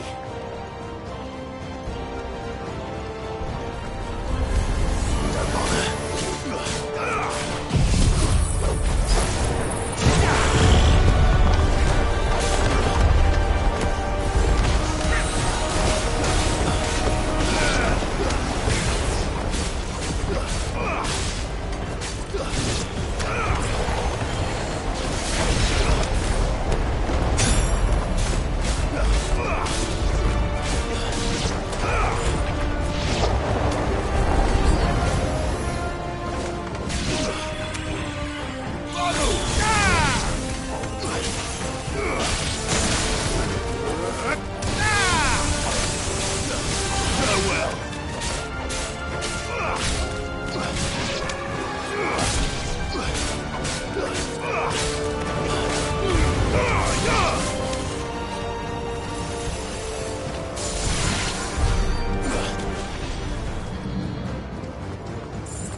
We don't have time for this!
Are those the council chambers? How are they still standing? I don't know.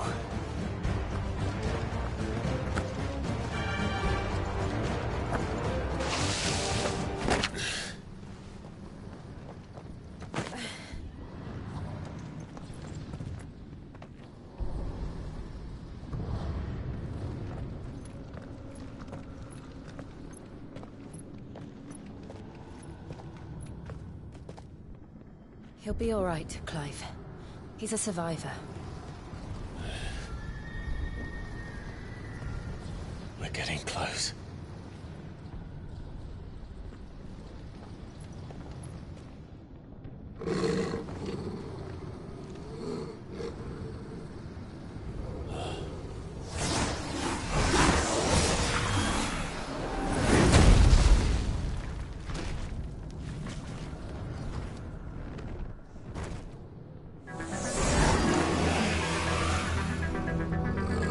Looks like somebody doesn't want us getting any closer. I don't care what it wants.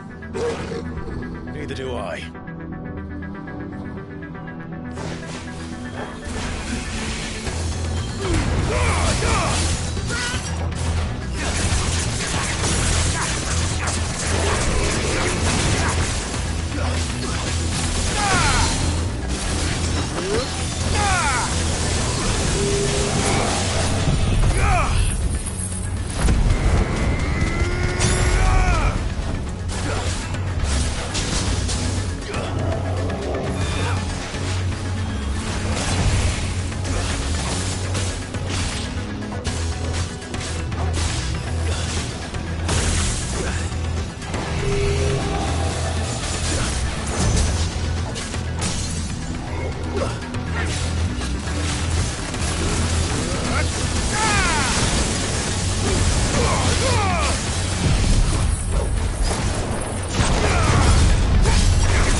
These beasts...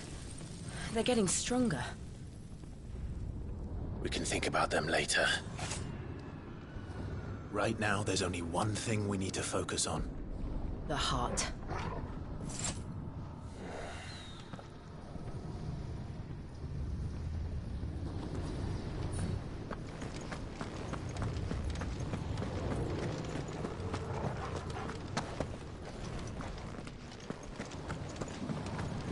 We might be able to get up through the building. It's worth a try.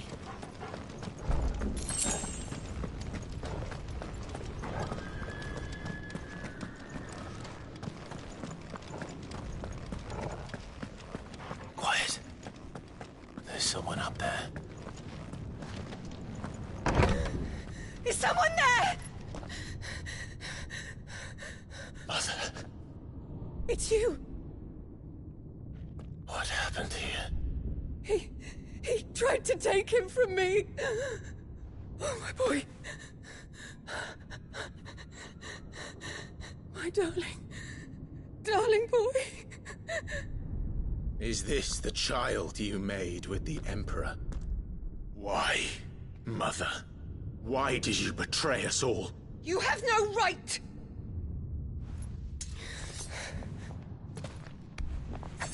Answer him.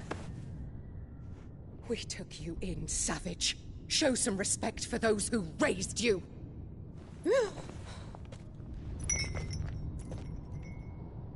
Honorable Elwyn, always thinking of his precious homeland.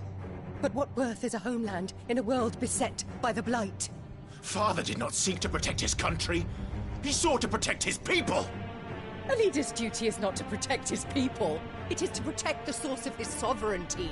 The noble blood that runs in his family's veins. So long as this bloodline remains unbroken, what does it matter if a nation falls? One can always found another. Unlike him, I did my duty. I preserved my line. I bore a son of the noblest blood, to whom the whole world might kneel. That is why I gave Rosaria to Sambrek, that I might join my line with the Lesages and birth a savior of this benighted land, blessed by both Bahamut and the Phoenix! You sold your country for a child. Why did he need another? You had Joshua. I had nothing. You were always your father's son, so very strong and bold and daring, and yet you failed to awaken. Would that Joshua had been granted 1/10 of your strength? Oh! How the nobles laughed that Elwyn's firstborn was surely the son of a concubine, and my own, not long for this world. The shame of it! The shame of being slandered by one's inferiors! How could you ever know how that feels? It should have been you! Why didn't the Phoenix choose you? Joshua's every waking moment was spent trying to shoulder the burden that you and the Phoenix and the Duchy foisted on him. That's why I became his shield. To help bear the weight. But what did you do? You betrayed your own blood and surrendered your son to his fate! Joshua, my darling boy. I never meant to hurt him. The soldiers' orders were clear. He was to be spared. Why did you survive when the only one I truly cared for died? What? Have you not looked out of the window? Joshua is here! The Phoenix lives on! He's battling Bahamut as we speak!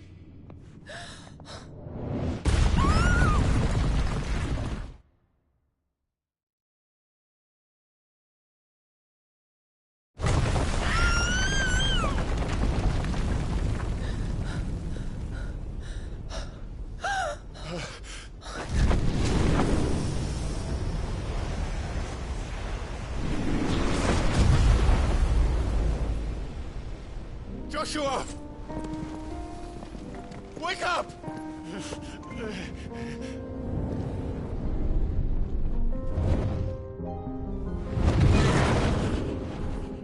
I am a shield of Rosaria.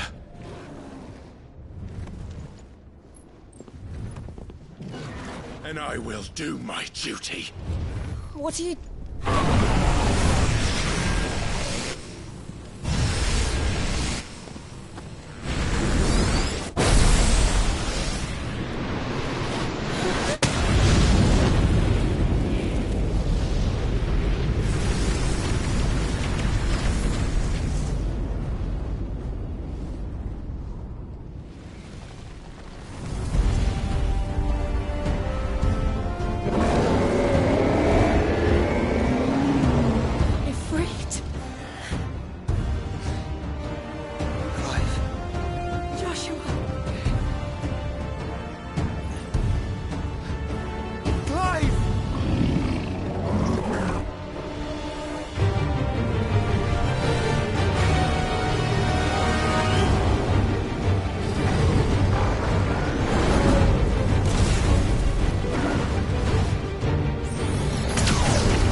mission! Don't do this!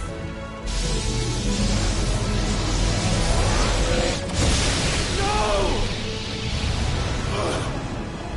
Brother!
Things are falling in more evil than I've ever seen.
Thank the Founder!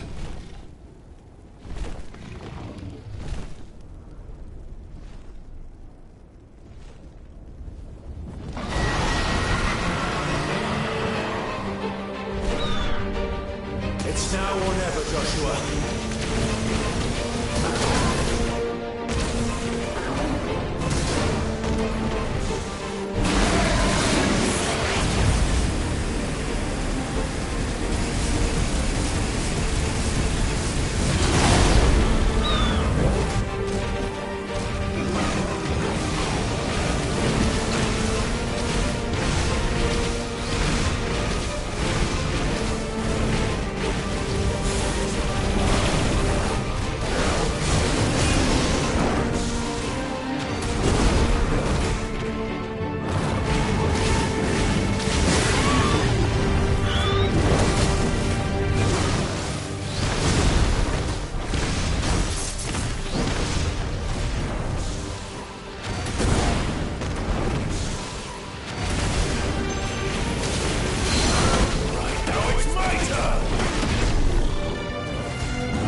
This is drinking the ether.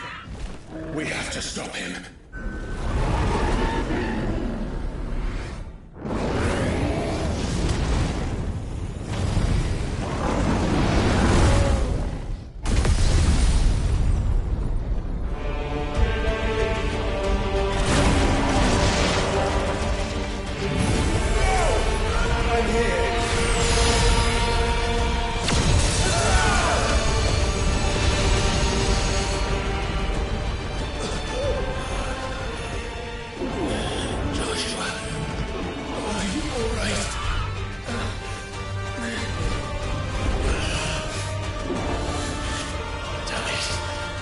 You have to be stronger than this. Come on, Ifrit.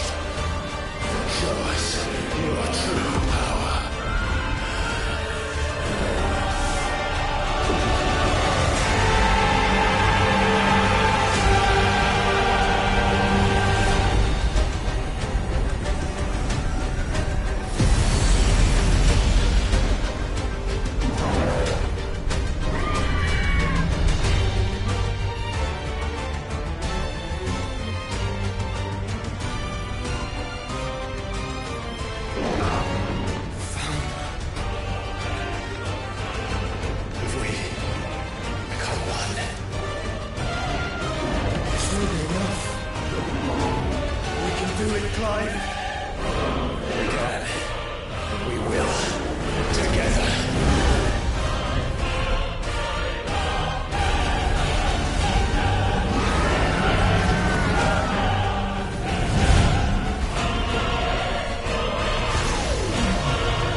In our own.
Joshua!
Dion!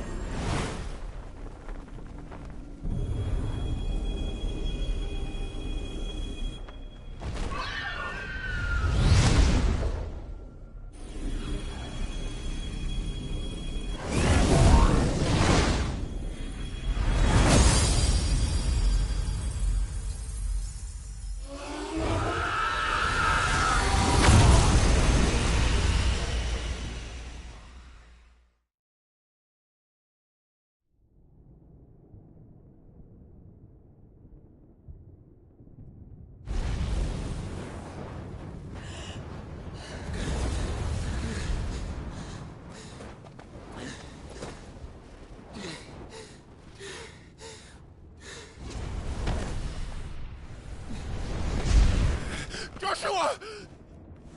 Clive!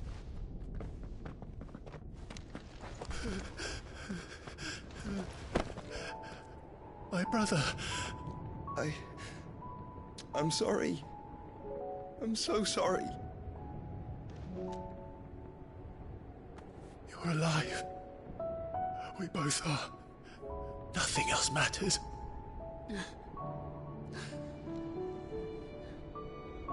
I never dared hope that I would see this day.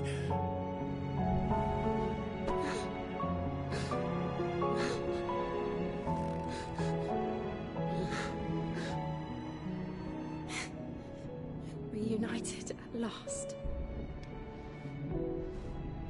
Jill.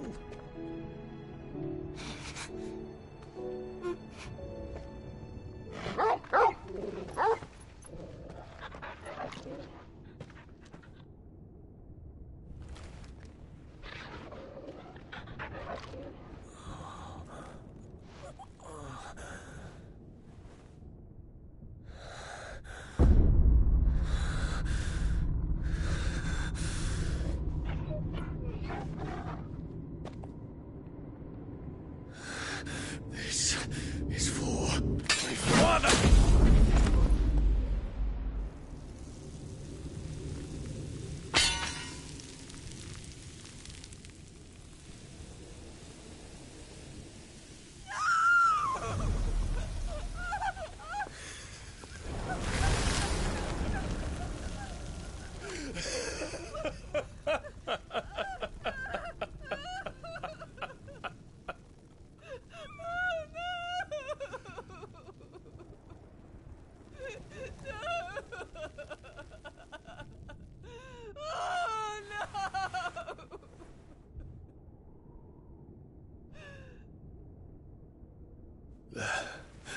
It is done. The demon that would tear our house apart is no more. Father.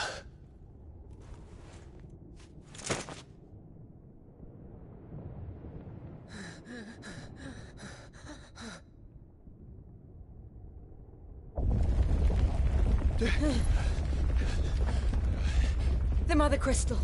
It's collapsing. Right. We need to leave. No. Wait.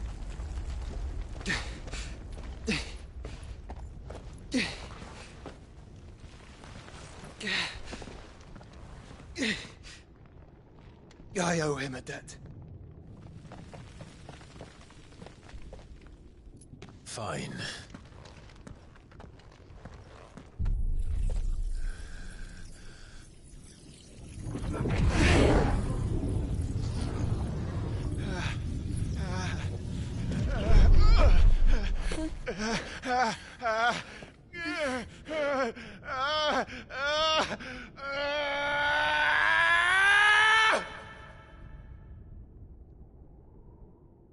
You there. Section. Don't reinforce the walls. Situation. Report, Captain. Can nothing be done to call them off? I regret not, Your Radiance. The Dragoons answer to none but His Imperial Highness. The Council is powerless to intervene. We're hearing reports of rebel Madness is this, Dion. throughout the neighboring districts. Focus all efforts on extinguishing the fires around the capital. The city can wait. Don't dally, man. Go! Your Radiance. And I want you to find out if you can about the Dalmek's movements. By the light! Dion, have you taken leave of your senses? Call off the Dragoons at once!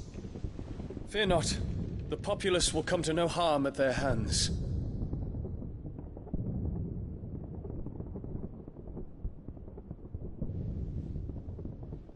I am here to save you, Father. Save me? The creeping darkness hides in the heart of Sanbreque. It stems from your wife, the traitorous Annabella.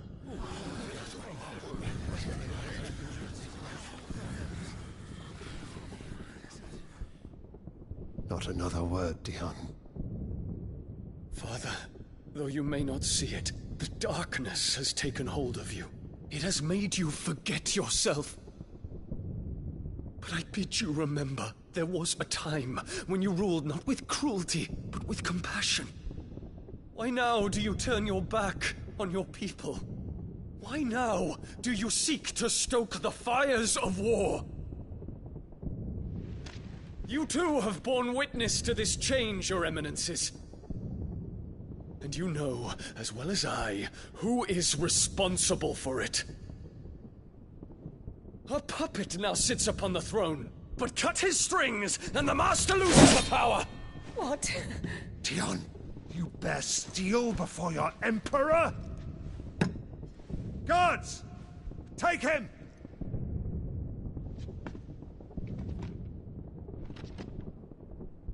For every citizen who falls, another can be bred. For every home that burns, another can be built. Those were your words. But when the last of your citizens has fallen, and all of their homes have been reduced to ash, what will become of your empire, of its rulers, of your god? As the mother crystals crumble one by one, and the blight sweeps in to claim all that we hold dear, our people look to their emperor for protection. Yet he labors not to secure their futures, but to seize what is left of the twins for himself. Even if it should come at the cost of everything his loyal citizens have labored to build. Dion, you must understand. A small price to pay, is it not? You've been blessed with great power, Dion. Enough to win me the world. So go, claim Valisthea for me, brother.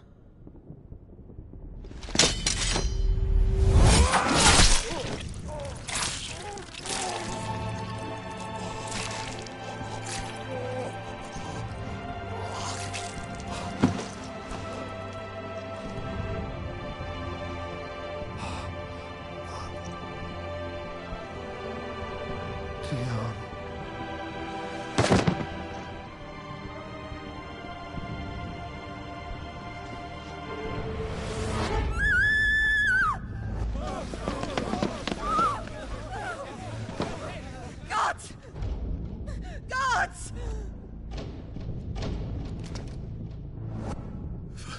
Mother. Poor father.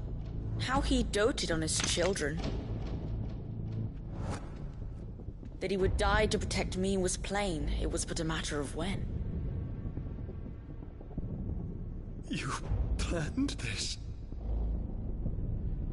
You did well to endure so long. But you broke in the end, as I knew you would. And now Muthos approaches. Put him to the proof. I would see if he breaks. Go, Bahamut. Kinslayer.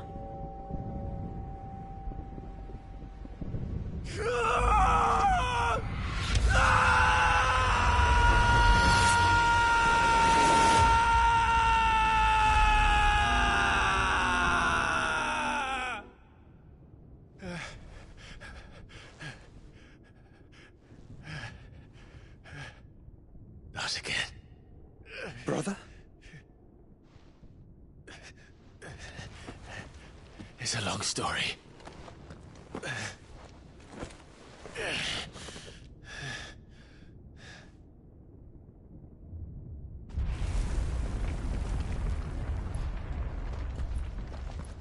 You cannot stay here, Mother. Come. Take my hand.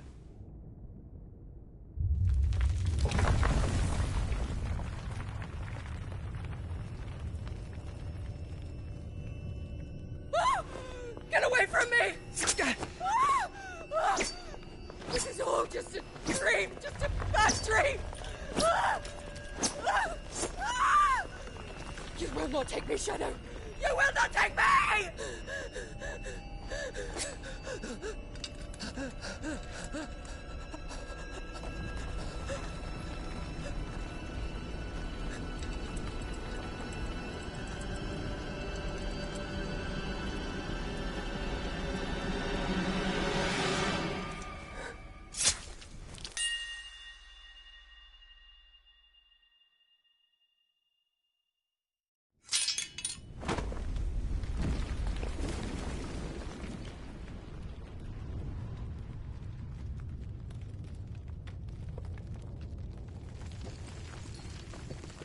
Mother.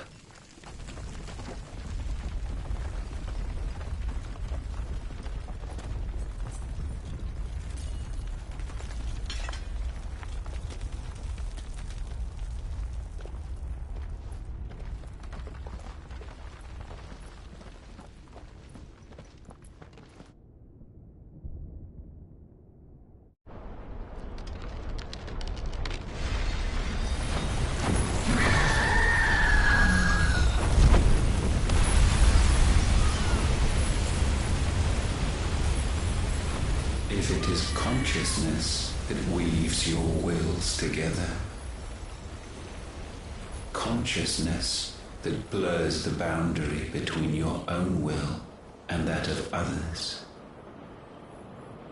then we shall set you apart once more. The ties that bind you shall be severed, and humanity return to its proper place.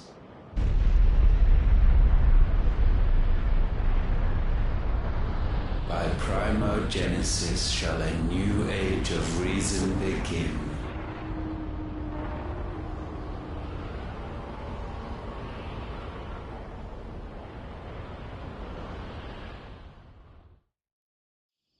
Relax, Your Majesty.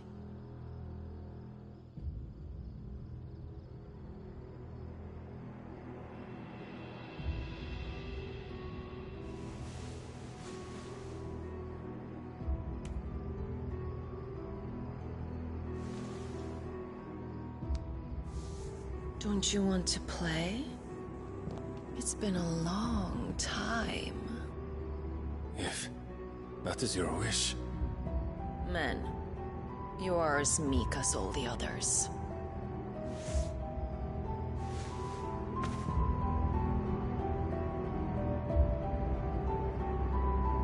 Such feeble creatures.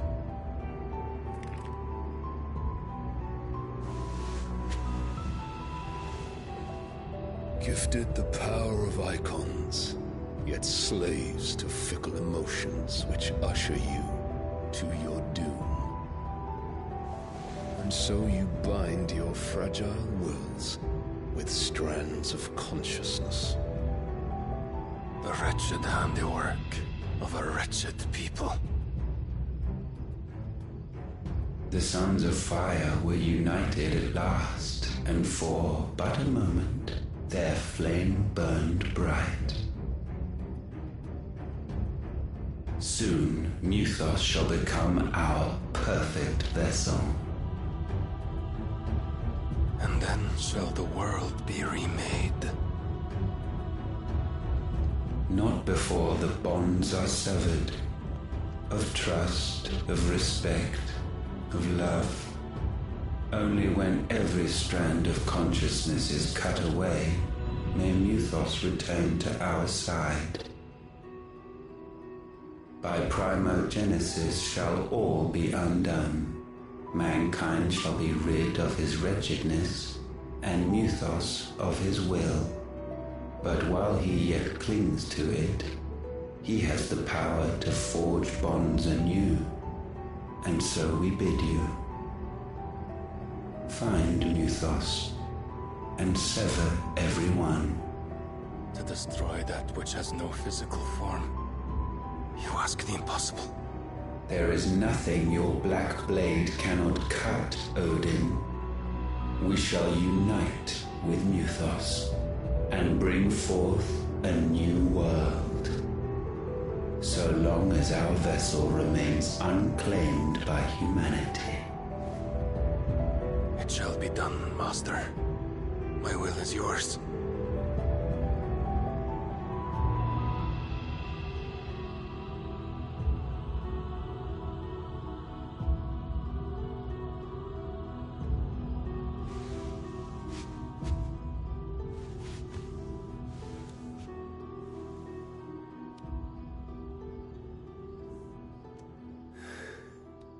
Mother.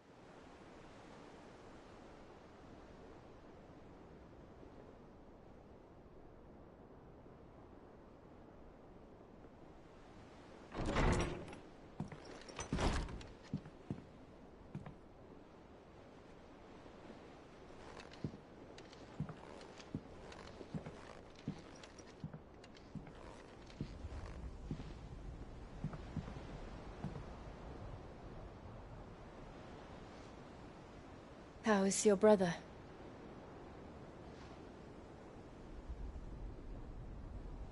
Asleep since I returned from the Dominion.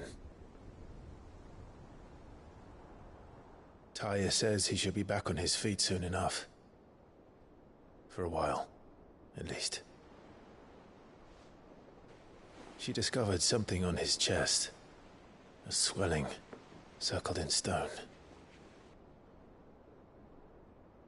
The curse.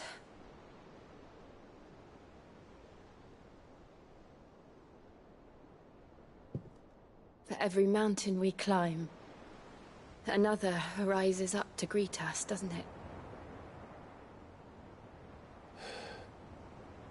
It's never ending.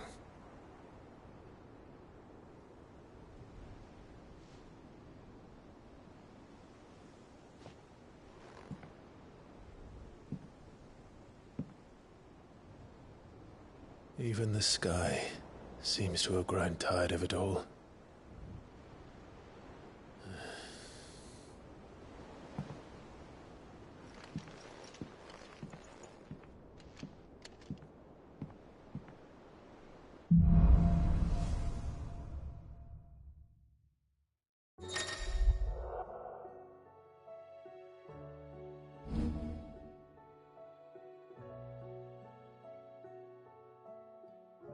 Taya won't be happy if I disturb Joshua. While he rests, I might as well see what Otto has to say.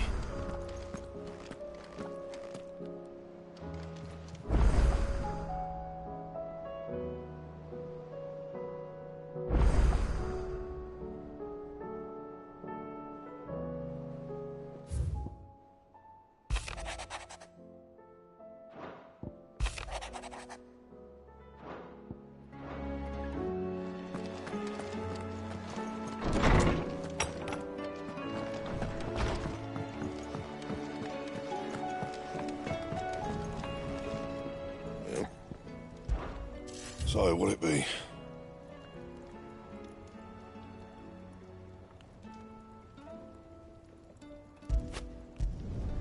Not bad, if I do say so myself.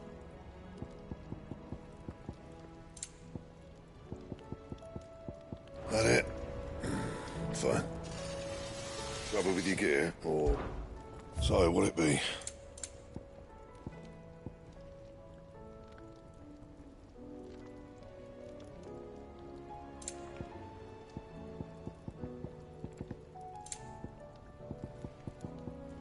Anything else?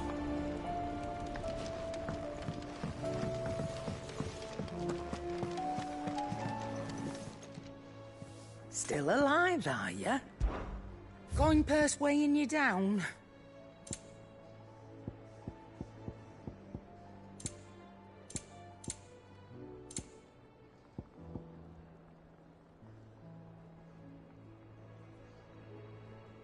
Let's not be greedy now.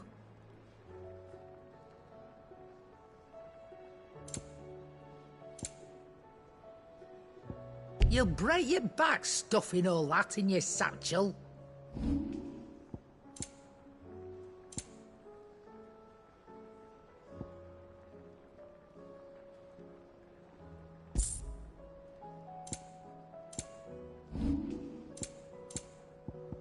And how were you gonna carry all that?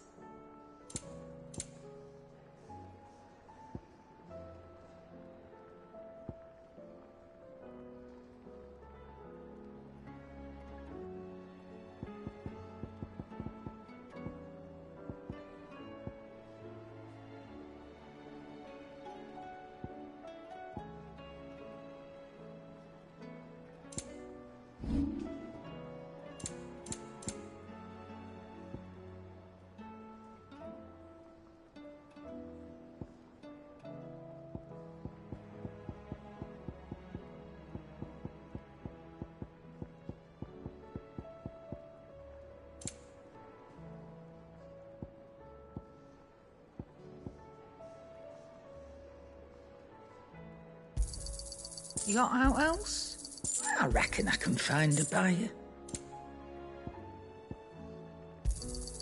I'll be thankful you got that much. You got out else? I'll be thankful you got that much.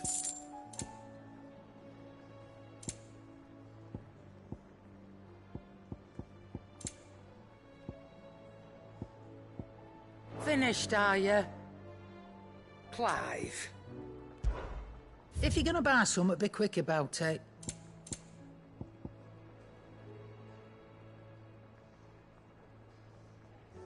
Finished, are you?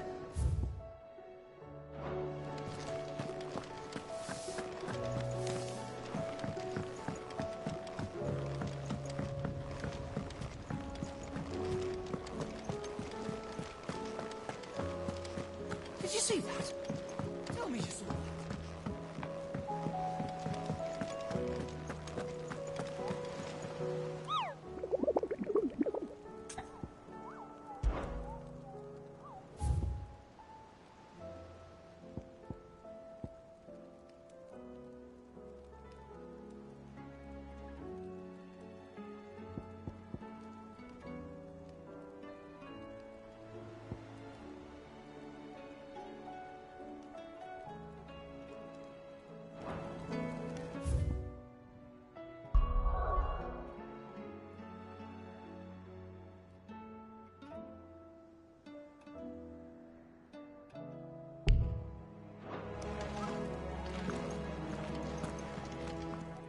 Otto, how fares the realm?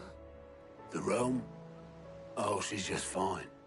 As long as you look past the fact storms out mother crystals and her skies are a roiling cesspit. And Gav? He's with your uncle in the Free Cities, helping Mid with her project. Sent an owl their way the moment the winds turned foul. Still waiting on a reply, though. Do you have any good news? Well, that depends on your definition of good. All right, fine.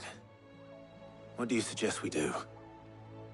Oh, no, I'm just a messenger. I leave the scheming to those more suited to the task. Could be that Lady Vivian and Old Tomes have their own thoughts on the current state of things. Could be that they don't. It certainly can't hurt to ask. I suppose not.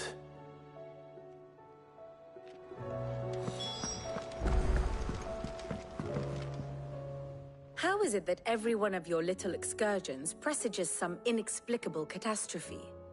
Not that you are to blame for the Dominion's fate.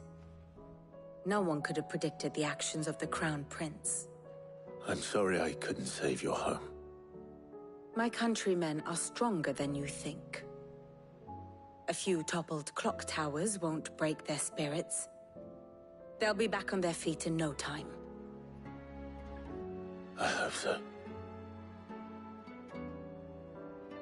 Look at us. Bluer than a pair of bog crabs. Tempting though it may be, sulking will not help us find a solution to this mess. You believe there's one to be found? I don't know. But I am certain we're more likely to find it if we first examine the facts.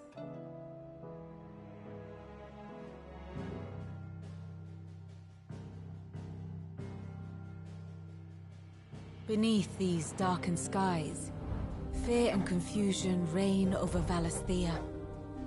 Oh, the lands around the fallen Mother Crystals had already begun to wilt for want of ether. But not like this. Crystals that filled wells and fueled furnaces, now nothing but pretty shards of rock. And those that hang from the people's necks cast nary a glimmer of light to keep the dark at bay. It is only a matter of time before the common folk convince themselves that the end of days is upon us. Yet I fear a swift end is more than we can hope for. While most of the world thirsts for ether, the remainder drowns in it, spawning Akashic in droves.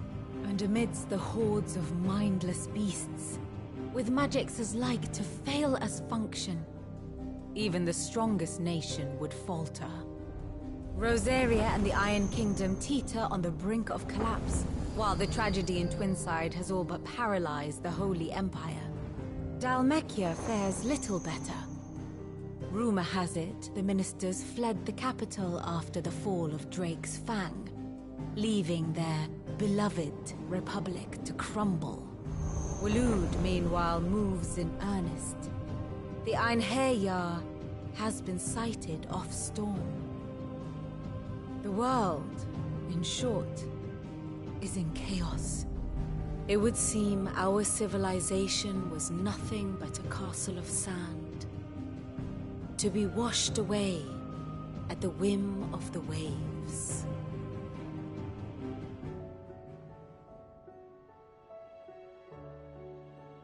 A castle of sand. Not my best flourish, but it seemed fitting. The reports I've received are considerably more blunt in their appraisal.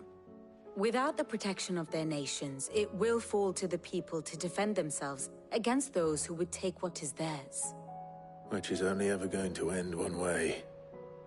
Defending a farmhouse against a band of chocobo thieves is one thing, but pitchforks and palisades will do little to stall an army's advance. Should the King of Waloed deign to invade, there would be none to stop him. None but us.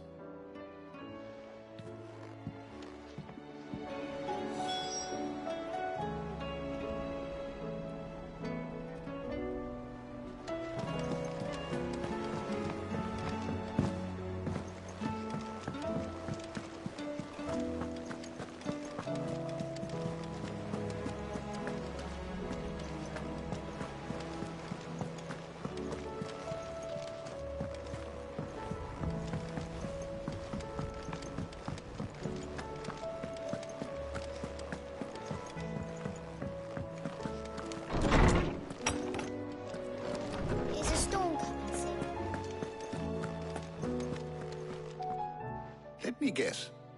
You're here about the skies. Is there anything you don't know, Lawsman? It doesn't take a court astrologer to augur the obvious. As for what has disturbed the heavens, that, I believe, is a question the Fallen might be better placed to answer than I. And on the 6th day, did the gods tear the sun from the firmament, visiting darkness upon their prideful sons and daughters. But I dare say you remember your childhood lessons on the sins of Zemeckis only too well. You think they're connected? That Ultima was one of the gods responsible? Well, he has certainly exhibited powers that we mortals would associate with the divine. There is nothing divine about him. But he wouldn't be the first god of whom that could be said, now would he? Yet for all the fairy tales that tell of the sins, there is almost nothing in the way of actual historical accounts. Had I the Journal of Moss the Chronicler, I may have been able to tell you more, but alas, I fear all remaining copies have been lost to time. You will forgive me, I hope? Certainly not. Because there is nothing to forgive. Even without this journal, you've provided us ample wisdom. And we will always be grateful for it. Perhaps Otto will be more inclined to share his thoughts when he hears what the others had to say.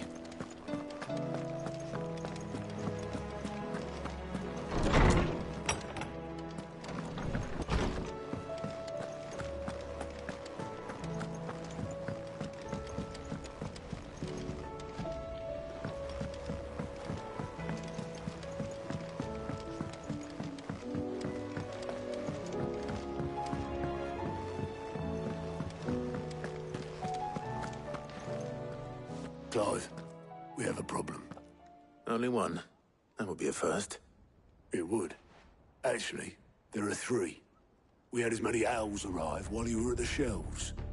Martha's got a Kashik out her gates, and talk of monsters roaming the hills outside of Northreach has put the wind up Isabel and her lot. And don't forget Dalimil. Lubor says the village was raided by bandits. When it rains... It fucking pours. The curse breakers are spread thin, taking stock of the damage in the Dominion. And even if I could get word to all of them, I doubt they'd get here in time to make any real difference. Which means there's only 2 people who can. Jill and I. Let them know we're on our way.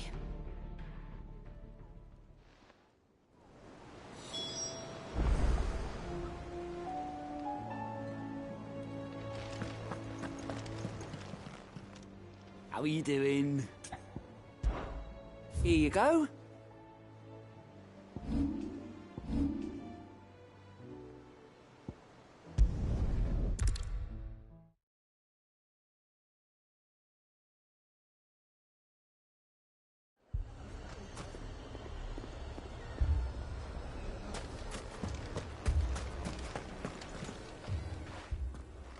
Sid! Your new companion appears much more formidable than your uncle. Should I be worried? You haven't been introduced. Jill. Clive has told me much about you. All lies, I'm sure. Your Stolas said that Dalimil has a bandit problem. Indeed. Although, you're a little late. They left with our food and guild days ago. Any idea where they went?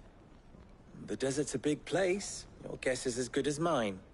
But the fact is, I have more immediate concerns. What did you say to me? What did you say? Ah, as if by magic. Let's just say we've yet to reach a consensus about how to solve Dalimil's little problem. And at this rate, it won't be the actions of the bandits which prove to be our undoing. It will be our own. I've tried reasoning with the dissenting parties, but even the Desert Hare has limits. Perhaps we could talk to them. What makes you think they'll listen to us? What makes you think they won't? She makes a fair point, Sid. And you won't have wasted much of your precious time if you fail. They're just across the courtyard.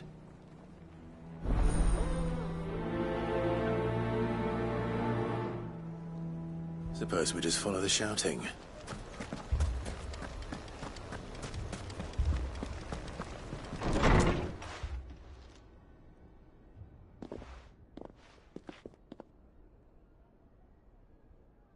You wouldn't talk like that if it had been your men whose throats were slit. Blood for blood, it's the only way. We hire mercenaries and have them mount the bandits' heads on our walls as a lesson to the rest. And what happens when those mercenaries are slaughtered like your men? Are you going to hire more? We're better off using that coin to buy food and supplies. If we hire mercenaries, the only thing we're buying is the bandits' ire. And you cannot fill empty bellies with that. Do you hear me? But what happens when they come back? Maybe it'll be your throat that's slit. That's enough. Both of you. Any more of this and I'll throw you out myself. Come back when you're ready to talk like adults.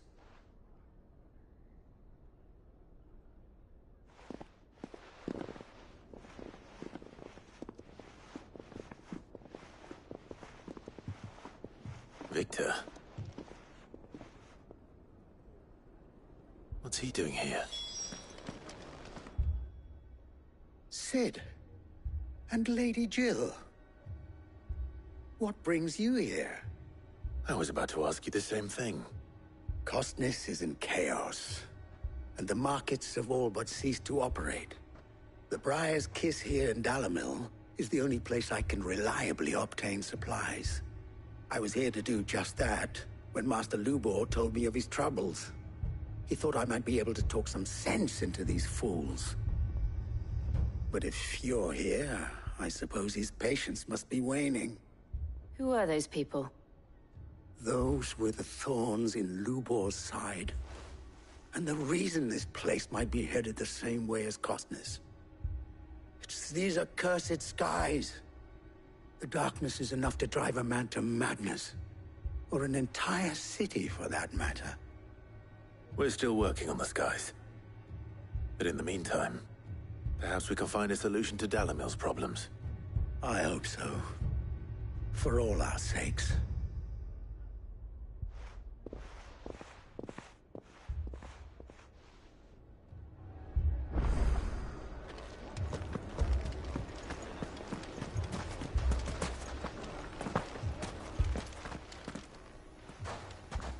So, you see my predicament? What I saw was a room full of people who were angry and afraid. And with good reason by the sound of it. But if left to smolder, that anger and fear could set the entire town alight. My thoughts exactly. What to do? Both sides wish to protect their homes and livelihoods, if only they could agree on how. But as long as they are divided, we are vulnerable. And if there's one thing bandits like, it's an easy target. What would Sid the Outlaw suggest? Well, if it were my namesake, he'd let them choose for themselves, and be on hand to pick up the pieces when it all went wrong. That sounds like a recipe for disaster. A recipe for disaster is precisely what it is. But perhaps that realization would be enough to make them question the ingredients. While it's plain neither Conrad nor Natalie will countenance the other's proposal, it may still be possible to make them doubt their own. Before presenting them with a third option. And that would be? To pool our resources and save the city ourselves. Why fight each other? When all that fear and anger can be directed at the bandits. It appears we have a plan of action. Victor, pay Conrad a visit. See if you can't convince him of his folly. I'll speak with Natalie. As you wish. Your faces are not well known in this town. That may prove useful. Don't worry, Victor and I will do most of the talking. You need only play along. Play along? What he means to say is yes.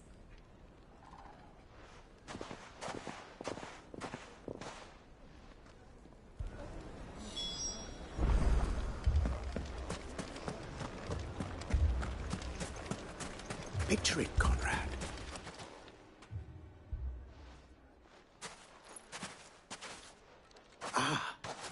Here she is.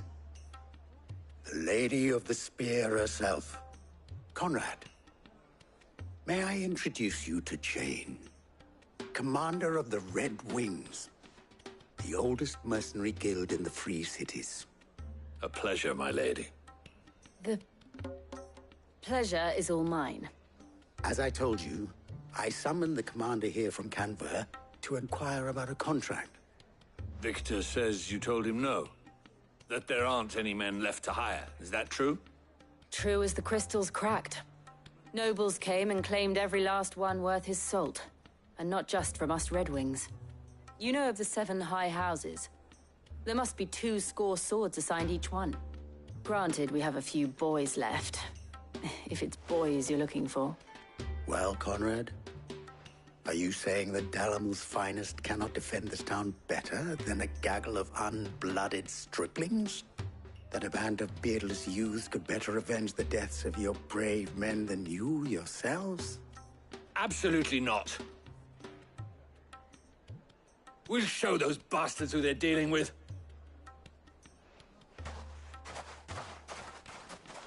I can't believe that actually worked. Conrad's not what you call the brightest candle in the crypt. And there's a reason why I had you do the talking and not Sid. Well played, my lady.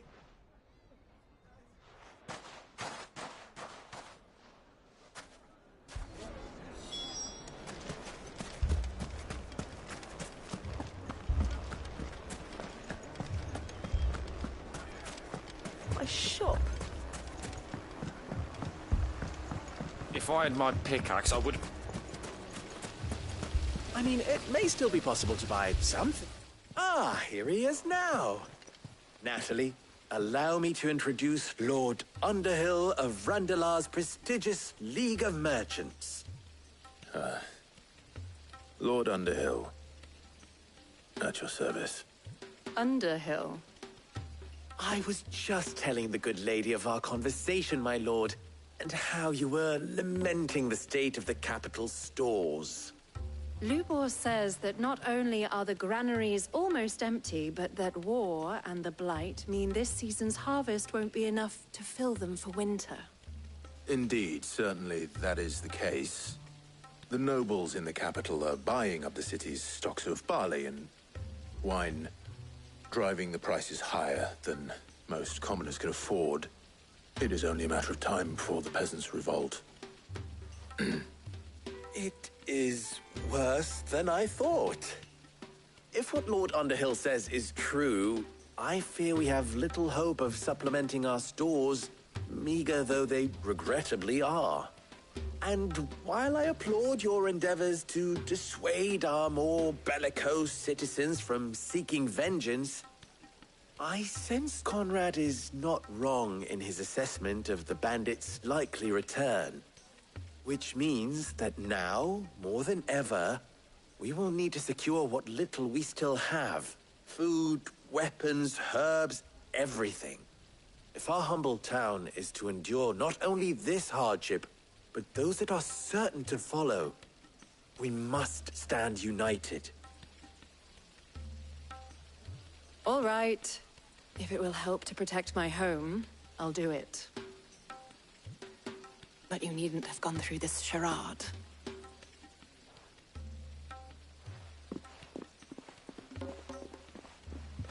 Thank you, Clive. Your performance was nothing if not workmanlike. She saw right through it. I didn't say it was good, merely that it produced the desired effect. Now, my scouts should be returning shortly. Meet me back at the Briar's Kiss, and we shall see what we face.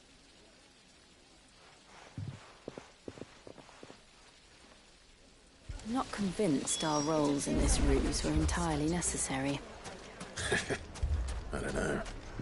Conrad seemed quite taken with you. Mummy, I'm scared. Oh, I'm ruined. Good news, Sid. Both Conrad and Natalie have somewhat gracefully accepted their new roles. With time, they may even learn to. Time no longer appears to be the luxury it was before lunch. I take it your scouts found the bandits? Technically, it would be the bandits who found my scouts. It appears they march for Dalimil as we speak. All of them. You're not serious. They don't just want food, they want the whole damn town.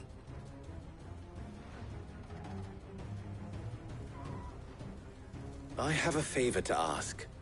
I'm told the bandits march in two groups, one from the south and one from the desert, in a move doubtless intended to stretch our already gossamer-thin defenses. Very well. Jill and I will meet those from the desert. But what of the rest? The rest, my friend, the city shall fight. Together. Mistakes, I concede, are high. But if this does not unite Dalimil, nothing will. That is a lot of faith to put into those who had their hands around each other's throats but a moment ago. Then it will be for us to see that their hands are kept occupied. And I do mean us. I thought you might say that. We'll hold them off for as long as we can. And we will do the same.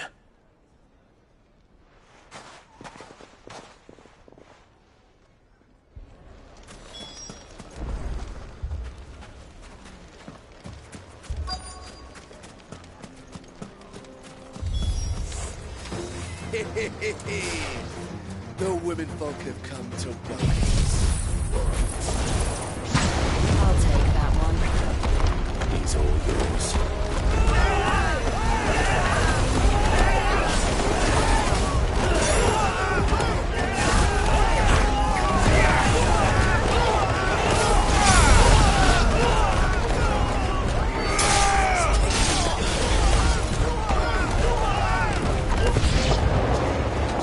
Overwhelm us.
The townspeople.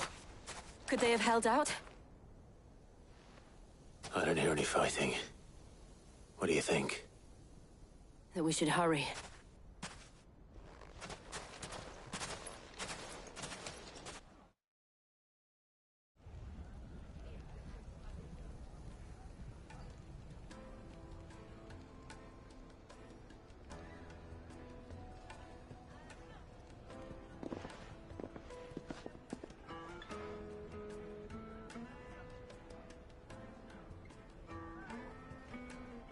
Natalie, I owe you an apology. You did well out there. The inn would have been lost had you not held the line. Without you, there would have been no line to hold. You saved us, Conrad. You saved Dalimil. We all saved Dalimil.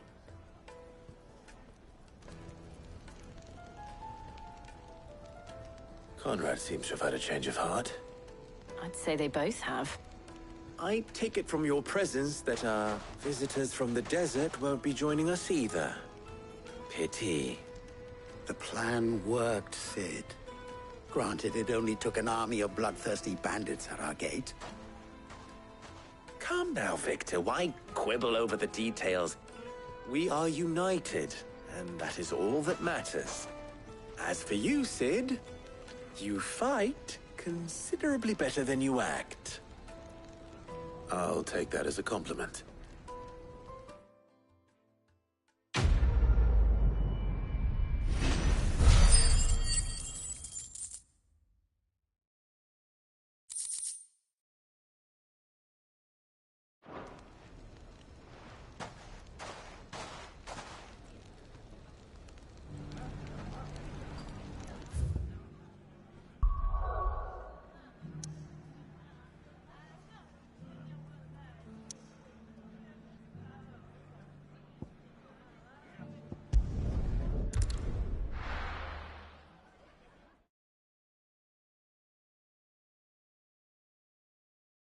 First we find Isabel.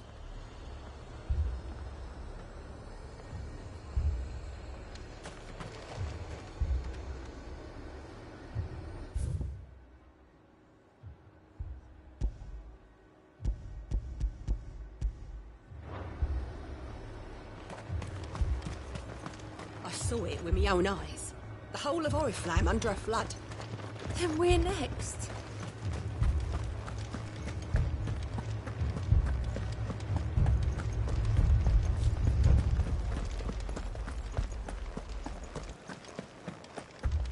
I can't do it. I can't.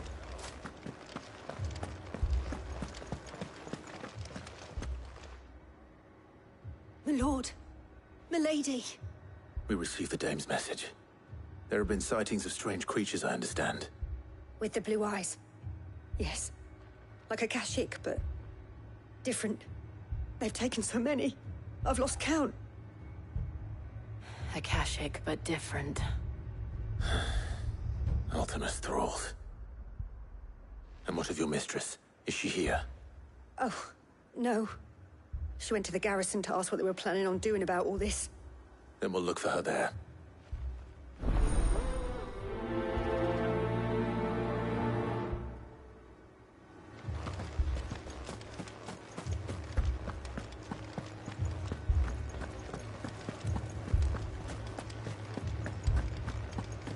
We could leave.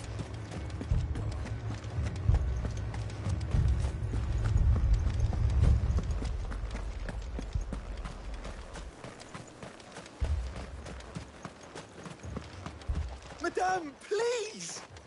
Half the garrison's been slaughtered by those things. We lost the captain this very morning. We've tried requesting reinforcements, but there's been no word from the capital or the Dominion in days! What more would you have us do? I would have you do your duty. Those at the Vale look to me for protection. And protect them I shall. Because they are my charges, and that is my duty. In case you have forgotten, the people of this town are your charges. But more than that, they are your people. Your sisters, your brothers, your lovers. So you have a choice. Lay down your sword and watch as they are slaughtered, or take it up and do what is right. She speaks the truth, you know. This here, it's all we have. It's all that's left. What we have left is our lives! Do you really want us to lose them as well? Not if we don't have to.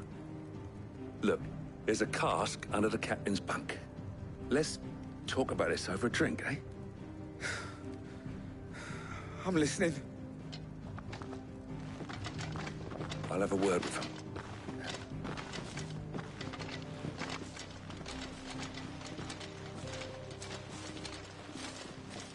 Ah, Clive.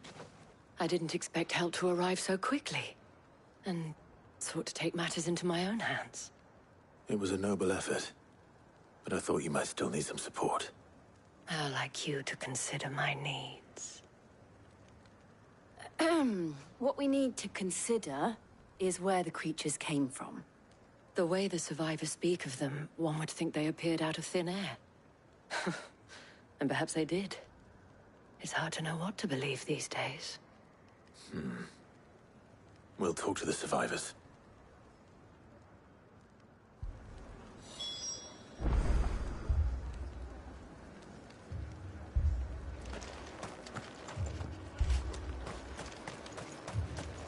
that thing...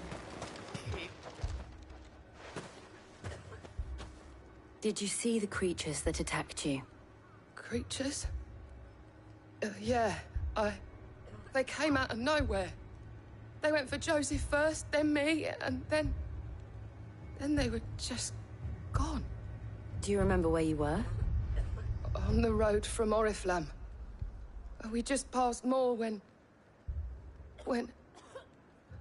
Where's my Joseph? It's all right. Just rest now.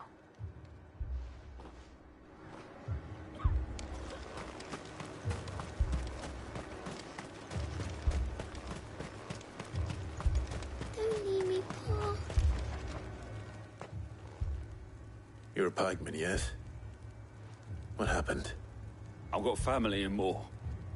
I heard the flood was spreading, so I went to see if they were all right.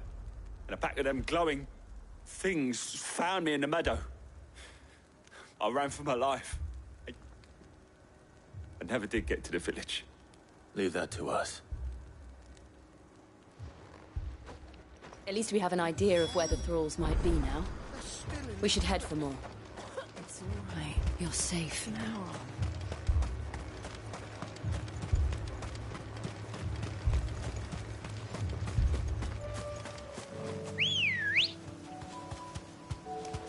Good girl. Faster!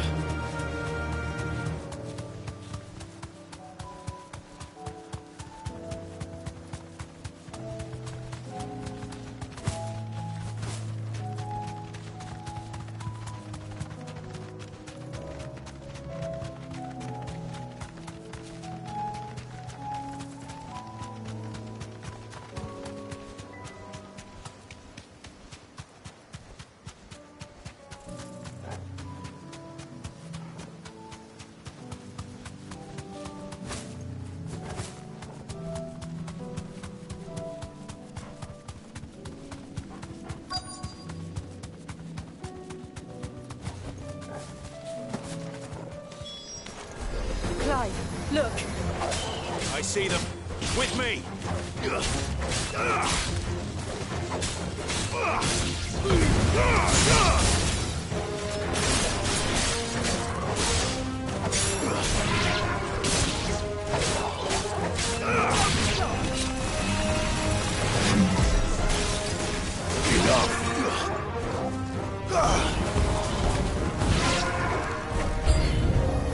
Should I prime? Save your strength.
Do you think there are more? There are always more. But I'd say we've done what we can for the time being. Then we should let Isabel know.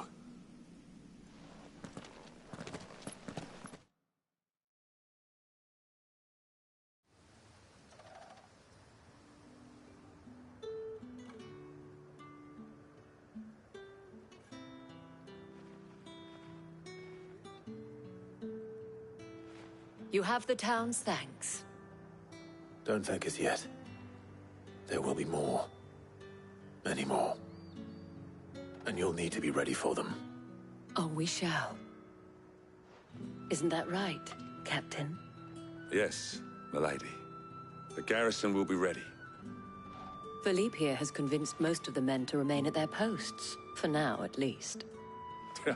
Hearing that the Dane would look kindly on any man who committed himself to the task certainly didn't hurt. It's not the most selfless of motives, I'll admit. But whatever it takes, eh?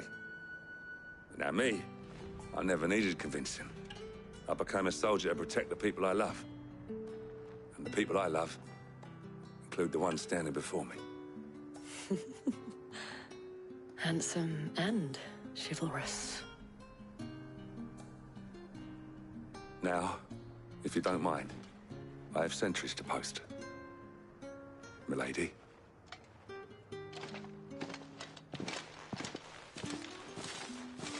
Lest you wonder, I'm not foolish enough to believe that this has solved all of my problems. But it has solved one, and that's one fewer than I had this morning. Thank you again, Clive.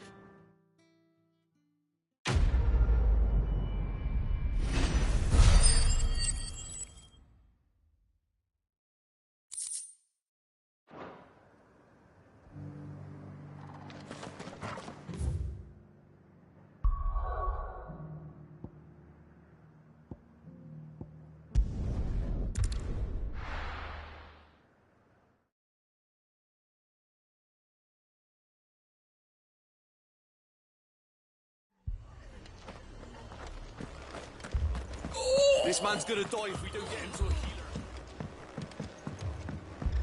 healer. Martha. It's good to see you. And you, Clive.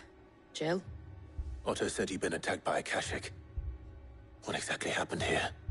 Those skies are what happened.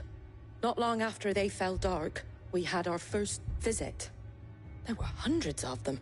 Tried to storm the hill. Only a handful made it up here, but that was more than enough. The rest are still down there now. And while we have a few willing fighters holding them back, they're sorely outnumbered. What do you think, Clive? That we join the fight? I thought you'd never offer. Now, where I need you is the Fallen Gate. That's where the fighting is fiercest. Let the men know you've come to help. Something tells me they'll be pleased to see you. We're on our way.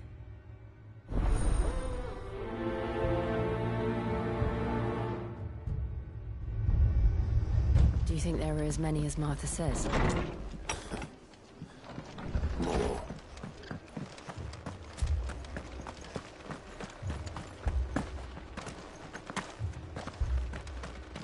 You don't think they've abandoned us, do you?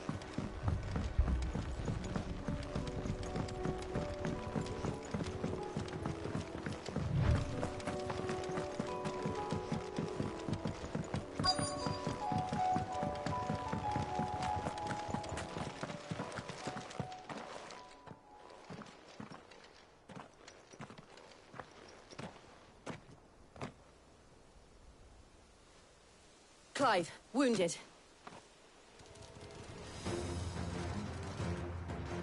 We deal with the Akashic first.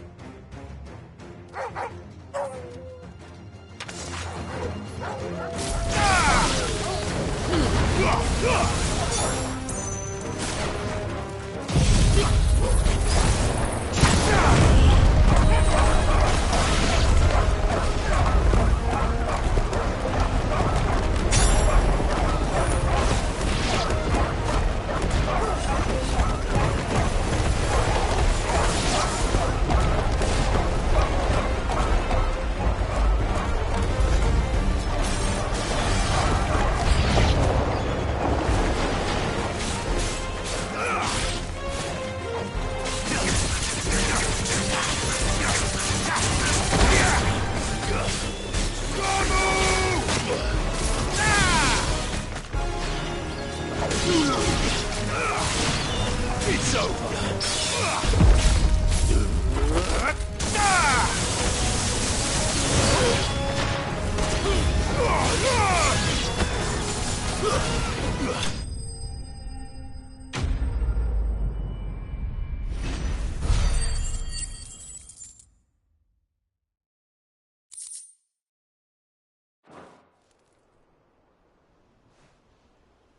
These men don't have the look of hired swords.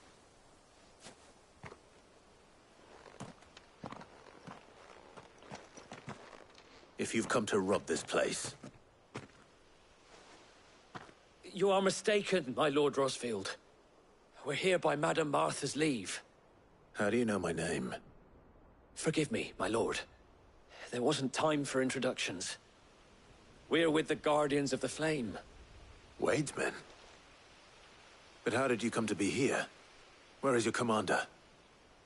Sir Wade left earlier with a scouting party to find out where the Akashic were coming from. Did he? Take your wounded back to the inn. Martha will see you're looked after. We'll join you anon.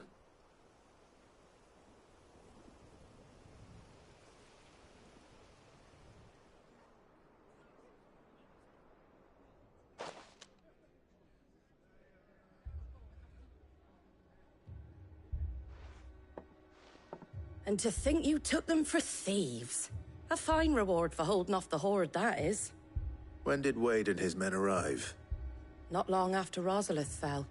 The Guardians asked me to shelter some of them that had lost their homes. They were making ready to leave just as the skies turned, and we agreed it was best we stuck together. Martha! Trouble!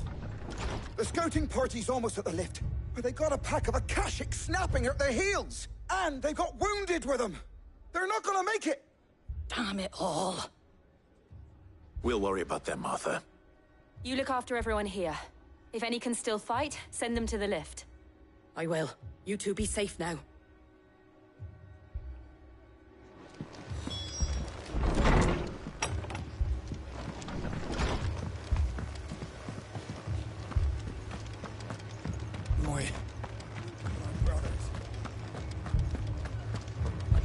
Mad dogs.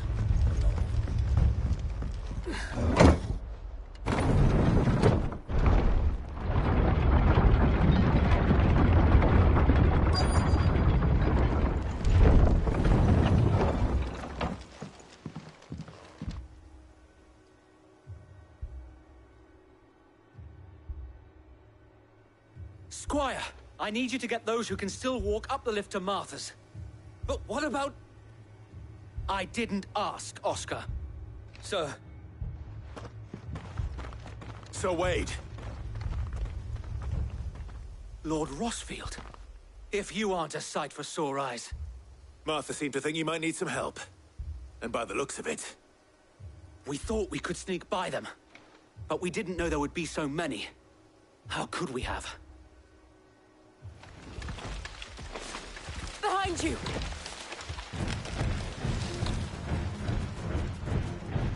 Damn it! We need to get the injured to safety. Do you think we can hold them off? We can certainly try. Are you with us, Sir Wade? Always. Then let's do our duty. Ugh!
Is anyone hurt? I don't think so. And yet again, you've pulled me from the flames. It's just a pity I keep walking into them. You've never been one to shy away from danger, Sir Wade. Like any shield worthy of the name. I see you're all in one piece. Martha! Is something wrong? The lookout saw smoke coming from down Eastpool way. Too thick to be a hearth. A second horde. Feel like finishing the job. Always. Jill and I will make for Eastpool. You'll need to move the injured without us. Don't you worry about them. The moment my men are safe, I'll follow. Good luck.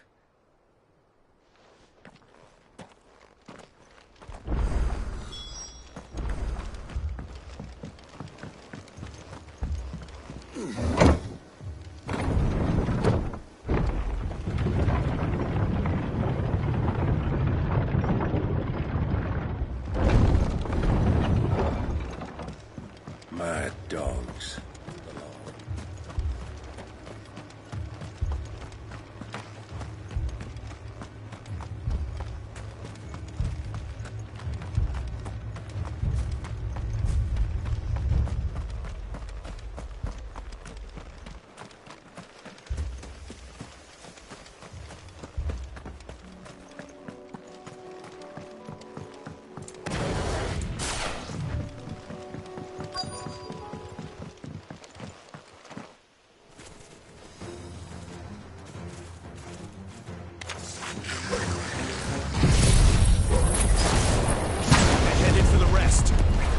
We have to slow them down. Martha and the others won't be ready.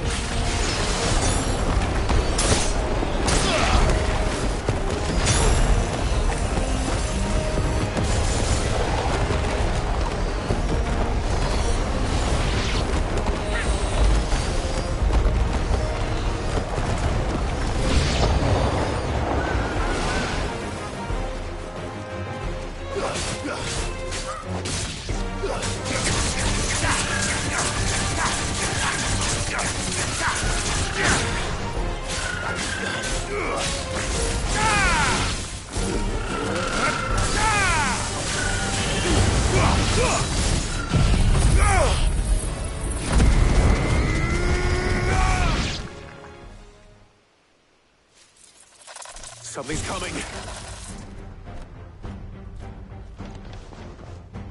Apologies, my lord. Did I miss anything? Only the first round, Sir Wade. Shall we?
Do you see any more?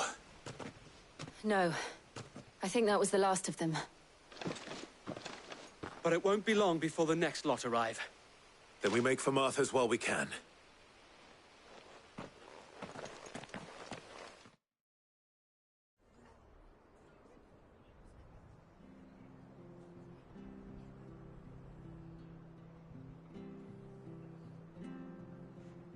What did you find out there?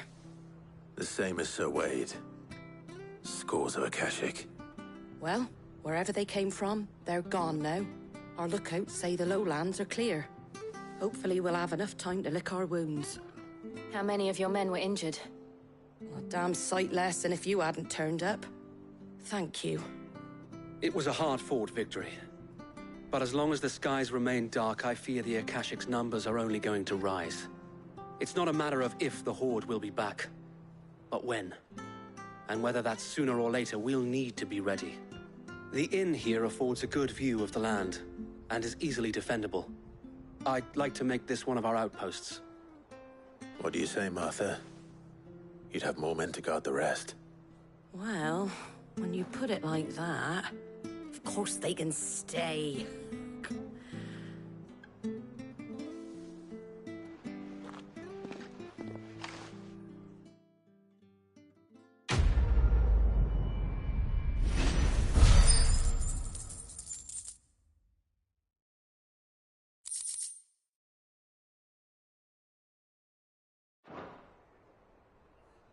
My lord, there's someone I'd like you to meet.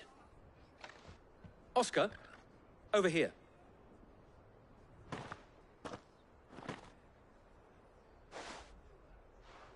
It is an honor to make your acquaintance, Lord Rossfield. I am Oscar. Oscar of House Murdoch. Murdoch? I wasn't aware the Lord Commander had children. Oh, he didn't. But his brother, my father, did. I am Sir Rodney's nephew. Well, go on, then. It's not for me to ask him. Yes, so wait.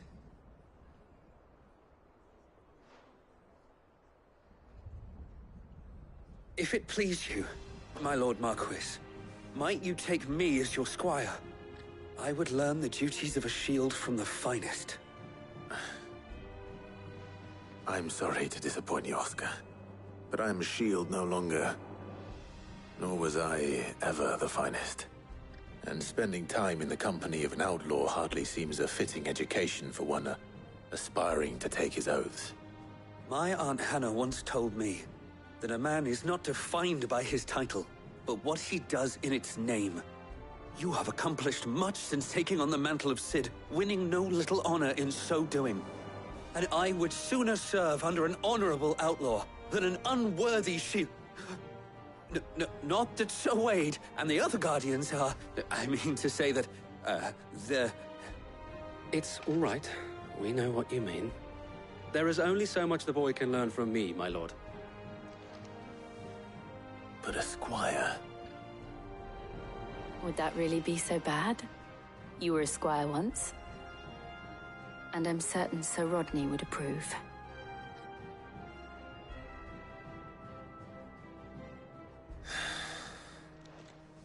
Know that I'll show you as much leniency as your uncle showed me. I would not have it any other way.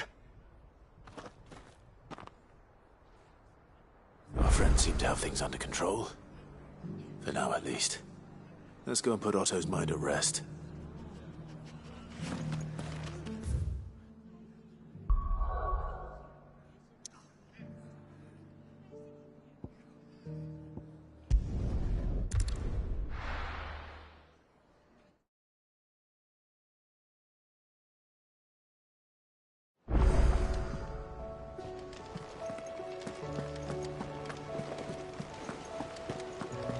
Did you see that?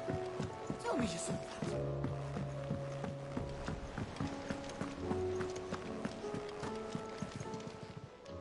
Welcome to the Patron's Whisper. Your benefactors are a generous lot.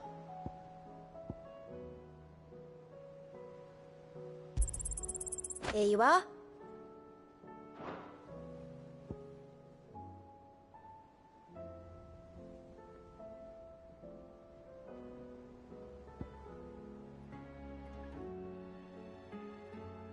Come again. I may have more for you.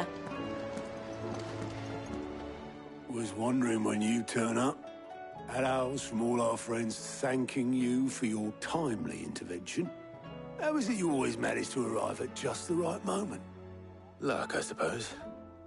Any word on the rest of the realm? Let's see. Storm's still crying out for mother crystals.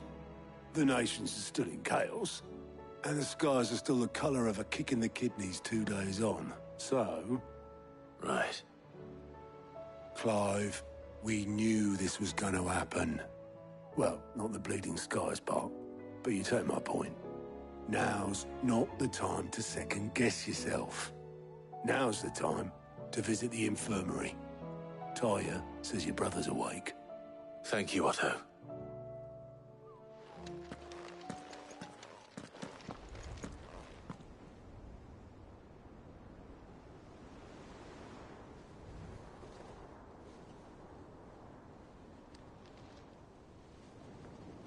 So it was not Sylvester, but Olivier who served as Ultima's puppet. And when Dion learned of this, he sought to slay the fiend.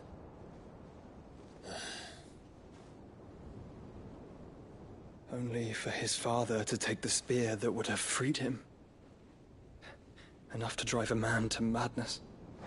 Small wonder he hasn't stirred. I would be afraid to wake. Had I but reached out to him sooner, warned him of the threat Ultima posed. But now, both an empire and her prince lie broken. Joshua, what do you know of Ultima?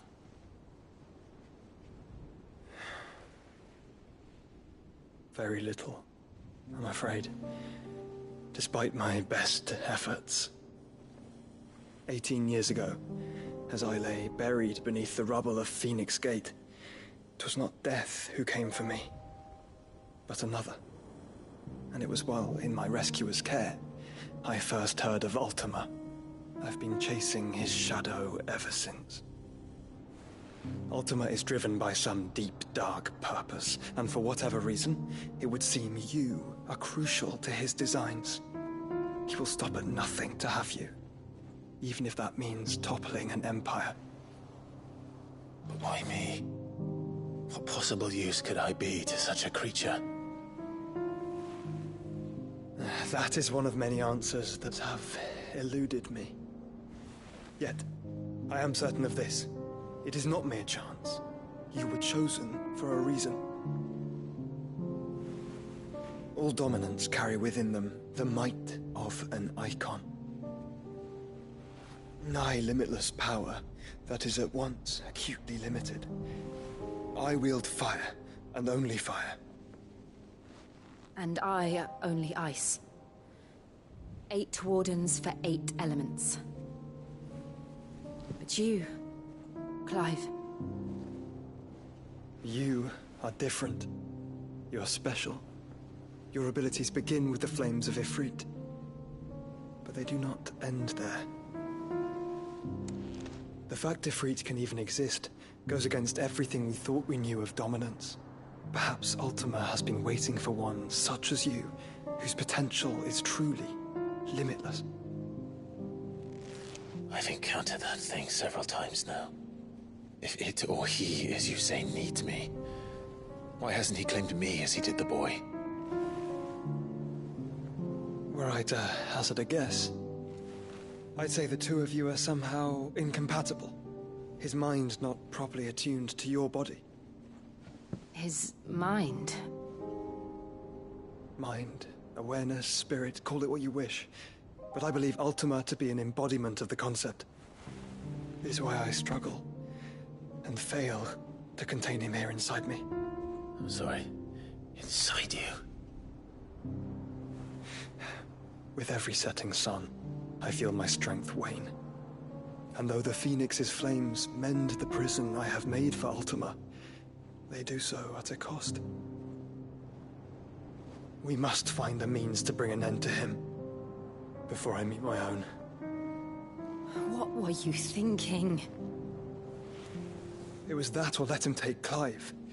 And I've always had a soft spot for my brother. But that doesn't mean you should sacrifice yourself to save me.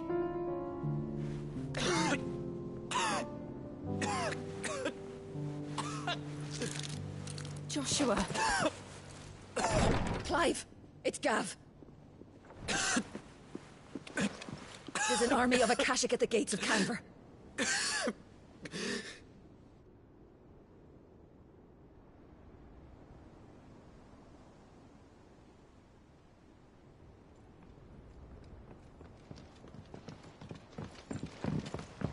Well, what's the short of it? I thought Ty had told you. The capital of the Free Cities is under siege by an army of monstrosities. The city guard are doing their best to stem the tide, but numbers ain't on their side. What of Lord Byron and Mid? Were they able to escape? No, but they're all right for now. They're hiding with Gav at midship. We have to get them out of there. And we shall. Otto, prepare a Stolas. Tell Gav to stay exactly where he is. Understood. Vivian, what's the swiftest route to the Free Cities? That sounds like a question for the map. Look here. This road, through Tabor, should provide the least trouble. Good. What a coincidence. Tabor is exactly where I'm bound. Joshua, Bed is where you should be bound. You don't think I told him the exact same thing? Were Tyre not such a talented healer, I would surely have been inclined to agree. But, thanks to her ministrations, I feel I may safely rejoin my attendant, who is to wait for me in Tabor if we became separated. All right, we travel together. Clive. If he stays close to me, he'll be fine. Thank you, brother. I'll look after him.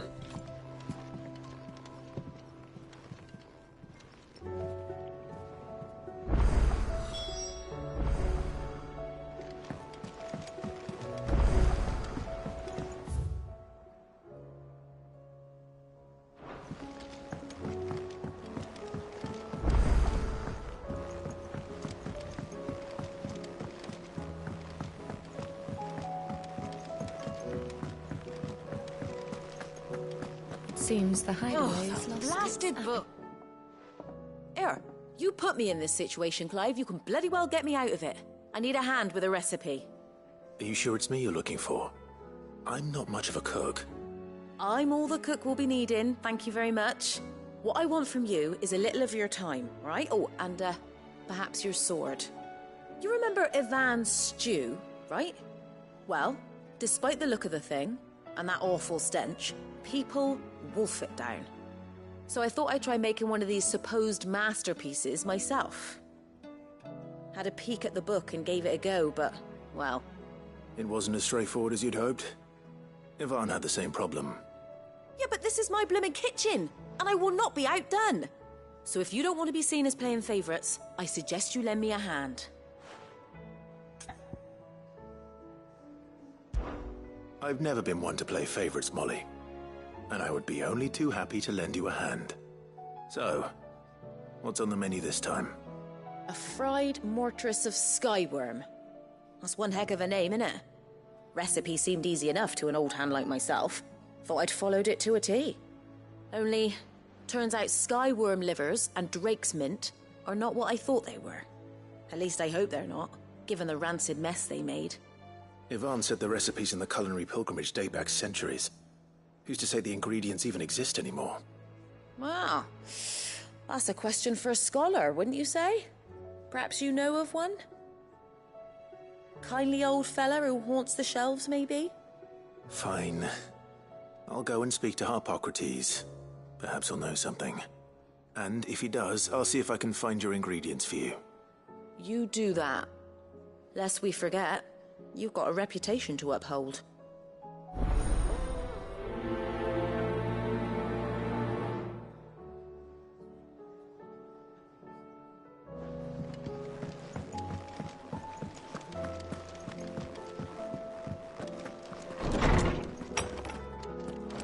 There's a storm coming, Sid. Will there be... Sid, perhaps you can help me solve a mystery. I can certainly try. Who's gone missing this time? It's not who, but what. Mid's scales, the ones she made for her workshop. I borrowed them to teach the little ones about weight, and shortly after the lesson, well, they vanished. My first thought was that they'd taken them off somewhere to play, but when I asked, they swore they had nothing to do with their having disappeared. Which almost certainly means they had everything to do with it. Perhaps a visit from Sid will jog their memories. I think it just might. Thank you. I don't like to imagine that my pupils would lie to me. But if they have, I'll have no choice but to discipline them accordingly. They were in the atrium when I last saw them. As always.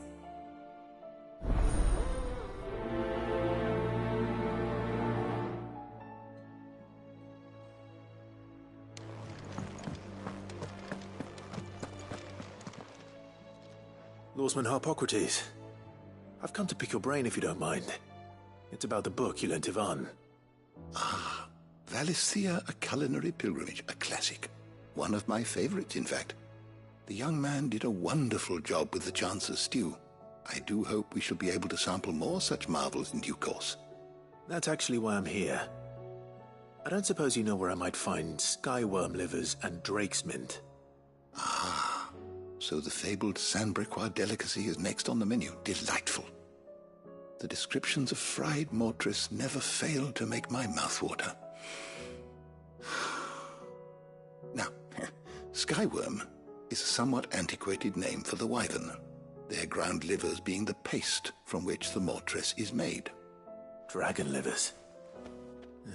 How very Sandbricois. One would have thought the disciples of Bahamut would have a touch more reverence for their icon's brethren, but apparently not.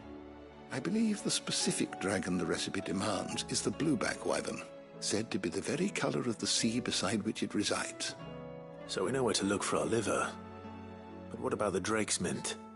Saint's bonnet in contemporary parlance, a herb which grows along the North Reach coast. I gather that one can locate the cheerful yellow flowers by their heady scent alone, so I'm sure you'll have no trouble finding them. I may add that people once believed game was best served with the flora that sustained it in life, in which regard fried mortris of skyworm is undoubtedly a typical dish of the time. Meaning that if I find one, I find the other. To Northreach, then. Best of luck, Clive. And do save me a bite once the dish is complete.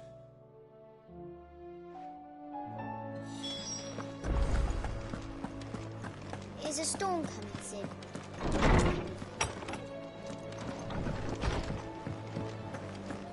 It seems the hideaway has lost its...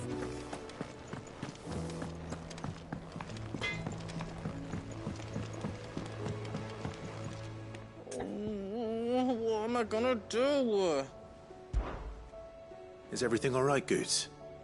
You seem more discomposed than usual. Oh, I don't know what that means, but I'm in a bit of a muddle. Oh, I think Nan might be in trouble, and she's... It's all right. You can tell me.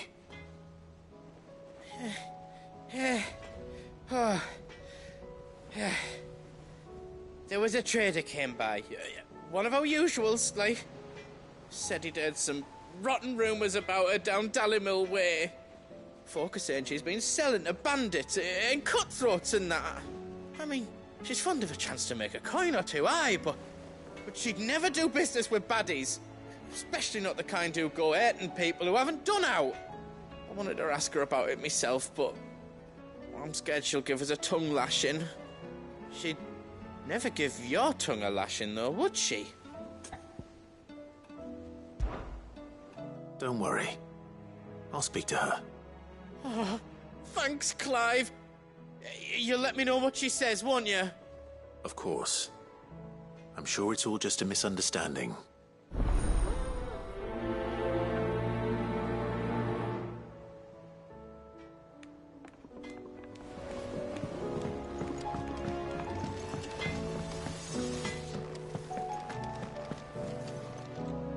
Lady Karen.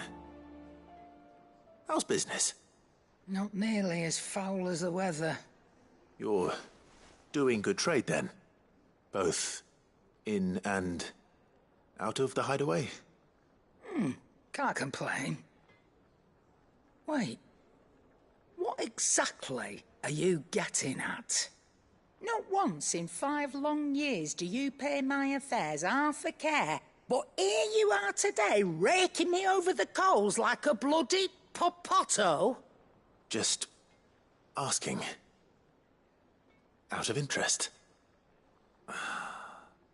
All right. I'm here because I was told that certain rumors have been circulating. About you selling weapons to brigands. Oh. Are you? And who was it who knows me so well as to tell tales of my evil exploits? I didn't exactly hear firsthand. All I know is that someone in Dalimil has been spreading word to that effect. And what? You believe it? You think I'm profiting off the blood of innocents, do you? Look, I've done things I'm not proud of. Might be there were a time when I turned a blind eye to the wretchedness of the world so I could line my pocket. But that woman is no more. And you'd know that if you'd ever paid the slightest bit of notice. You're right, Lady Karen. I apologize. It was wrong of me to doubt you. No, it was. Now, I reckon you've got better things to do than pointing your do-gooding finger at a poor old woman. Of course. Good day.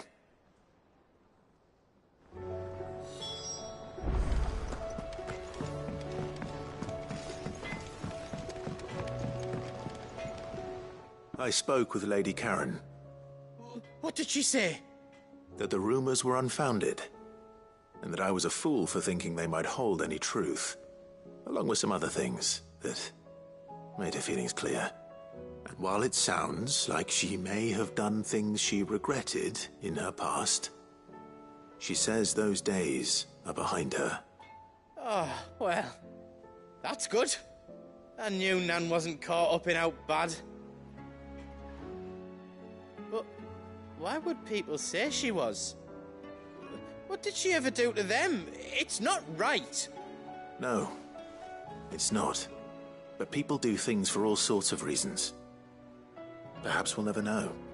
Well, I'm going to find out. That trader, he said they were all talking about her in Dalimil. So that's where I'm going. I'll find someone who'll tell me, you'll see. Are you sure that's wise? Whoever's spreading these rumors means Karen ill. Oh, right. But that's why you'll be coming with me, isn't it, Clive? I suppose it is.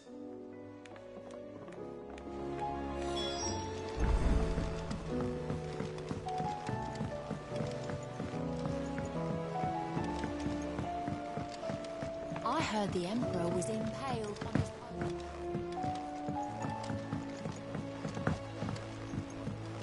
We're all gonna die!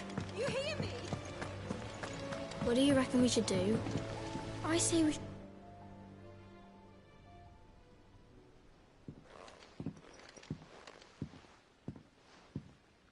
Sid! Hard at your studies, I see. And what is that? It's not a set of scales, is it? No. Of course it isn't. Well, not anymore, it's not. Oh! And just how long hasn't it been one? We're sorry.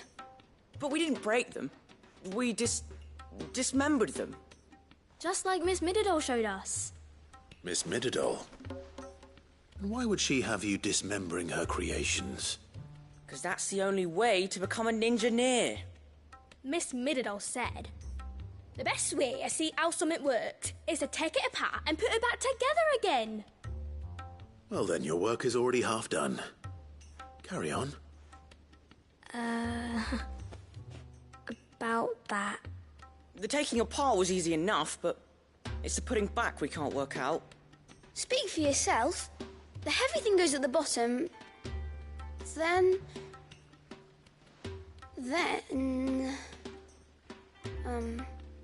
You three need to learn to take responsibility for your actions. So let's have a look at these parts with fresh eyes, shall we?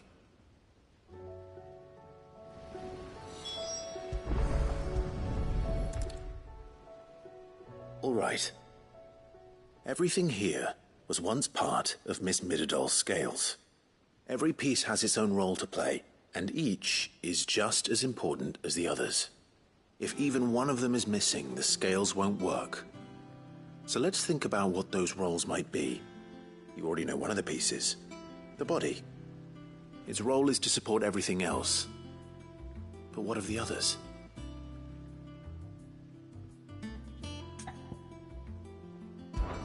This is called the arm. Why do you suppose that is? It doesn't look much like an arm. You're right. It looks more like a wing. Like a chocobo wing!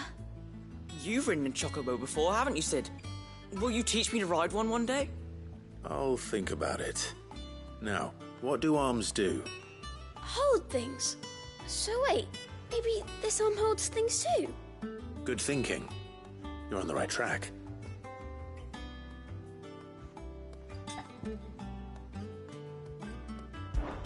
These round parts are called the pans.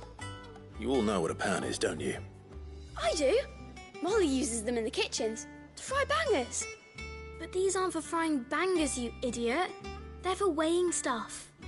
But what if I wanted to weigh Goots? I don't think he'd fit on that little thing. Probably not. What are the chains for?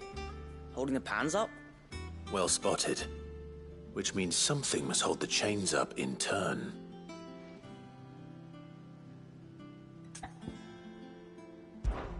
This tiny piece is what's called a cogwheel, or gear. Have you ever seen one before? I have. Miss Miradol's dungeon is full of them. Most are on the floor. She puts them in all her inventions. They spin round and round and round and round and... That's right. They're very useful when you want to make things move. Do you remember if there was anything on the scales that moved? I remember the arm moved when I tried weighing an apple. And then somebody ate it. Not my fault. You shouldn't have tried weighing it before lunch. You know what part's supposed to move and how it's supposed to move. So, let's put the pieces together first, see what doesn't move, and then stick the cogwheel to that. Not a bad idea. You see? It's not so difficult. So, now that we've taken stock of the parts and learned what they do, what do you think? I think we've got it. Then here's what we'll do. You tell me what goes where, and I'll put the scales together. Well, obviously you need to start with the body. All the other pieces fit onto it, don't they? And the arms go on the body, just like real arms. Or wings, if you're a chocobo. And then the arms hold the pans by the chains. Very good. Let's see if that works. There. All finished.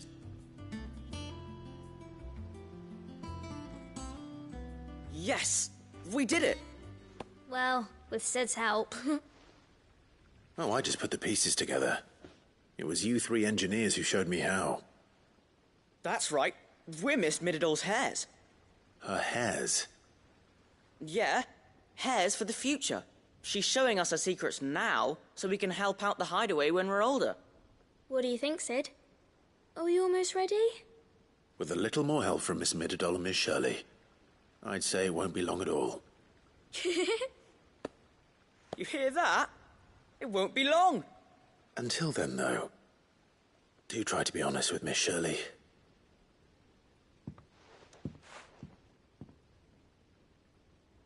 Hey, look! We never used the cogwheel. You don't think Sid forgot about it, do you?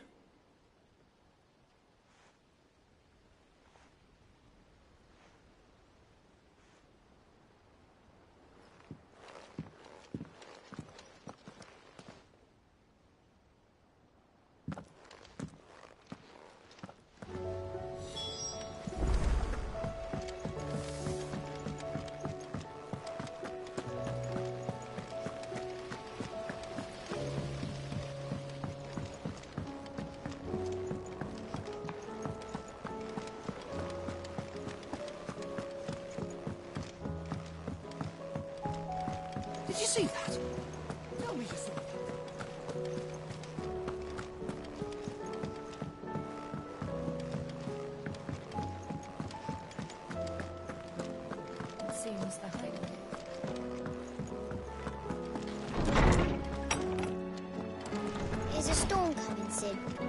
Will there be... Well, did you solve the mystery? It was as you thought. The children had the scales, or the parts of them at least. They dismantled them to see how they worked. Oh, no, Mid will have my head. Thankfully she won't. This might even have been her idea. Although I was the one who ended up teaching the lesson. I'm so sorry, Sid. I know how busy you are. I shall see that the children are properly punished. Please, there's no need. Mid seems to have taken the three of them under her wing. She's even calling them her heirs. She'd have them follow in her footsteps. And her father's. I see. Sid, do you know why Mid has been spending so much time at the hideaway of late? She told me it was because her studies have been interrupted by events in Canva. Is that not true? No, it isn't. The university offered her a commission.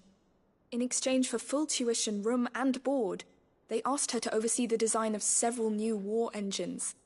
To anyone else it would be an opportunity, but to Mid, who lost both her parents to war, it was a bitter pill. One she was none too keen to swallow. But that should come as no surprise. She's only ever cared about bringing people hope. The very last thing war can be said to do. Which explains her heirs. She's working to give them a better life. And so should I. What's the odd engineering lesson? Oh, you've given them far more than that. And I'm sure they're very grateful.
It's like a dream.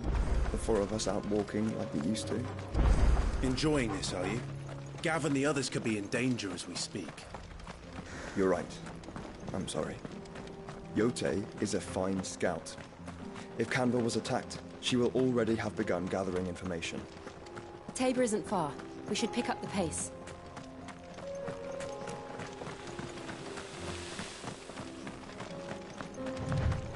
We can use the ruins to cross the ravine.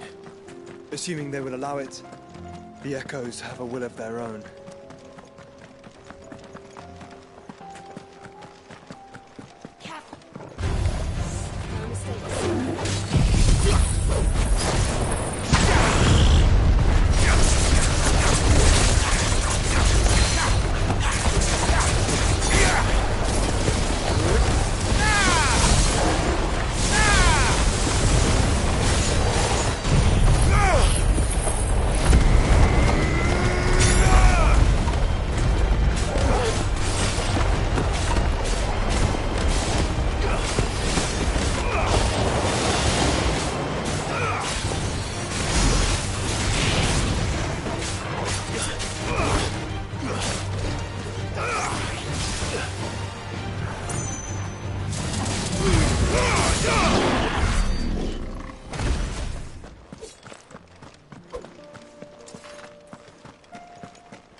Tell us about Yote, Joshua.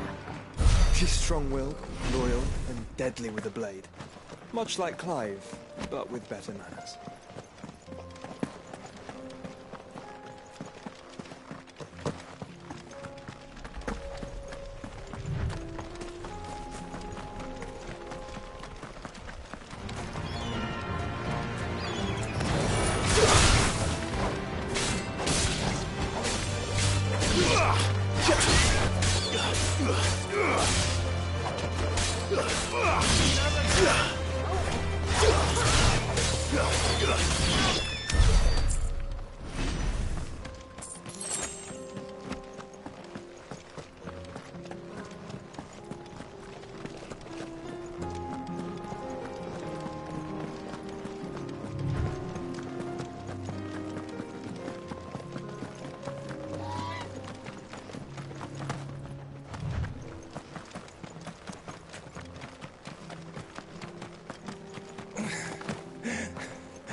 You're injured.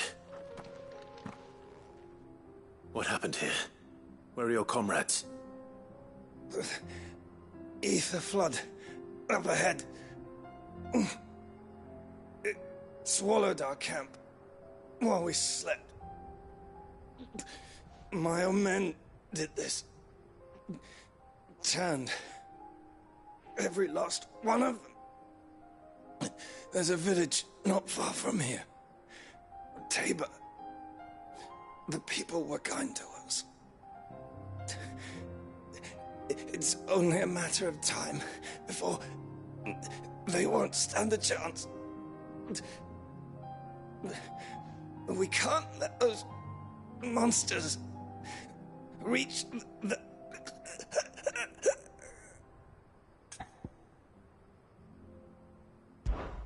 I'll go. You catch your breath. Thank you. Our encampment is up ahead. Just off the track. They must not reach Tabor. Forgive me, Lord Kuka. Rest well, soldier.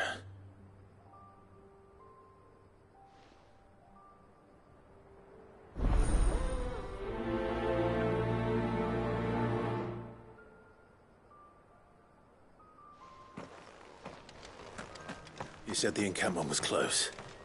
Let's hope the Akashic are still there. Another ether flood. They're everywhere now. We can't go around it.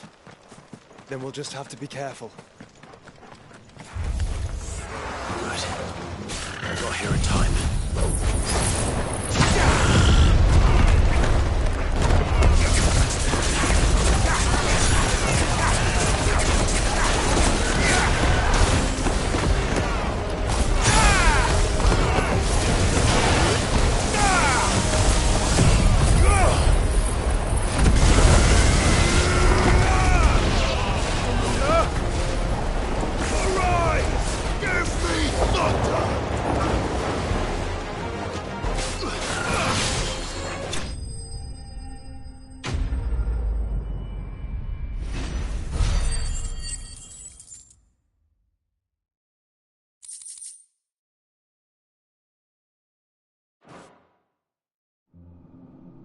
Is someone there? Please, I can't move my leg. That doesn't sound like an Akashic.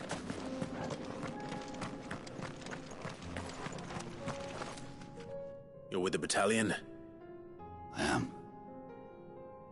I heard the fighting. Are the others? Taken care of. One of your brothers in arms told me what happened and asked for help. Another survivor? Where is he? Tell me. His wounds were too deep.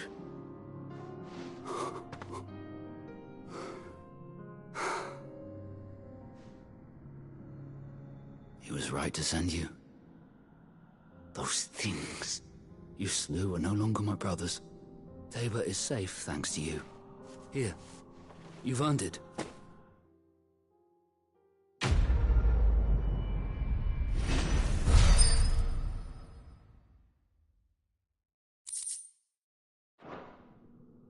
You seem familiar. Have we met?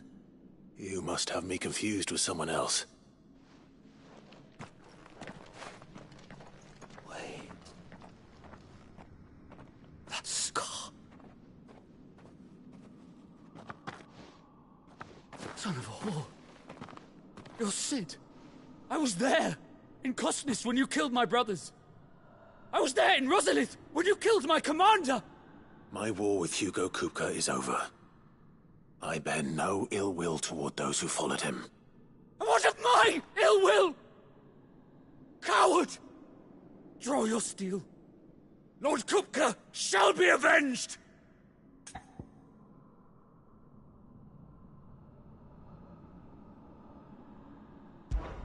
When your wounds have healed and your head has cooled, come and find me if you must. Though I hazard your life would be better spent in service of those who need it. Or have you forgotten your oath to the Republic? My oath? What would you know of oaths? I know how hard they are to keep. Which is why I'm giving you the chance to keep yours. No. I won't be deceived. Lord Kupka told us of your crimes. You are an outlaw.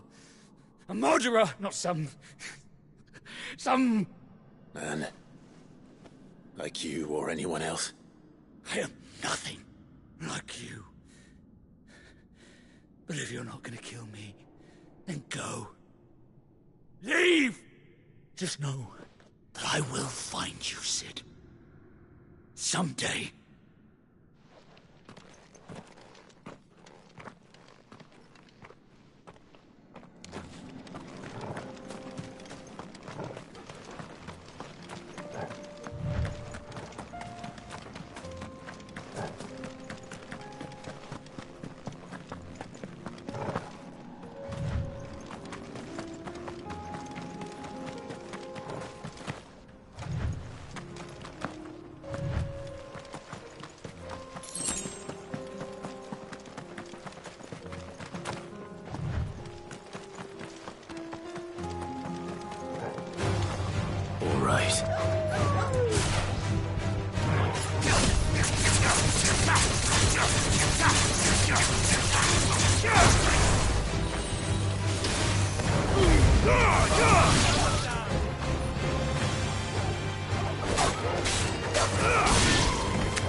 We're nearly there. Have you been to Tabor before? There are a few places I haven't.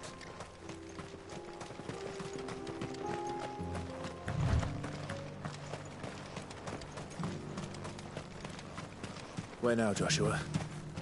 There is a residence just inside the city gates. She awaits us within.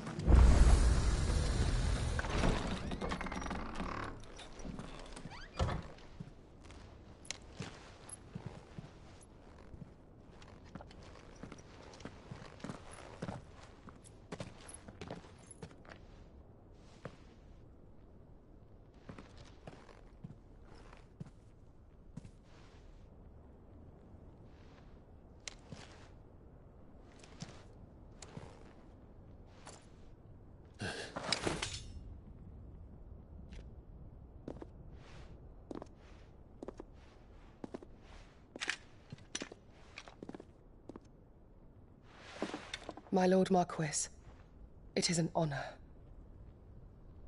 I am Yote, Knight of the Undying, charged with the protection of His Grace Joshua Rosfield, Keeper of the Flame of the Phoenix. Of course. It all makes sense now. Would you care to elaborate?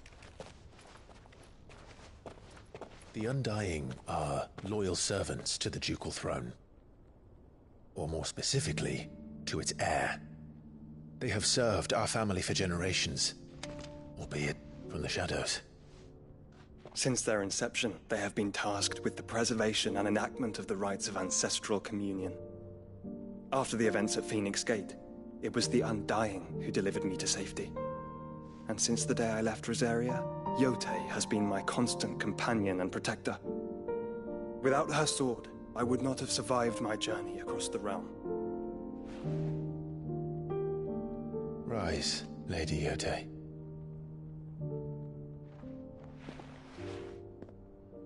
You saved my brother. I owe you a debt I can never repay. I but did my duty. Come now. Tell us what you've discovered. Your Grace. It is as you feared. The vessel we spied off the coast of the Crystalline Dominion on the night of her fall. It was the Einherjar. Beyond any doubt. The Black Galleon. Joshua, the Einherjar is the Royalists' flagship. What business would they have in the Dominion? Upon learning of Waloed's involvement in recent events at Drake's Fang, I sensed the malign influence of Ultima, and bid Yote and the Undying look into the matter. We have reason to believe that the Black Galleon weighed anchor shortly after the fighting began, and set a course due south. For Canva? Then it is Waloed knights who besiege the cities. What is left of them? Yes. And the Black Galleon sails at but one man's behest. Barnabas Tharm.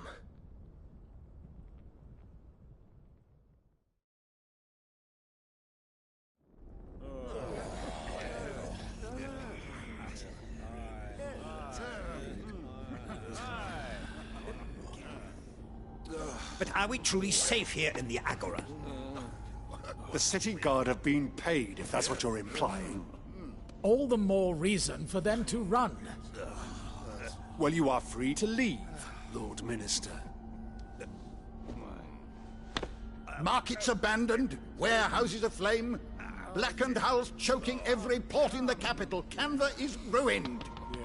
The realm teeters on the brink of chaos, and all you can think about is commerce! Forgive us. We were not aware Dhalmekia now subsisted on charity. How dare you?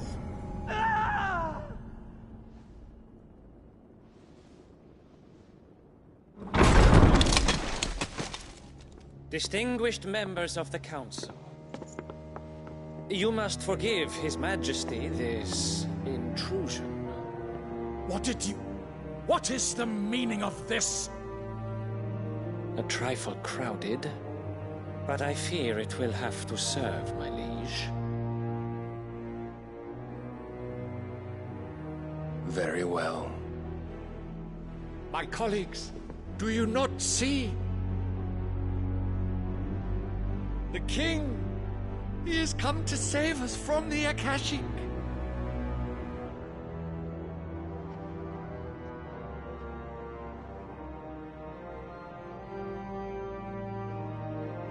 He is a gift from the heavens, divine intervention, our very salvation. And of course, if it is compensation he requires, we would be most willing to negotiate a fair price for services rendered. Fools. Your ignorance unbecomes you. Your Majesty, correct me if I'm wrong, but I would swear that the fiends washing the cobbles of Canva with the blood of her citizens wear the colors of Waloed. Ha! So you do not deny it. Guards, fetter them, and see our guests to the dungeons!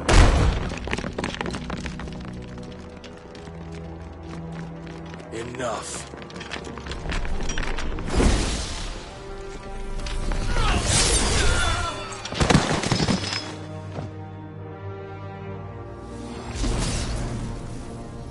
Pathetic creatures.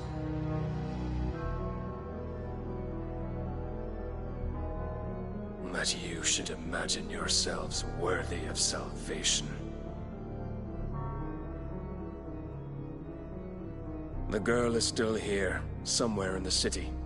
Her consciousness fair dripping with her late father's hubris. A consciousness to which Mythos is inextricably bound and inexorably drawn. See that he is made welcome. Yes, Your Majesty.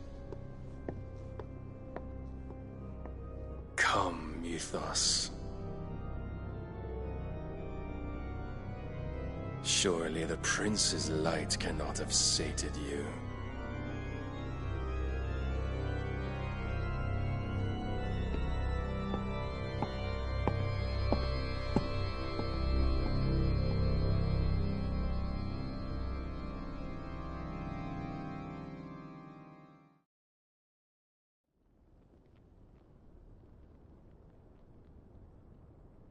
So then, how long has Waloed been under Ultima's control?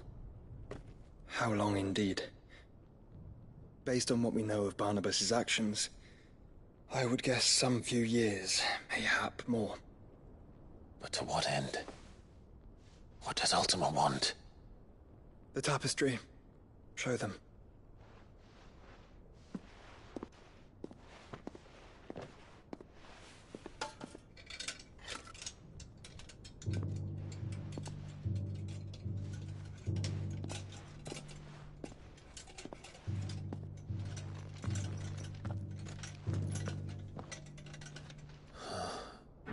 By the flames.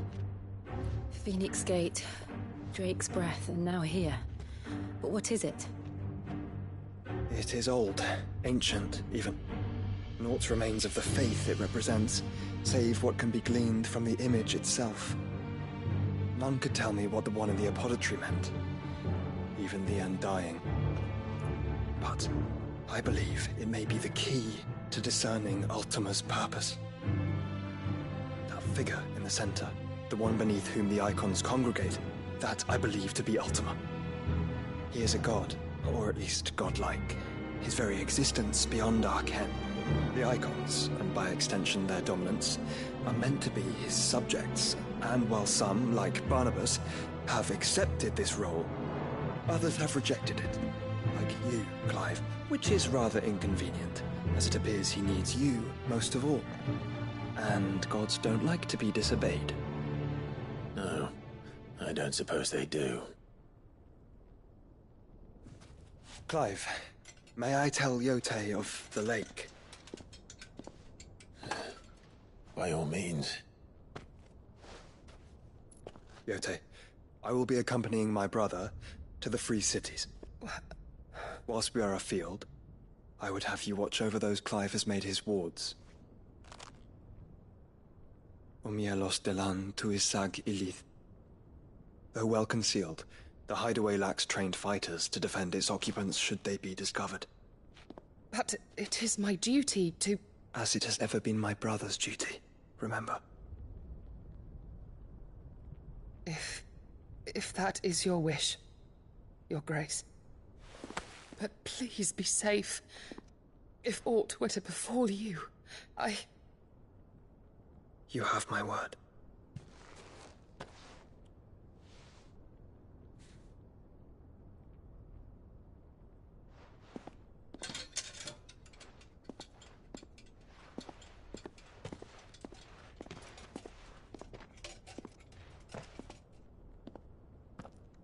Farewell, my lord, my lady.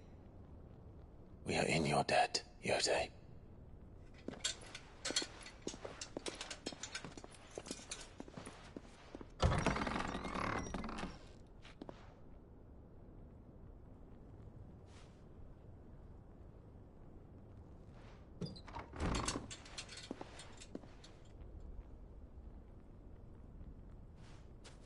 Let's find our friends.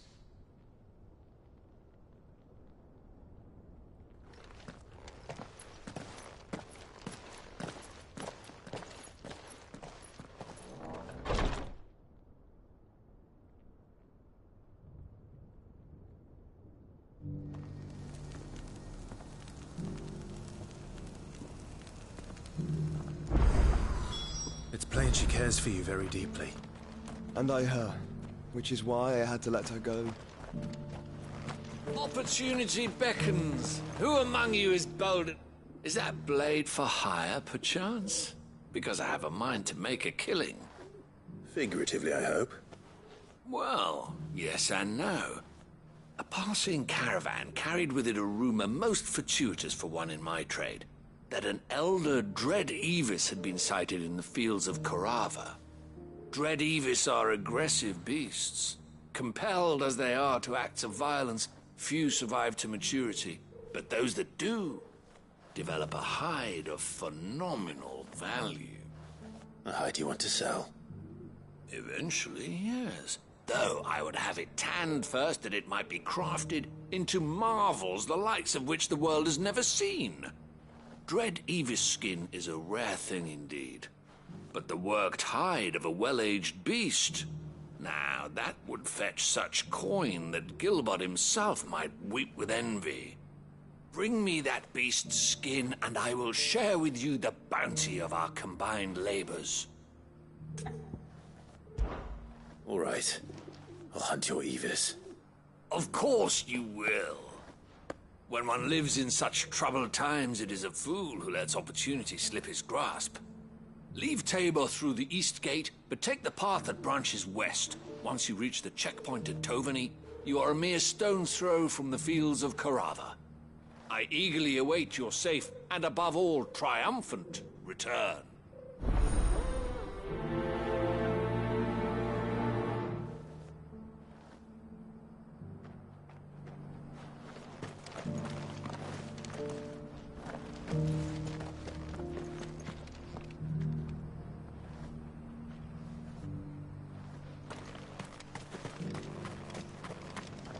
Welcome, welcome.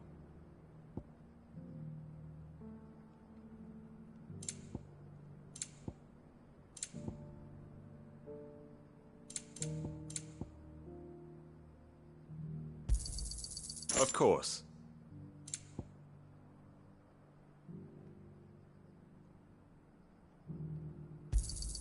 A fine choice. Come again.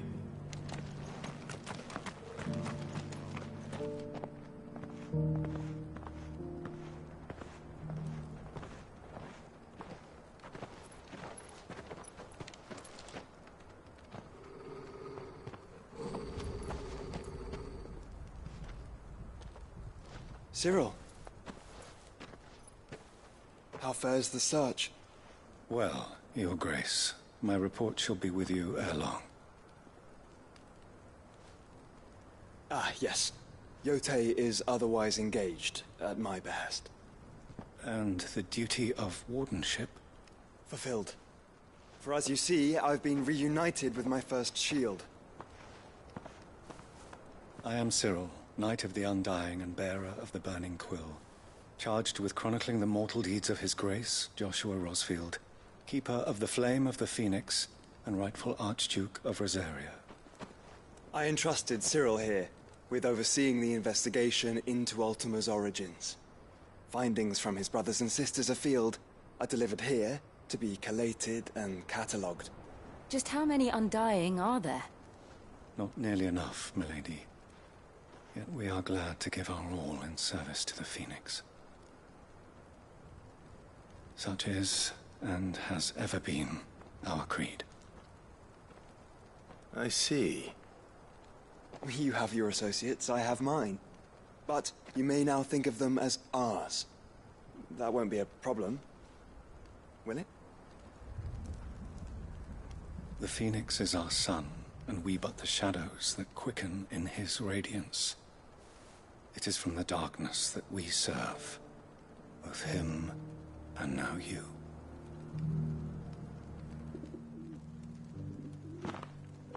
Pray accept this token.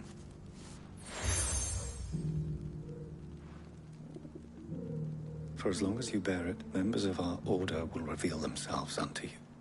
If there is nothing further. No. You are dismissed. Your Grace.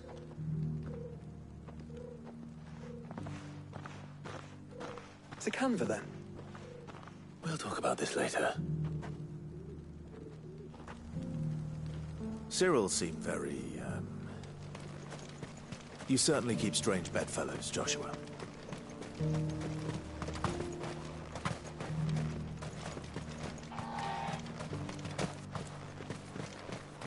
The free cities under siege?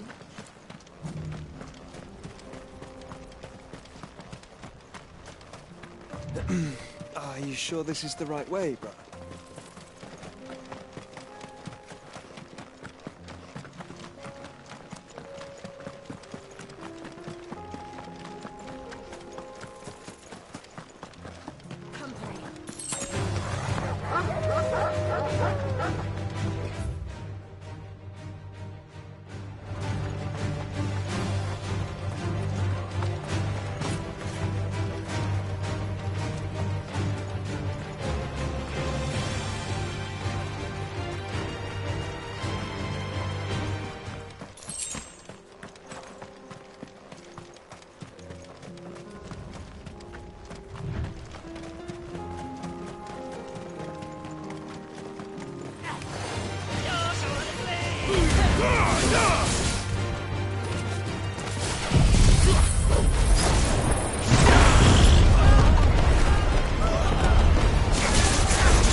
There's still plenty of fight in him yet.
The sooner it's off my hands, the better.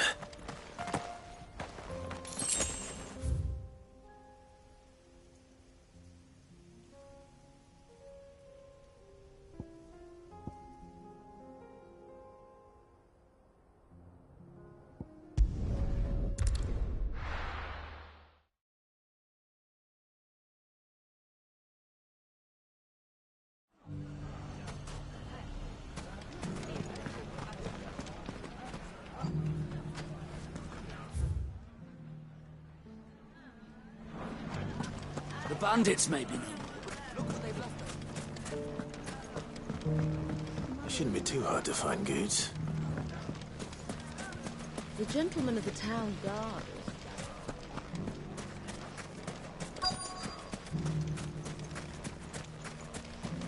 Could be I know something more. Clive, listen! I found someone who says he's heard the rumours about Nan. Have you? Go on. Tell him what you told me. All right.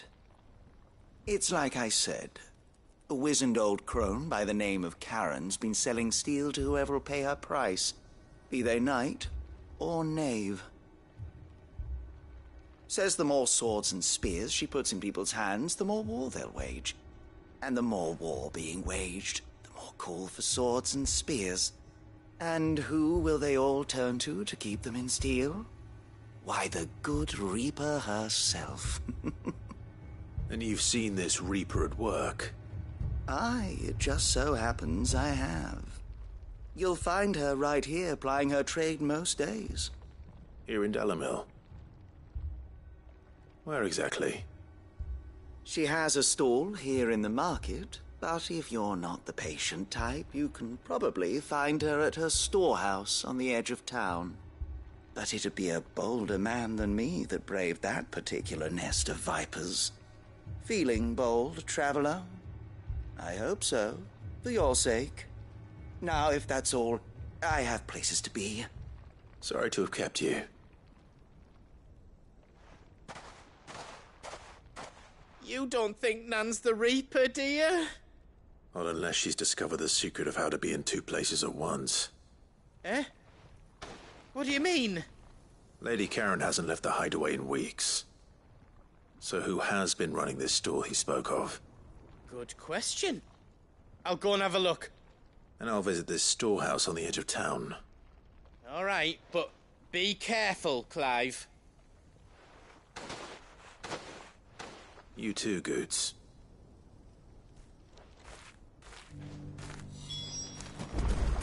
The finest sell swords in store.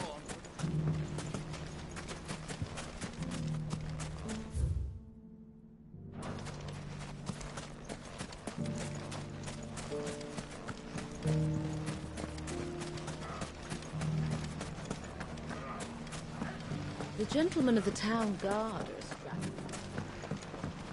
Mummy. What a mess.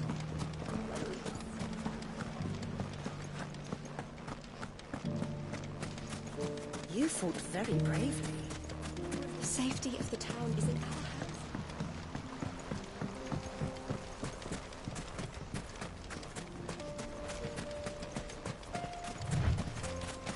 Time to brave the Viper's Nest.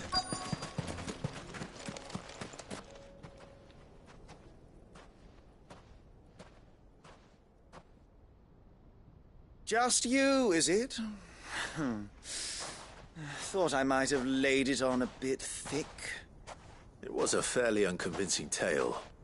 So, what now? That's up to you. Die a slow death, or a quick one. Boys, he's all yours. But that sword is mine.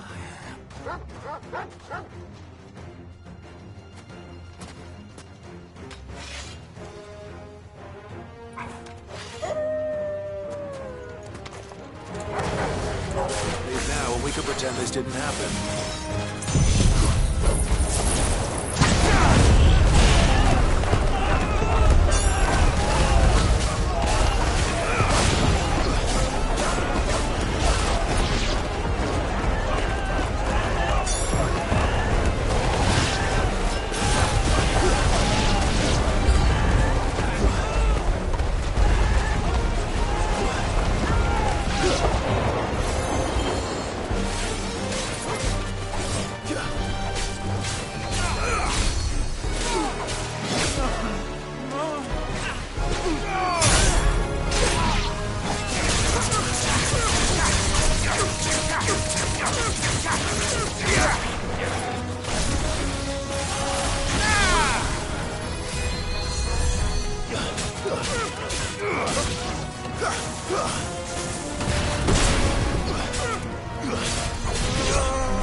done it now.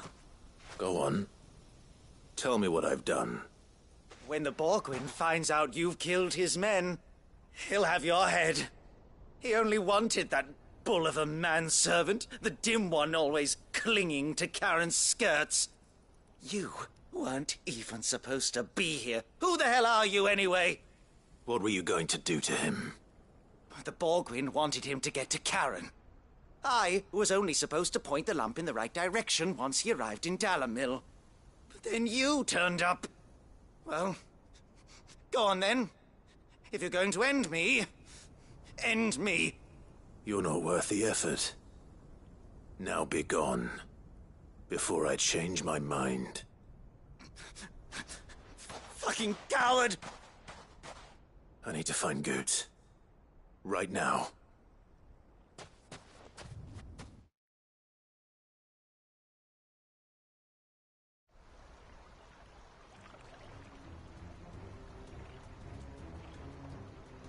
Get your filthy paws off me, you naughty painted lout!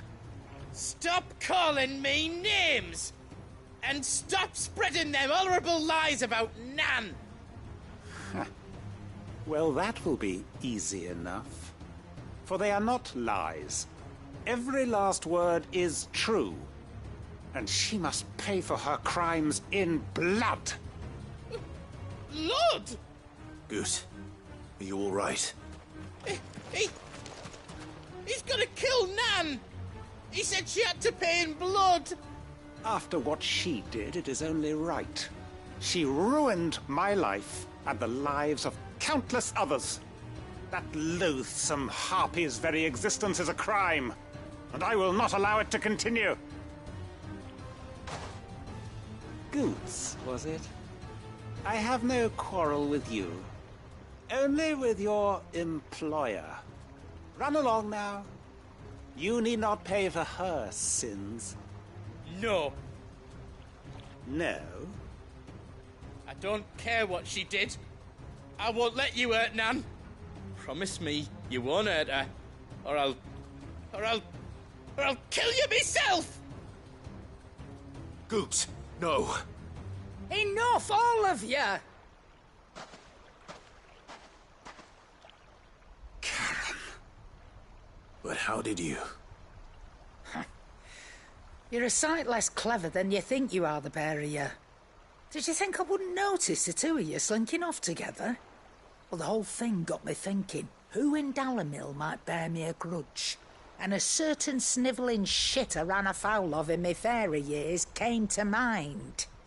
Though it was just Bogan back then, wasn't it? I thought the years might have taught you some sense, but I see you're the same pants-pissing craven you've always been. What was it we called you? Wet legs? You bitch! Everything that happened, it was all your fault! And now you'll finally pay for what you did to me!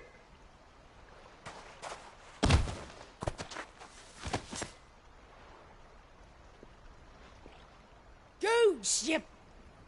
If you want a piece of Nan, you'll have to go through me. Fuck! You great galoot. Out of the way, I can handle this myself. So, wet legs, you remember what you told me when we last met? An eye for an eye. Wise words, Sam. Wise words. And now, it's time to collect.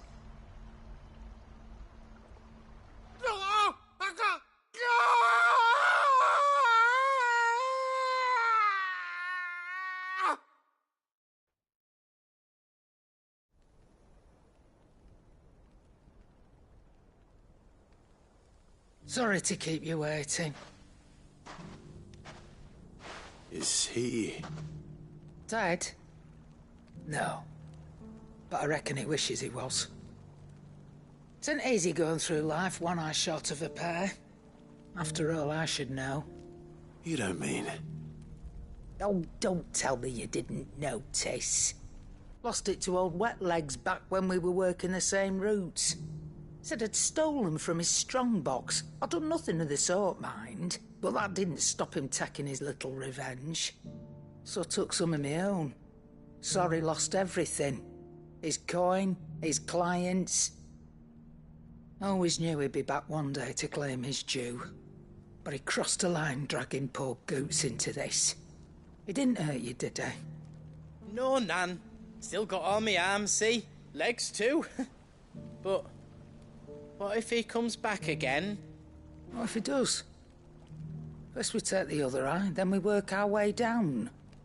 He'll learn his lesson soon enough. But something tells me the Wet Legs has learned it already. Right. Let's get you back to the hideaway. You've attracted quite enough attention already. Ta-ra, Clive. Remind me never to cross you, Karen.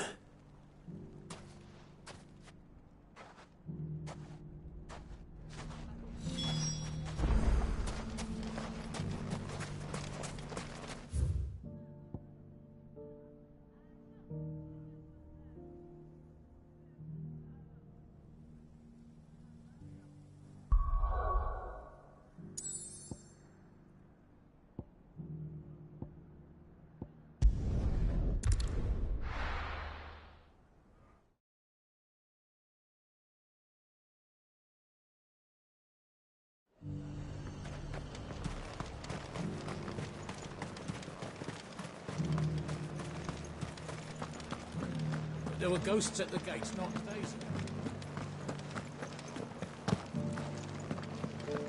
You needn't fret.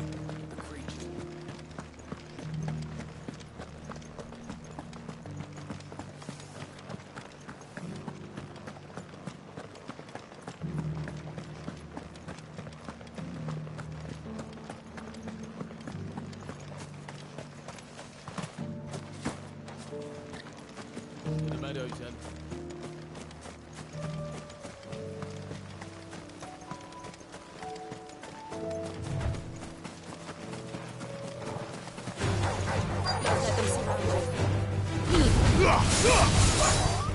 Garuda!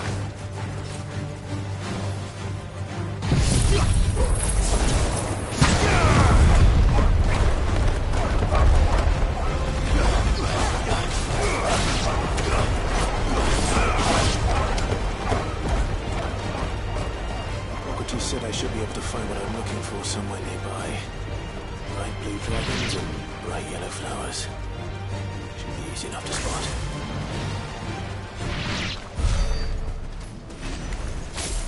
This must be our wyvern. Right. Let's get this over with.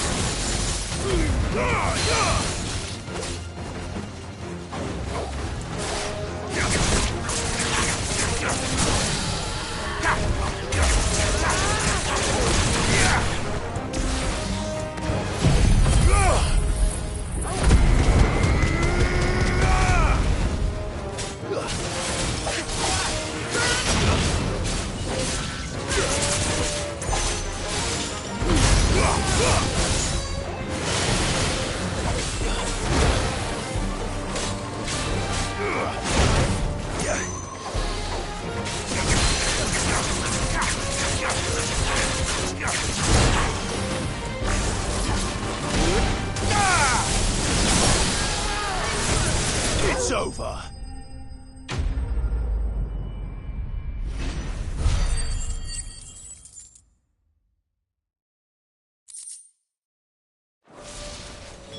That's the wyvern's liver. Now I just need to find the herbs. Bright yellow with a heady scent.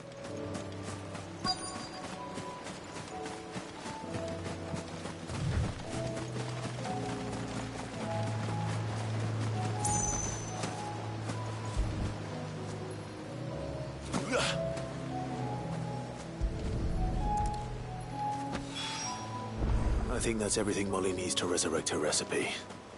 Better head back.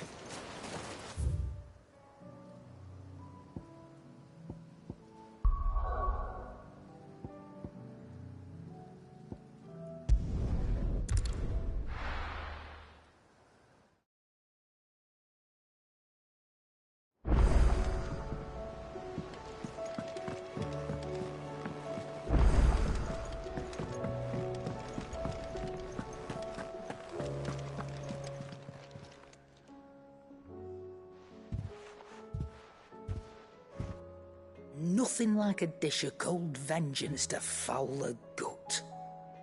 I'm sorry, Nan. I didn't mean to make things worse. I just thought I had to protect you. Like you've protected me. Aye, well, someone had to. Your parents certainly didn't give a whit for your well-being. Reckon the both of us would be worse off if I'd not taken you on. You've always been me right eye, Goots. And I'd have you stay that way. So don't you dare go looking for trouble again. Well, I will. If you ever need help, I'll do it again and again, and you can't stop me. Why, you big lump. Fine. Play the hero if it makes you happy.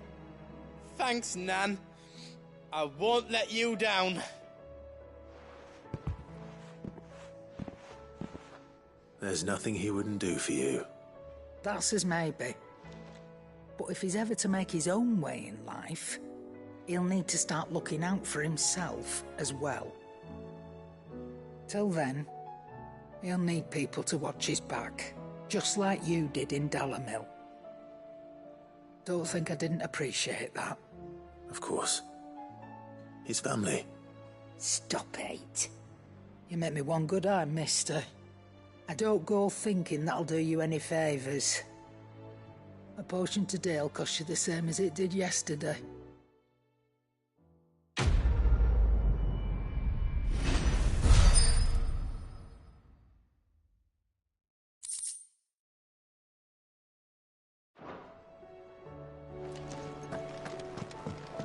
It seems the hideaway's lost it. So, did you have that word with Tomes then? I did, and he was as helpful as ever. He told me exactly where to look, in fact.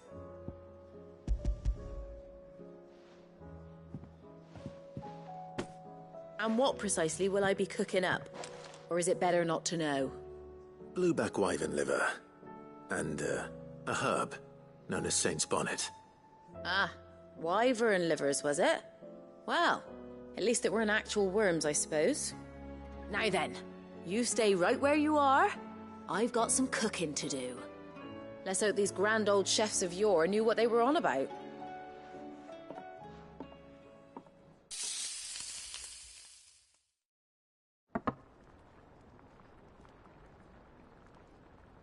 And here we have it. Fried mortress of skyworm. Ivan's offered to make sure it's fit for consumption.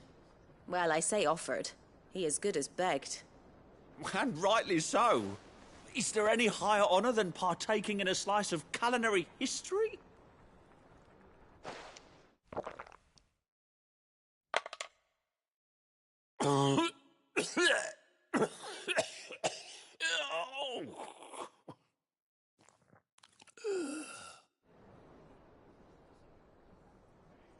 So, not fit for consumption then? What witchery is this?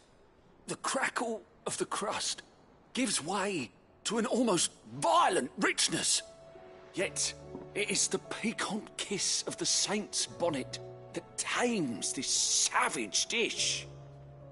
It is a tour de force, a force of nature even, a maelstrom of flavour and sensation, a graceful beast emerging from centuries of slumber. I think he likes it. Well, I can't quite tell with all that nonsense he's talking. But I reckon you might be right. It was decent then, I take it. Decent? It's remarkable. And I defy any man to say a word to the contrary. Sid, might I suggest that you command a party of your finest men and women to procure a dozen blueback wyverns forthwith? I'll give it some thought.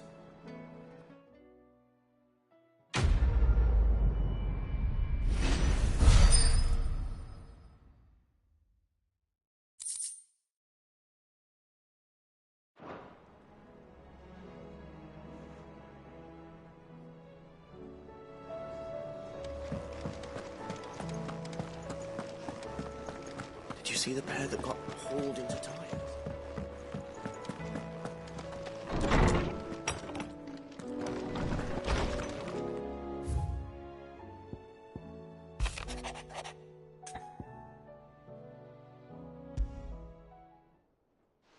Rutherford.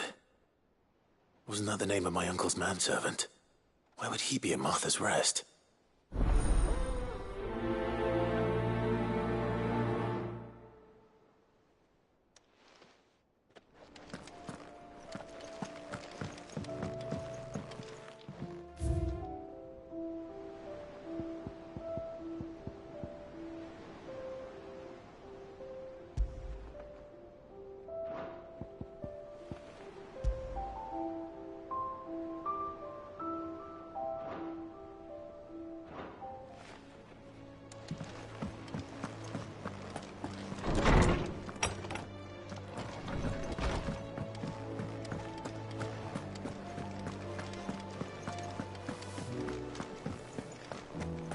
Seems the hideaway's lost its...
Did you see that?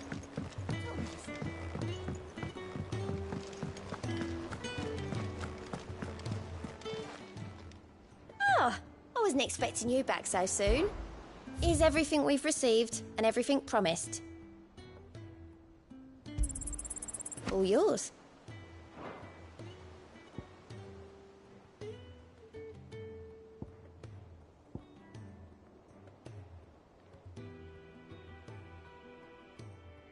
Come again.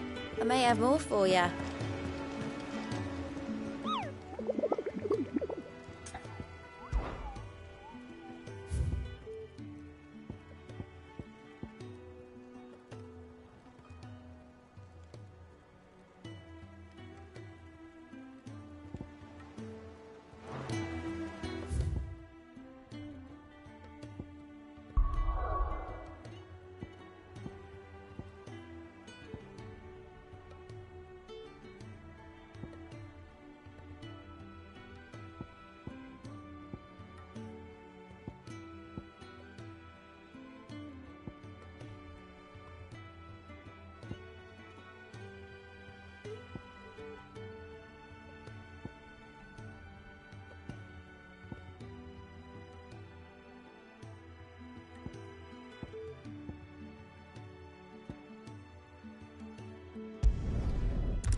Ready, girl?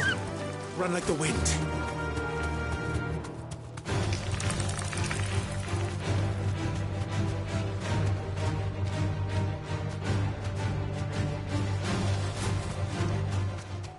Careful.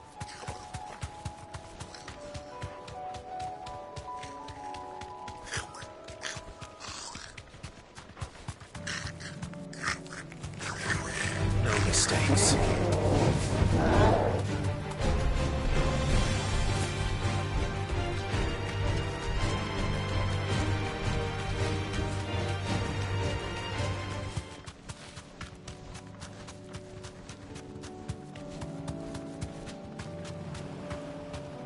You deserve a rest.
majesty.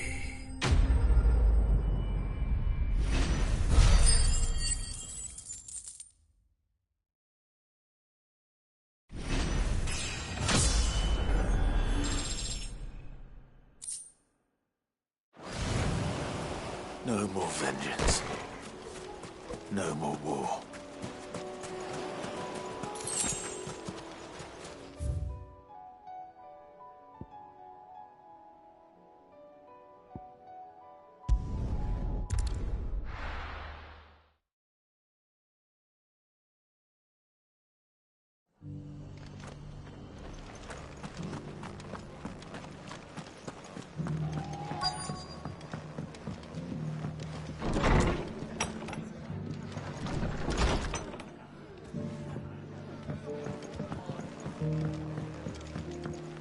My lord Marquis, is that... It is you. Then you received my letter. I am Sebastian Rutherford, chief steward of your lord uncle's estate. Of course. We met once before. Yes, my lord. Thank you for coming. And what was so sensitive that you couldn't put it in writing? 1,000 apologies, my lord. I did not mean to offend. I merely... It's all right. Continue. I am here at Martha's Rest, at the behest of your lord uncle, tasked with learning what I am able of the realm's current state of affairs. And what I have learned is grim. The fall of the Mother Crystals has left Storm in a state of utter disarray.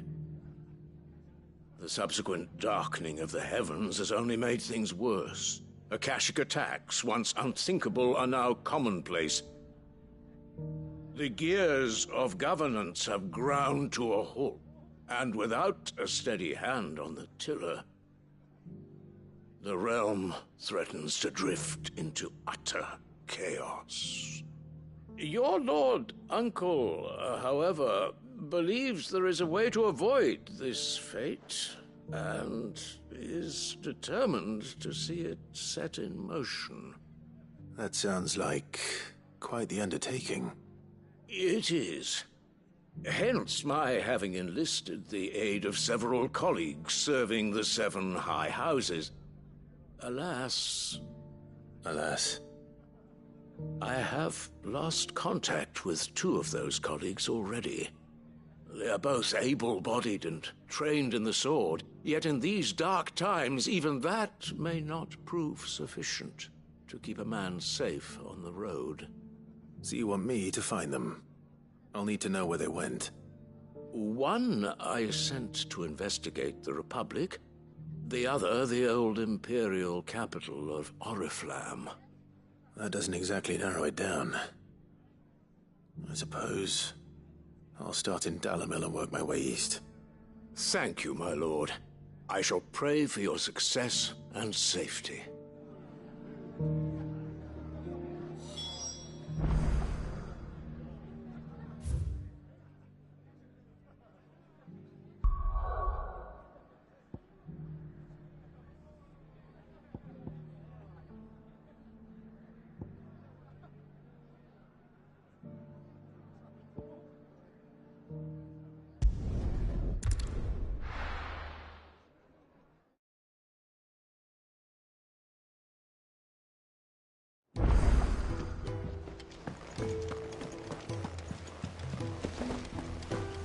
Did you see that? Tell me you saw that.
run like the wind.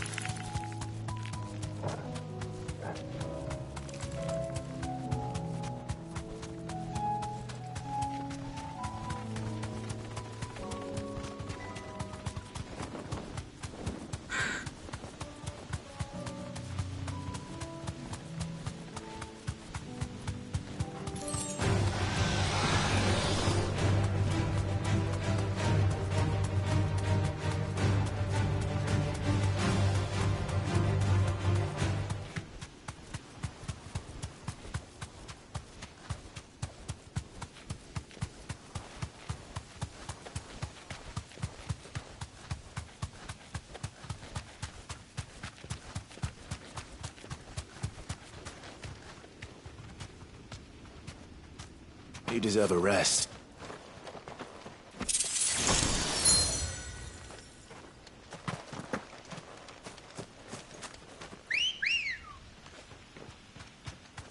Good girl.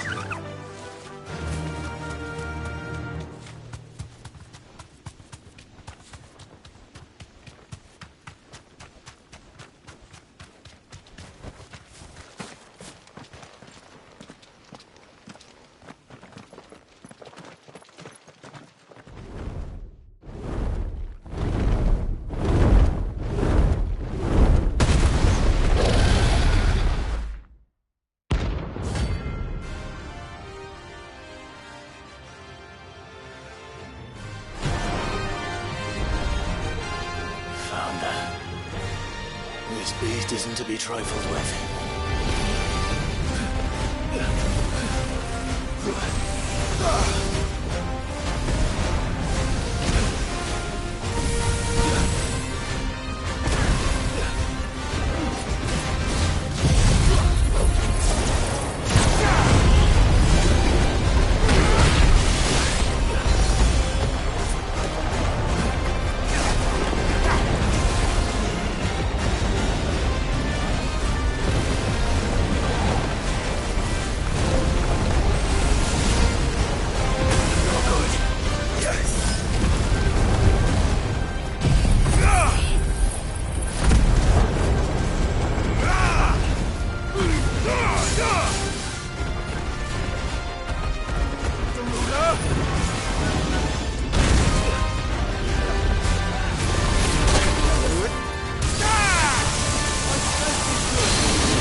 Well done, Tom.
Be safe.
Here's your hide, as requested.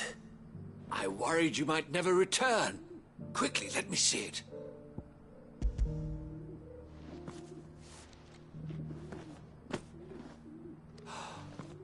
Oh, as supple as a maiden's cheek, yet as adamant as her virtue. This is everything I had hoped for, and more. Clearly, my trust in you was not misplaced. You must be a hunter of considerable talent to have bested the beast with nary a scratch. Join me as my honored partner. With my means and your might, we shall be as wealthy as the merchant kings of Zemeckis. I don't plan on making a habit of this. I'm busy enough as it is. Very well.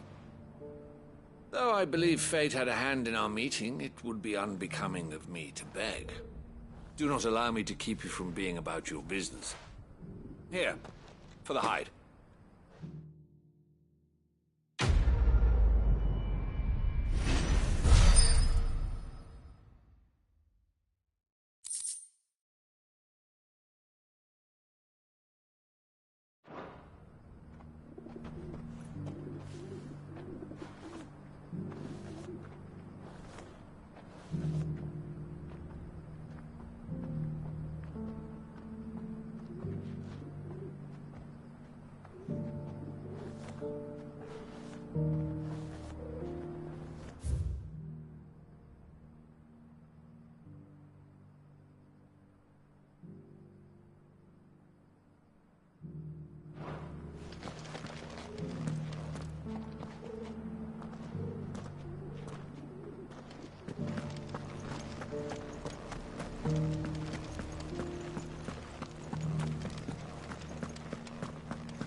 How are those new boots treating you? You! Finally. No one was paying me the slightest heed. Is something wrong? At the university, the students would hang on my every word. Sadly, this far from home, I'm just a vagrant greybeard. The university? You're a scholar. A specialist in ancient cultures. The most accomplished in all Valisthea, some have said. Not that I look the part in these tattered rags. In my heyday, no obstacle could have kept me from my studies. Yet here I am, a wizened windbag, bested by the many steps of Tabor. The answers I seek lying just beyond my enfeebled reach. Would you do an old man a kindness and brave the stairs in my stead? You'll be amply rewarded, of course.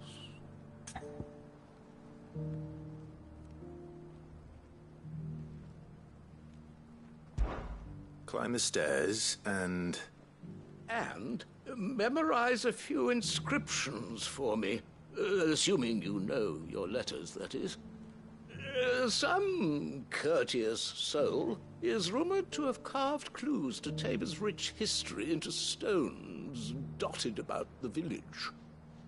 3 of them, to be precise. 1 each to the north, south, and east. I'm here in the hope that those carvings might shed light on a riddle I've been pondering for some time. Namely, the otherwise undocumented origins of Tabor's unique people. People quite unlike those of neighboring lands.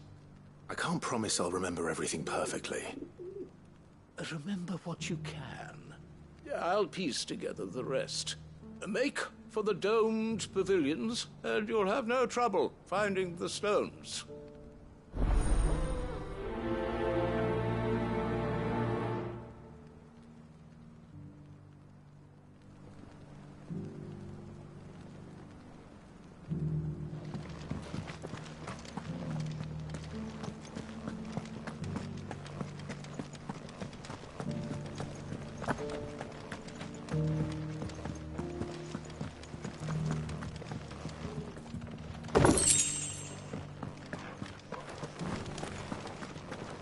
Thank you for the deal, Headmister.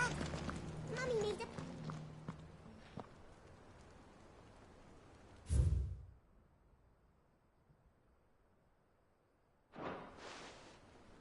What golden plains might the Wanderers have called home, I wonder? Have you noticed the Elder has been... nothing less of late? Yes. I know Master Silver. And a scratch on them. So it's these stones to Canva, and the rest of the boxes.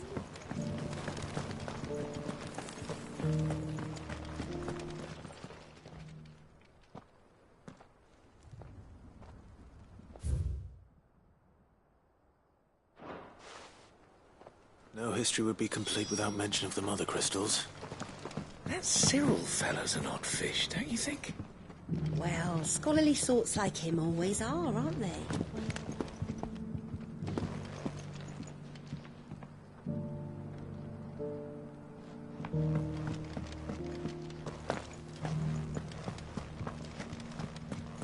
How are those new boots treating you?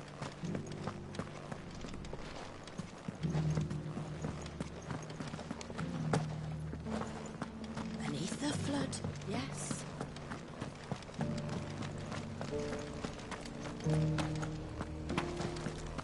Here's the scraps you're after.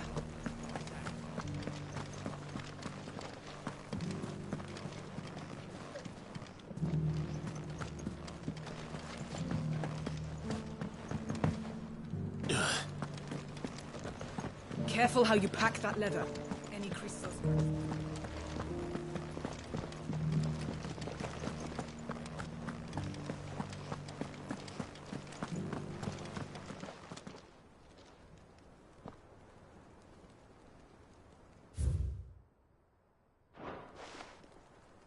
Farmers must have settled here in Tabor. I should speak to the old scholar before I forget everything I've read.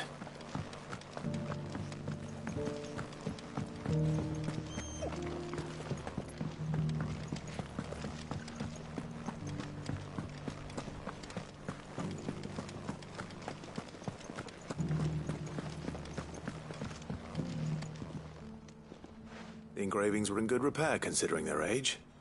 Oh, would that I could have seen for myself. Come, don't tease me now. What did you learn of this place and its people?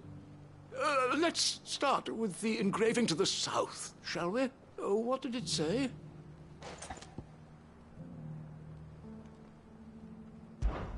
Guardians of the Crystal, the first stones of Tabor, sacred hold thy noble blood, till ends the mother's labor. I'm pretty sure that was it. Fascinating. It would seem the founders of this city were descendants of those fallen charged with protecting the mother crystals. But whatever could have driven the Guardians so far from their sacred charges, I wonder? The engraving to the north is next, I think.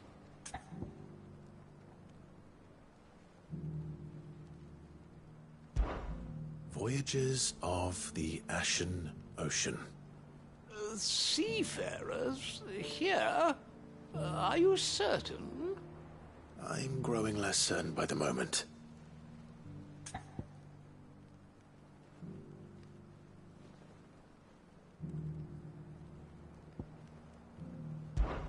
Wanderers of the Golden Plains, lay your roots in stone. With pride recall thy noble past, and make these rocks a home. Or, I think that was it, at least. No doubt you're right. There are vestiges of nomadic customs in Tabor its guardian roots could never account for. This is proving most enlightening. Now, for the final stone.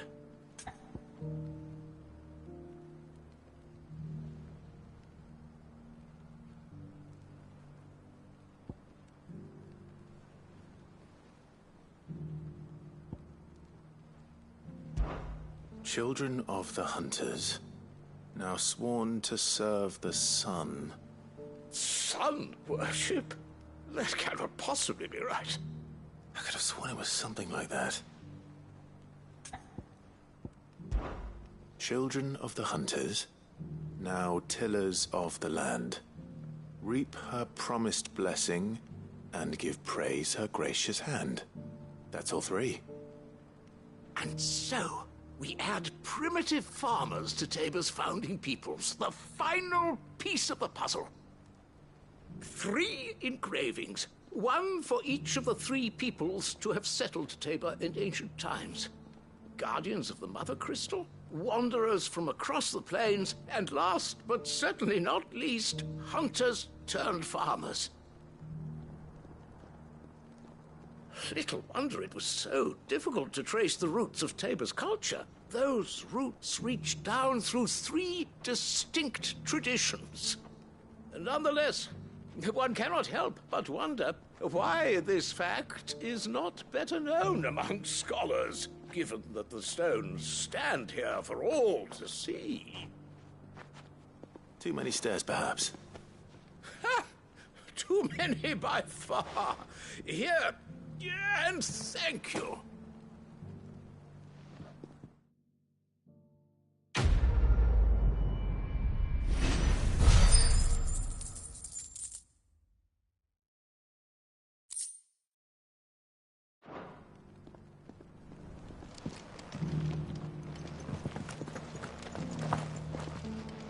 How are those new boots treating you?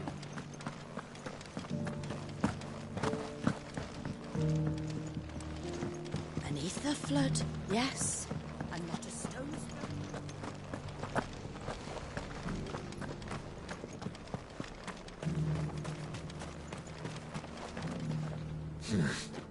throw. Welcome, welcome.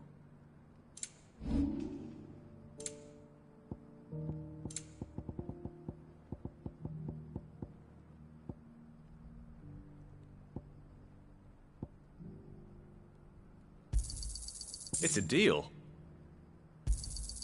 Ah, not bad. Got anything else for me?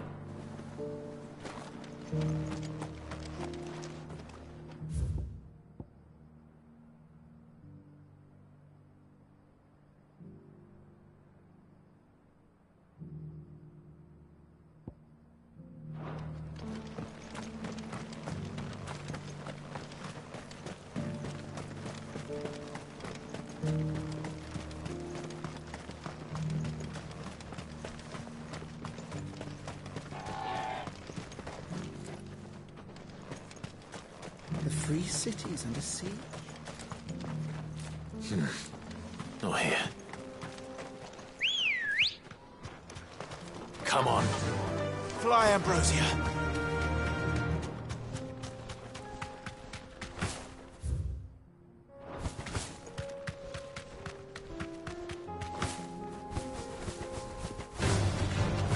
Orcs. Then let us be rid of them.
The free men are still holding their own, then.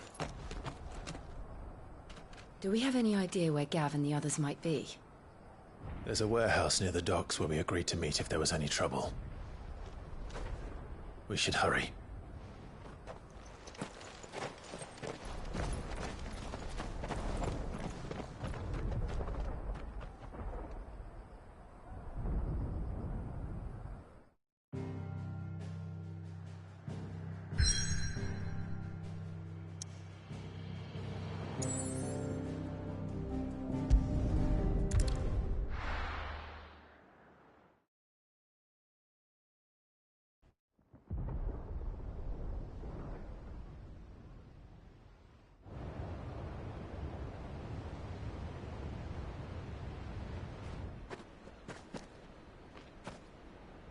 Sounds like thunder.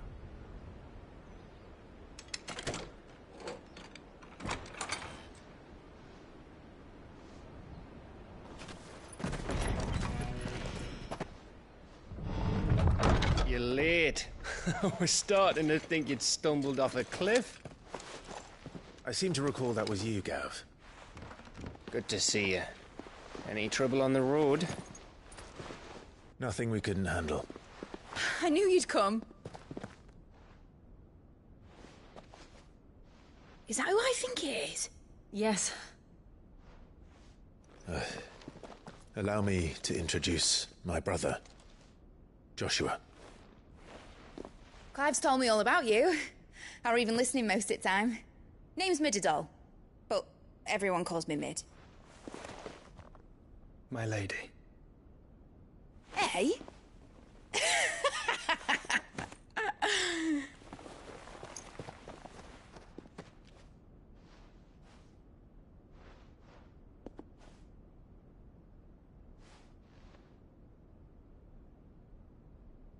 My boy. Uncle Byron.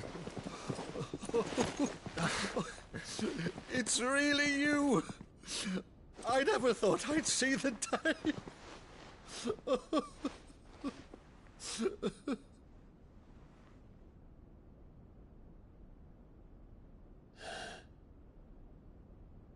So these Akashic are being controlled? That's what it looked like. Empty eyes, eerie blue glow. No doubt they were turned, but silent as monks, every last one of them. Your man here speaks true, Clive. We saw more than a few in this city. They moved in ranks with a purpose, and not of their own. Ultima's doing. Perhaps. What of the city? The people? Dead, mostly. Mostly, but not all. A handful managed to lock themselves in their villas before the Horde arrived. Some in the Merchants' District to the west, and a few others on the far bank.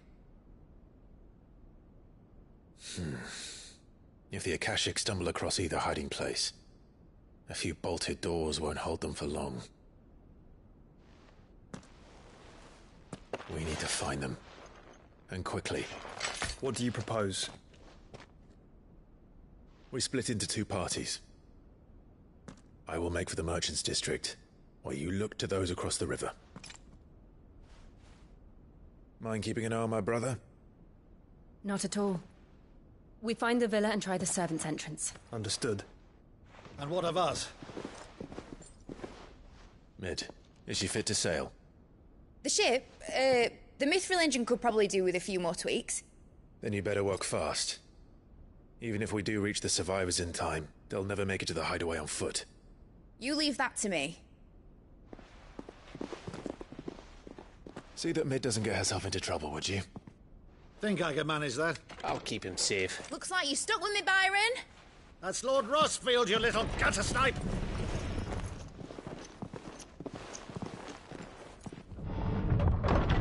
Shall we then? And you keep Clive safe. Be careful. Both of you. You too.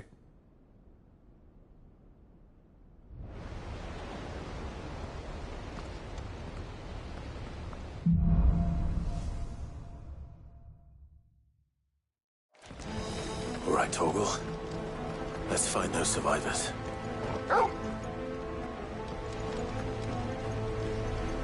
They don't stand a chance against those things.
squirrel army. There's nothing but monsters here.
There may still be survivors inside.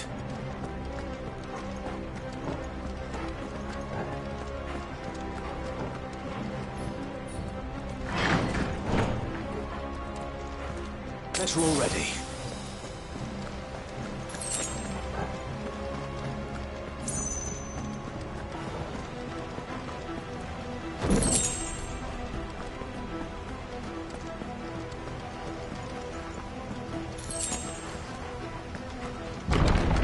Where are they?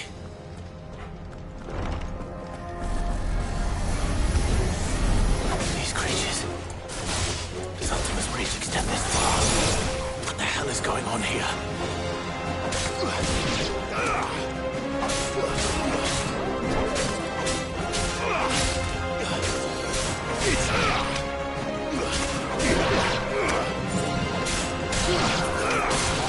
It's over!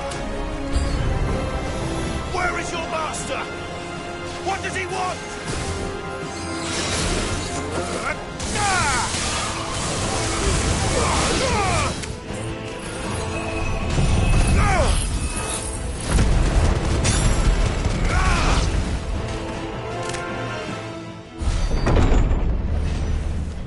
You've caused quite the commotion.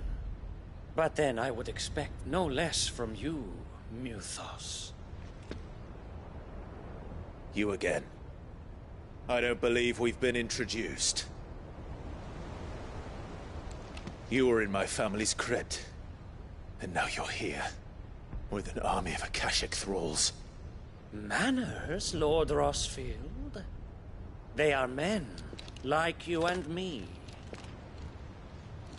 Albeit ones unburdened by the wills that drive our kind to madness. They are pure. They are divine. What? And they are all that remains in this once raucous city. You'll pay for what you've done. As you wish. I confess I have been very much looking forward to this. Pardon me this indulgence, Your Majesty. The vessel shall not be spoiled.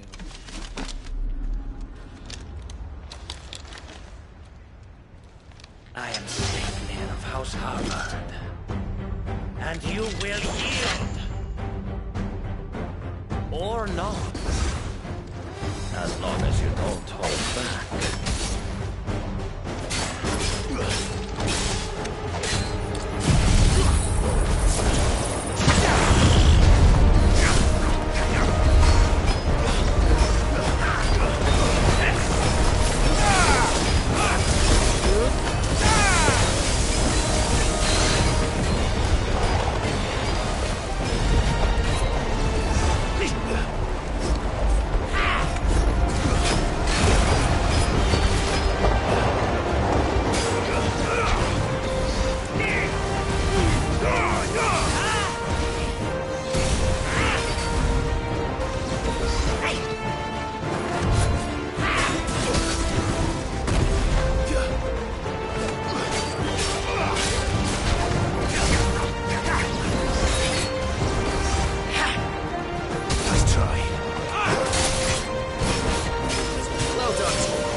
You will forgive me if my performance seems uninspired. It is just that I expected so much more from our chosen one. Perhaps this will kindle your flame? What now? A gift from my liege lord's armory. Undir. Watch closely, Mythos.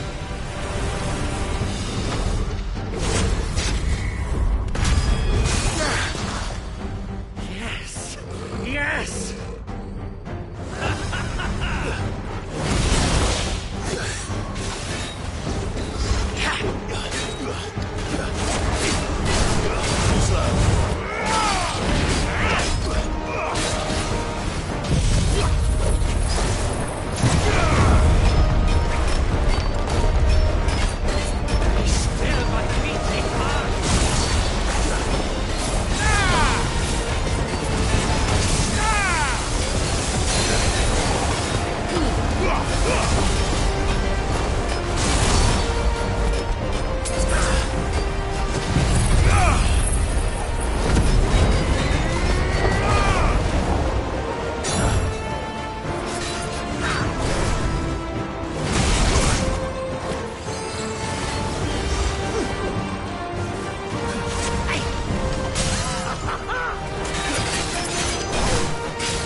Actually, I wouldn't. Let's try.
The vessel is strong. My liege.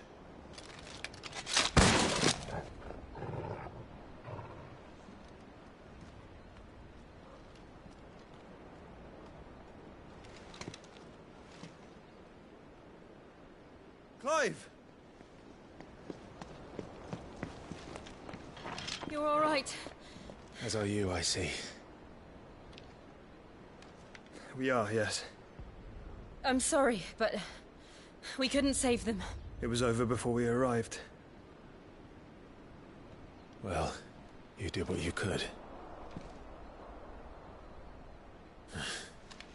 I fear we were all too late. What's wrong? Nothing. I hope.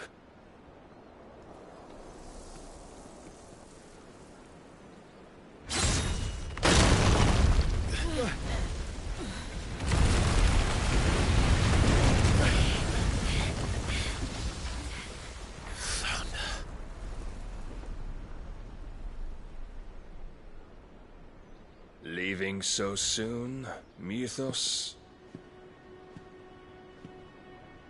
It's the king. Indeed. You may kneel before Barnabas Tharm, Warden of Ash and King of Waloed.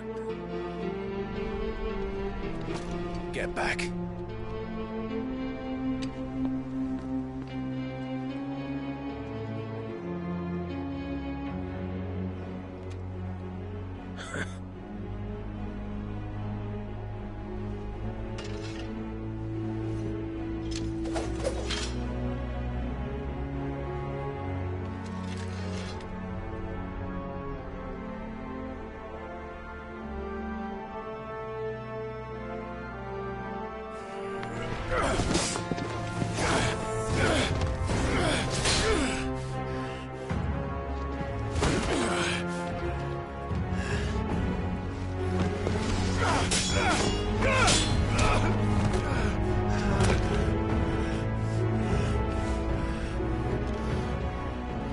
Wild and impetuous.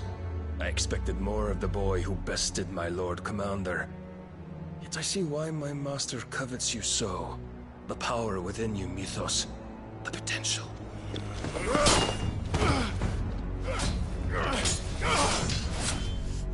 Stop calling me Mythos. But Mythos is everything. The cornerstone of all creation. The Lord's vessel. Your purpose. My purpose? To surrender my mind and body to that thing.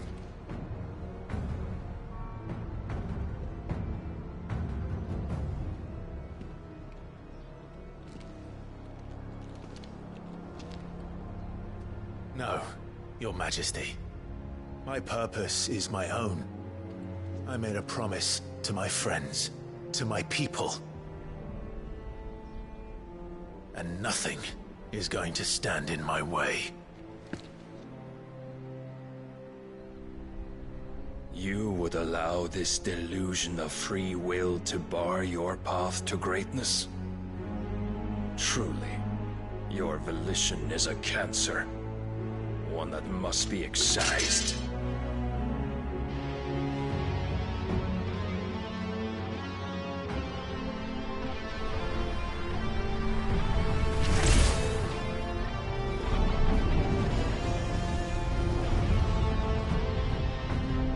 Try it.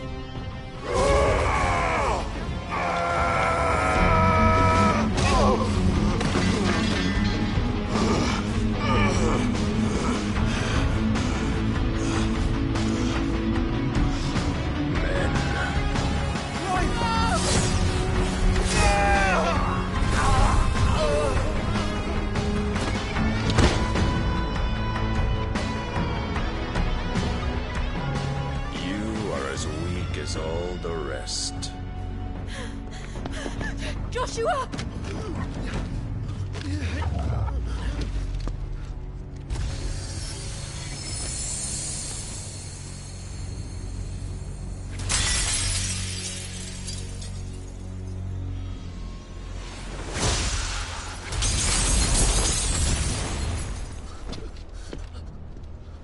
Oi! Oi! This way! Hurry!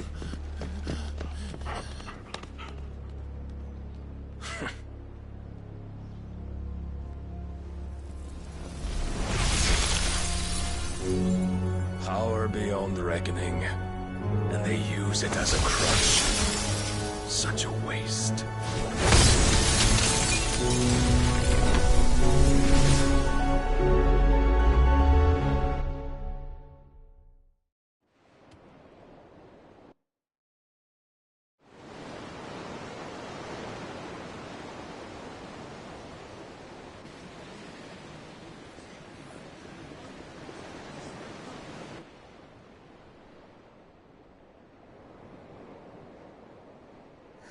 Will you be all right? The phoenix can mend flesh, but the spirit must recover on its own. I'm afraid the rest is up to him. This place is remarkable. Outfitting it must have been no small feat. But why go to such trouble? That beauty's belly's filled with wonders the world ain't ready for. If the guilds caught wind of what we were up to, they'd all want a piece. All right? And how is he? Do not blame yourself. He was barely breathing when you brought him here. We would have lost him if it were not for you. No. Barnabas may have severed nigh every sinew in my brother's body.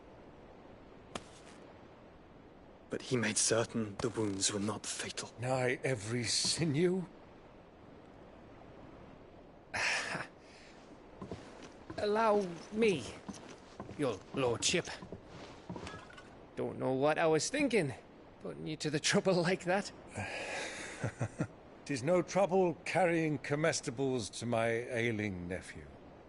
I know, but you've already done so much for us.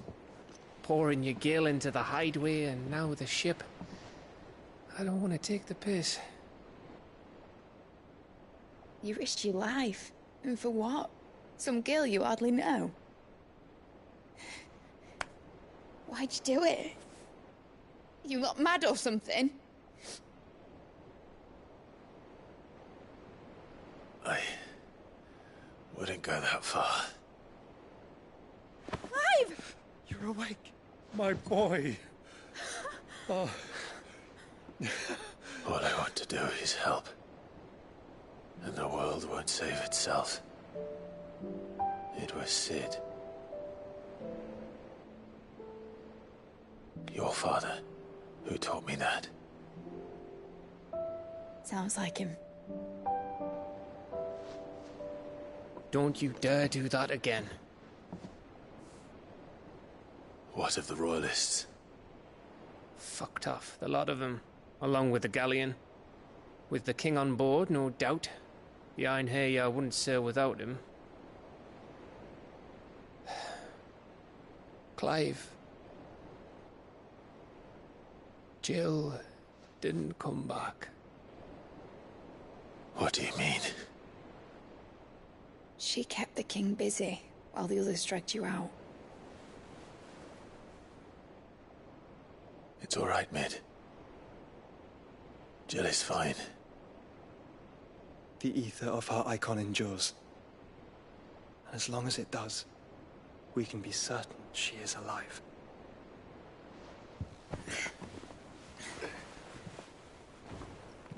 We must pursue the Black Galleon. Jill will be with the king, I'm sure of it.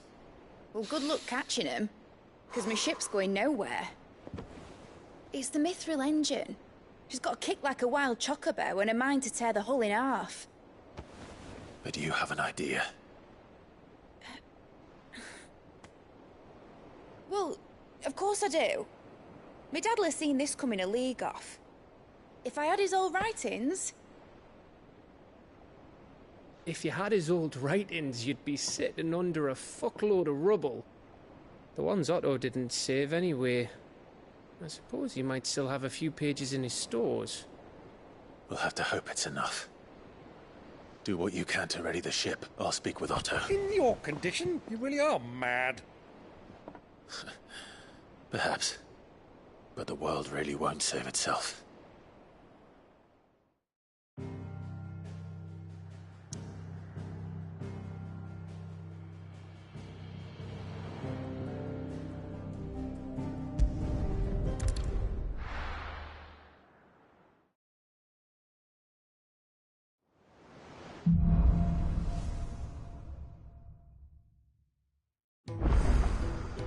Right. Gav said that Otto might know something.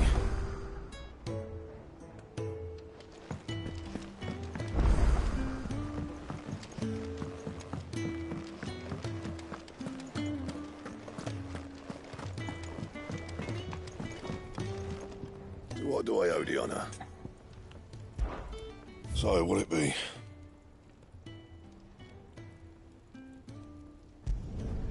It'd last you a good while.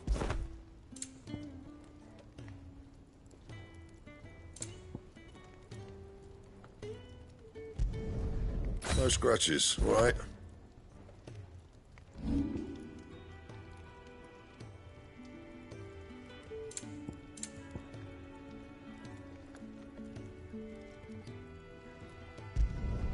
Not my best work, but it'll do. You can thank me later. And? If it's knowledge you seek, we've tomes aplenty to guide you. Welcome back, Sid. That's what we like to hear. Knock 'em back, everyone. Sid's buying.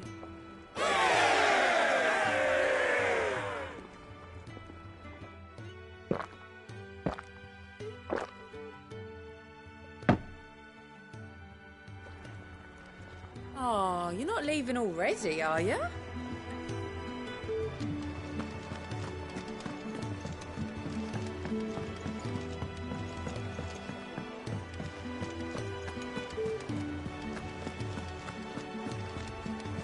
Cole said it was an army of aggression. How are we supposed to do our duty when the hills are crawling with a cash? How indeed. Clive! Quick look.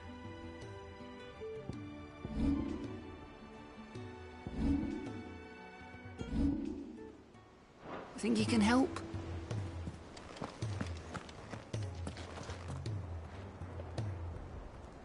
Clive? But if you're here, where the hell is everyone else? Don't tell me. They're all right. But it's a long story.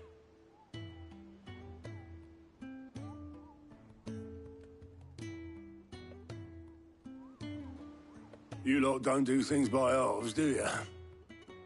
Well, at least everyone's still breathing. Now, as for these writings, I'm sorry to say, Clive, but if you had those, you'd be... Sitting under a pile of rubble, I know. But we were able to save a few bits and pieces from the ruins, most of which ended up being used to build this place. The more personal items we gave to the next of kin. In the case of Sid's things, that would have been mid. Then I'll check the workshop.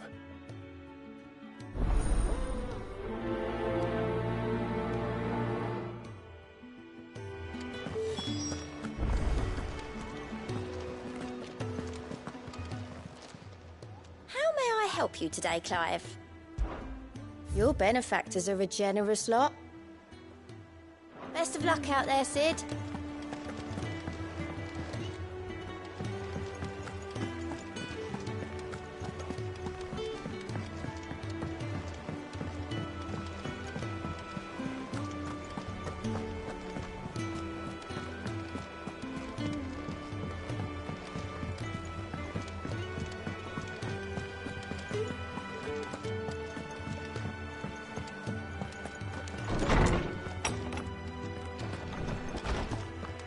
Let me help.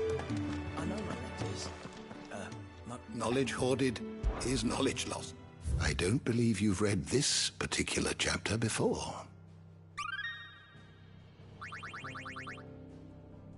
What subject shall we consider today?